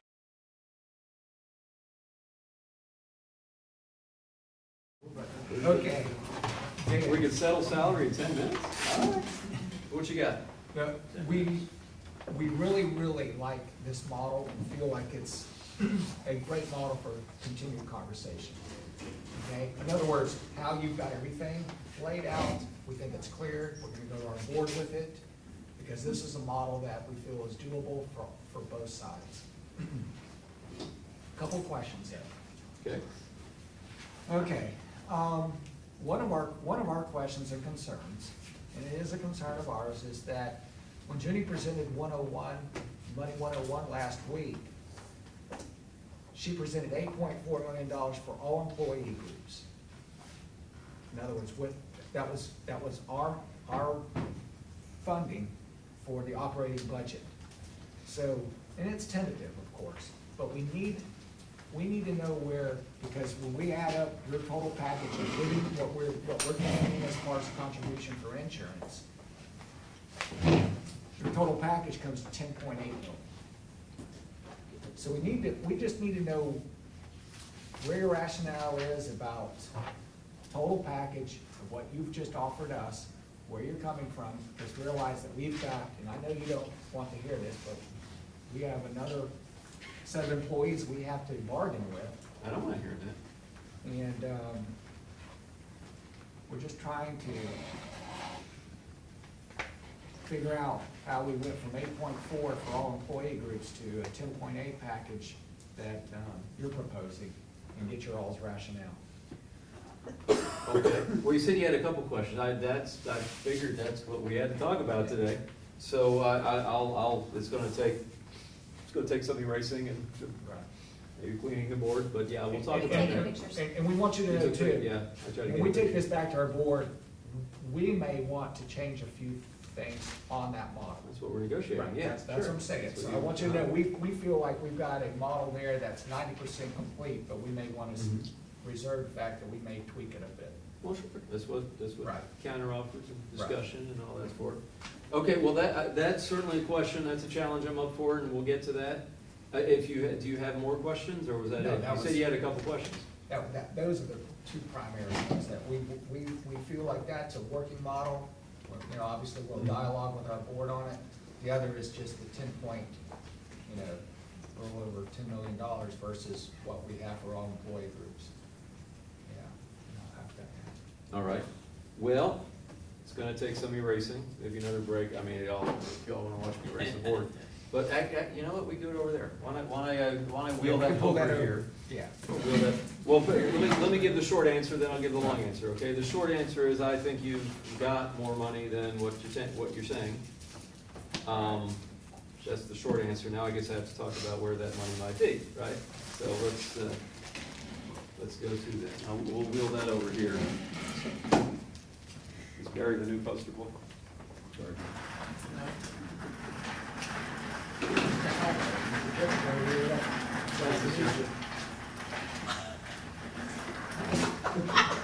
Did you hear that, Brandon?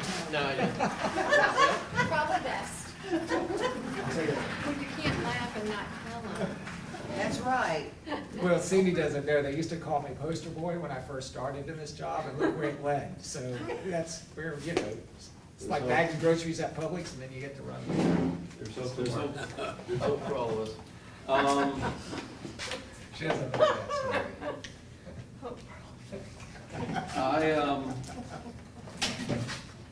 We're gonna, I guess, resume a biannual discussion that Judy and I have. It's a respectful disagreement, I think, but we think there are other sources of money in the budget that could be put into play. And quite frankly, we want them to be put into play. All right? First up, I'm gonna do the best I can with numbers that I have. All right, I began requesting, and I know this isn't, I don't be personal or anger or anything, but I began requesting information in March, and I wanted to do an analysis to see if my numbers, my numbers were right that I'm gonna give you. I asked for a matrix, which is just a breakdown, step by step, how many teachers. I was told in March we don't do a matrix. Actually, I was told 2 weeks later, it might have been into April, we don't do a matrix. I said, give me a payroll. Never got it, never got it. I was reminded along the way that, Dan, you always agree that you'll just take the last payroll of May, and no, I never agree to that, but I was told that's what I agree to. And so anyway, last Tuesday, as I was considering canceling bargaining, because I still didn't have any numbers, I got 3 lines in an email. And it wasn't the whole analysis that I wanted to do, but I'm gonna do the best I can with what I've been given. And I notice within these numbers, there's a phenomenon that shows up every year. I have pointed out this phenomenon in public before. I have been told in public that I'm wrong. I've been told that I'm manipulating, making up. It's been testified that I'm not accurate. I've been told in private that I'm right. And quite frankly, I know I'm right. But let's talk about some numbers from the budget book. This is from the approved budget this year. It's, let's see, it came out September 5th. School board voted, approved it. There's a couple different places where teacher salary comes up. On page 15, there's 2 lines. I believe it says teacher salary and then certificated salary, or other certificated, or something like that. I was told in a clarification email from you, those other certificated counted as teachers. And thank you for that clarification. In that line, we're going around here. On page 15, the line for teacher salary, I think it's a line 121 of the budget. There's 185.3 million. Go down a little bit further to other certificated. There's 19.9 million. And then you go to another part of the budget, a special revenue portion of the budget. There's another portion for teacher salary, which is a 10.4 million. And I'm doing wild roundup here. On my sheets, I got the whole exact numbers written. And then there's another 7 million. And I don't know if this is going to exactly add up to what I have here, but it roughly is 222.6 million in the teacher salary lines for teacher salary. Okay? You might add this up, and it might not, because of round off here and there, that this may not be exactly what that adds up to, at least with the decimals. It looks like I'm pretty close to that. All right? I have taken before to impasse and before the board, and that's a dirty word to use, I apologize. I shouldn't be using that word here. this idea of attrition. This idea that when the salary budget is built, you take what we spent the year before, carry that over to what we have this year. Okay, there might be adjustments made for fewer teachers or more teachers, but I've pointed out that every year we lose teachers at those top letters, we replace them with teachers at the bottom. About 15 years ago, a third of our teachers were step O. Now step O is not populated a whole lot. I asked for the matrix, I didn't get it. But the last matrix I saw, it certainly was not a third of teachers on step O. I did see the last matrix I saw, we had 20% of our teachers on step A. So every time we lose someone from step O, replace them with a step A, that's a $20,000 savings. And I have felt through the years that when you budget the same average salary per teacher from one year to the next and multiply by all those teachers, there's a savings. I call it the attrition phenomenon. But there's a savings that shows up. And if you actually add up what you spend and compare it to your budget, there's money left over. Now, I've said in the past, my belief is that when there's that difference between what is budgeted and what is spent, there's actually been my belief those dollars fall to the bottom line and that becomes part of a surplus that happens every year. And every year I'm told that surplus is non-recurring. It's a blessing if it happens. And so anything you spend out of that surplus, my suspicion is maybe you'll throw some in the insurance money. You've done that before. You throw some in the insurance pot. Some last year got run over to capital. Okay? But it's my contention that when there's a savings that shows up between salary budget and salary that's spent, that should be a recurring amount. Okay? And just give, again, I know I have an audience and other folks that haven't heard me prattle on like this forever. Let's say everybody in this room, I was going to pay y'all $10 an hour to do something. And I wrote in my budget, $10 an hour times 20 people. I have a budget for $200. And we did that. And now now for the next hour, I get a whole new workforce in here and I go, ooh, I can pay y'all $9 an hour. Okay, if I budgeted that same $200 and I got away with paying y'all $9 an hour, I just saved $20. And if I'm playing budget over budget over budget, if every single budget I budget $200, there's a savings there. That's a recurring savings. It's already in my budget. It's not just an accident that showed up at the bottom. Okay, anyway, I got called in one time to an office. And I was saying, man, you know, you keep talking about this attrition. You keep talking about dollars fall to the bottom line. Quit saying that. Getting everybody confused, getting people upset about that. Dan, you're right. I was told. We do capture a savings in our budget. We capture it in every payroll. When we run a payroll, if we notice that we saved a few dollars, you'll notice on the board agendas there's an amended budget. And little amendments are made during the year, so it doesn't fall to the bottom line. So I accept that as the truth. I was told by someone that I should accept it as, someone I trust enough to accept as the truth said that these little attrition phenomenon, they get amended as the year goes on and it comes out of the budget. So this year what I did is I looked at the budget amendments. There were 8 of them starting in November, December, January. It looks like every month from November to May. And some they were high, some they were in the several $100,000 range. And there's notes that go with it, so that we transferred some dollars out and they went off to outside vendors, a lot of OT, PT stuff, and we hired some other people. I don't know if it was SLP, but some other stuff. Some cases were little. One month it was $1,000 was added to the budget. Okay, there's little things and some are big. There was a $6.9 million increase, actually, that went in May, and it was explained as rebudgeting. And my only assumption is that we did get raises during the year. There was a lump of money came in from the governor, and so this money that was budgeted, it was budgeted before the dollars came in, before the whatever that was we're arguing, the teacher salary allocation dollars and everything. But anyway, through the years, reading those budget adjustments, there was $5.9 million added to that teacher salary line during the year. And that's what was added. These are your own numbers. Meaning that's about, let's do some quick math right here. Y'all gonna laugh at me if I goof it up.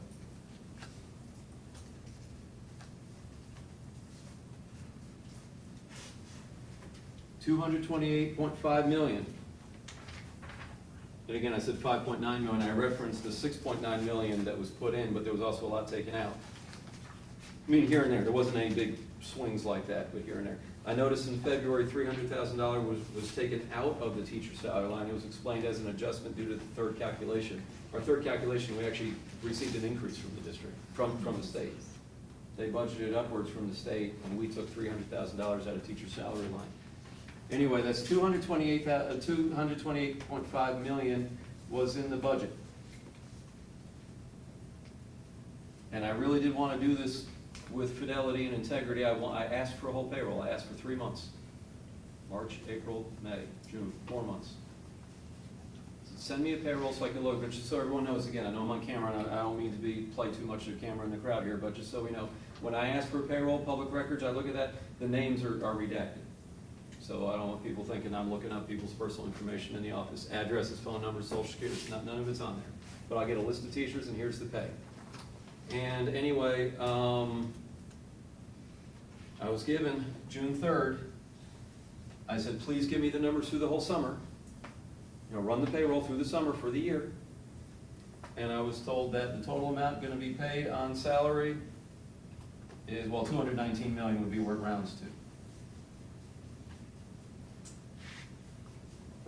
There's a gap right there. I was also given on a separate line that, and this is almost just, I mean, I was only given a 3-line email, but parenthetically, the total degree differential, and we've talked about that before in the past here at the bargaining table, degree differential, teachers have their masters, their doctorates, or specialists, they get some more money for that. That was 5.6 million. Now, I don't know, and maybe you'll answer for me now, I don't know if this 5.6 million should be added to this 219 million. Meaning that the total expenditure was, you know, closer to 224 million.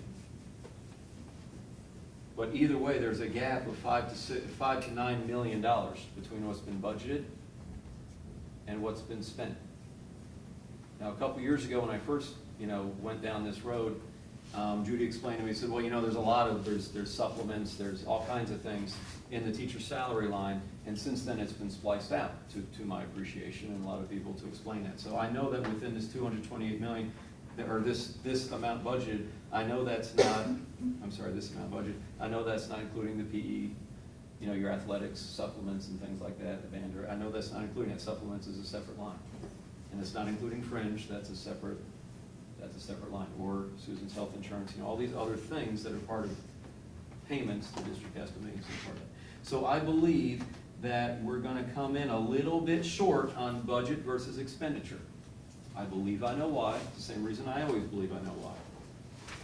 Average teacher pay in the county is going down, even with those raises. At least next year we'll have fewer O's. Just like next year we'll have fewer PSEs. Now, separate from that argument, separate from that discussion, I'm not destroying it, don't worry, I'm going to go with this picture. I know there's a capital problem. Not a dummy, I know there's a capital problem. I asked last year, just in conversation across the table, I asked, what was the transfer from operating to capital last year? And we did a little dance with vocabulary, right? It's not really a transfer, it's this, that, whatever.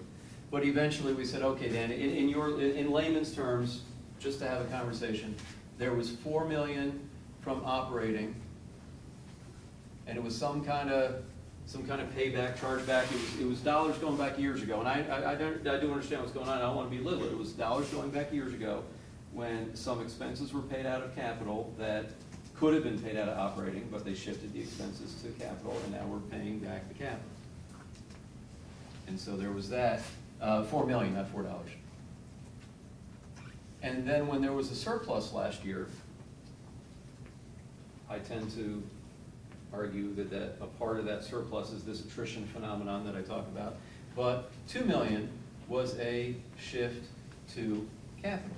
Now, that's all good and necessary. Don't let me say anywhere that capital's in good shape.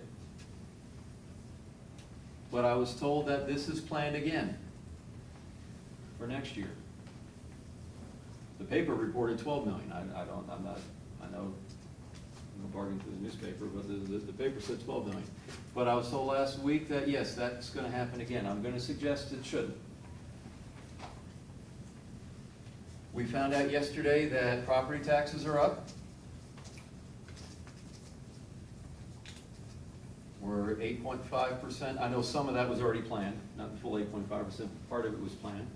We know that PICO came through this year. And before I go any further, I want to make sure we all know this, and again, maybe I'm speaking to the camera. But none of this, property taxes ticking up a bit, and this pittance of money coming in, none of this means that the capital budget is now safe and fine. Okay? And Judy, that was done to be helpful.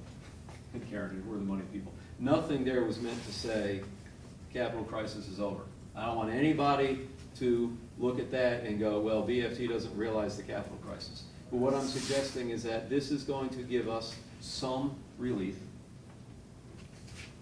This is going to give us some relief towards not thinking about that transfer. So essentially, I have two answers to your question. First, through attrition, you're going to have dollars left in that salary budget line. Those are recurring dollars. You can postpone that $4. You can postpone that $4 million as property values go up, as the economy comes back. Actually, let me just say as the economy comes back. As the economy comes back, the value of the half penny increases. We need that thing to pass one way or another. Looking at my crystal ball, I have a feeling if it doesn't, Jim, you and I are going to be talking maybe before next summer. But I need my employees to realize their value, not just words. Jim, you speak wonderful words, and so does everyone there at the table. But as long as we're down this road of trust, it's a nice road, let's go further down it. As long as we're on this road of trust, I need somebody to consider that, and I need somebody to stop saying I'm making up stuff about this. And I want to be able to give my teachers a salary piece of the contract where we can say the district is putting trust in us, the district is valuing us. Now let's all work together, go out and get that half penny. And it's not going to be one more time that we could have done more but didn't. Anyway, that was a very long-winded answer to your question. I'll teach you to ask a question. But in all honesty, Jim, we did agree that we're going to do the toughest part first. And, well, we're in the middle of it. Yes, we're taking it well. No worries then. Okay.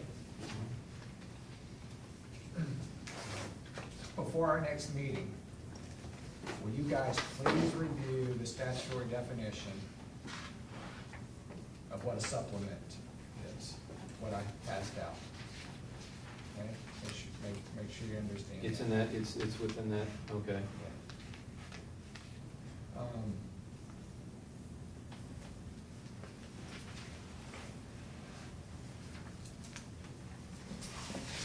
We can obviously, I've been sitting on this, at this table for 8 years, so I understand where you were coming from. I didn't shock you, did I? No, and I've heard some of this before. So you need to know the truth about what you had put there, right? You want to know the truth there.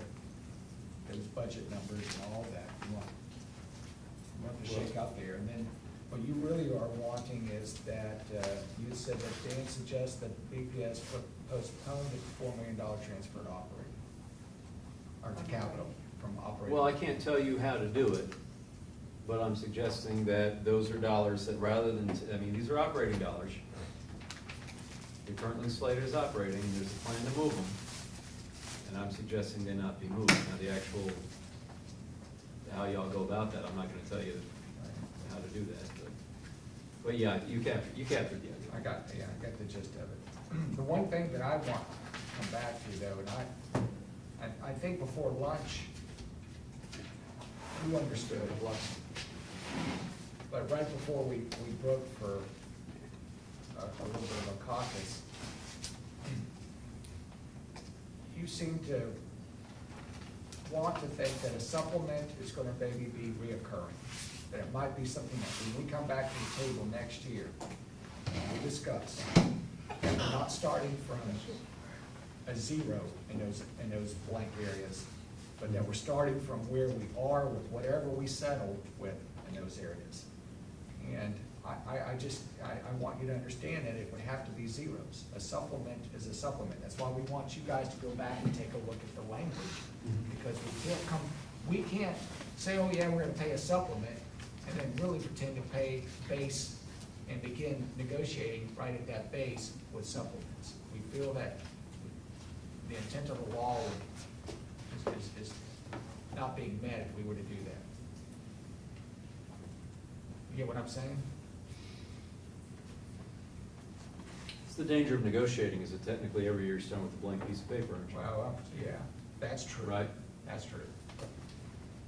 Let me just. But we don't want teachers feeling like, okay, because as you pointed out before we caucused, you and I would have to do a very good job of communicating what a supplement is to them.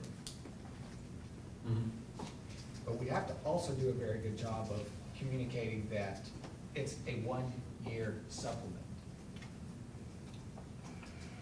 And that we start all over again next year. Well, you know, we had something similar happen this year when we had the $1,300 salary allocation dollars, governor's salary, whatever that was called, right? $1,300. Yes, we did last summer. And we said, we're gonna agree, and there it is. And people got into,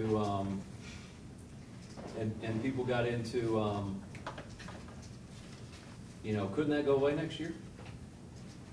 So, well, I mean, anytime you go to the table, you begin where you begin.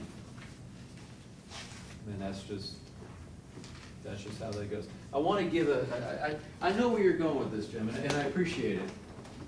And I just, you know, once I'm in front of a board, and again, now y'all feel the sympathy that my students had to feel when I was in the room, right? Y'all start looking at the clock and having to back and all that.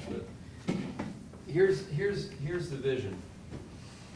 Did I eat the marker? Okay. Round numbers, just fake numbers, okay? Let's say right now there's 220 million paid out teacher salary in base salary, okay? And that was this year. And next year we come up with, and I'm just to keep the numbers here, all right? Don't run away and say I'm demanding 10 million, but whatever, okay? Next year it's gonna be 230 million, okay? Dedicated to teacher salaries, what I'm going to, in layman's terms, call salaries. What you're gonna remind me forever, and it's base pay plus these supplements, and it might have to be another line in the salary, another line in the budget book. But I'm gonna say, okay, hey, this year we got this being paid out in salary, every paycheck, there you go. Well, it might be 220 million in this base pay, because everyone's stuck on the same letter, and suddenly it's 10 million in these loyalty supplements.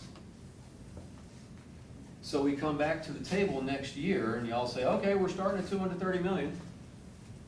Okay, well, I would say, take that right back there. Let's do what we did next year, or excuse me, do what we did last year. Okay, everybody gets their base pay, everybody gets their that, and we're spending the same amount of money. And then Judy brings in a wheelbarrow full of $100 million, and we say, okay, yay, how are we gonna divide that up?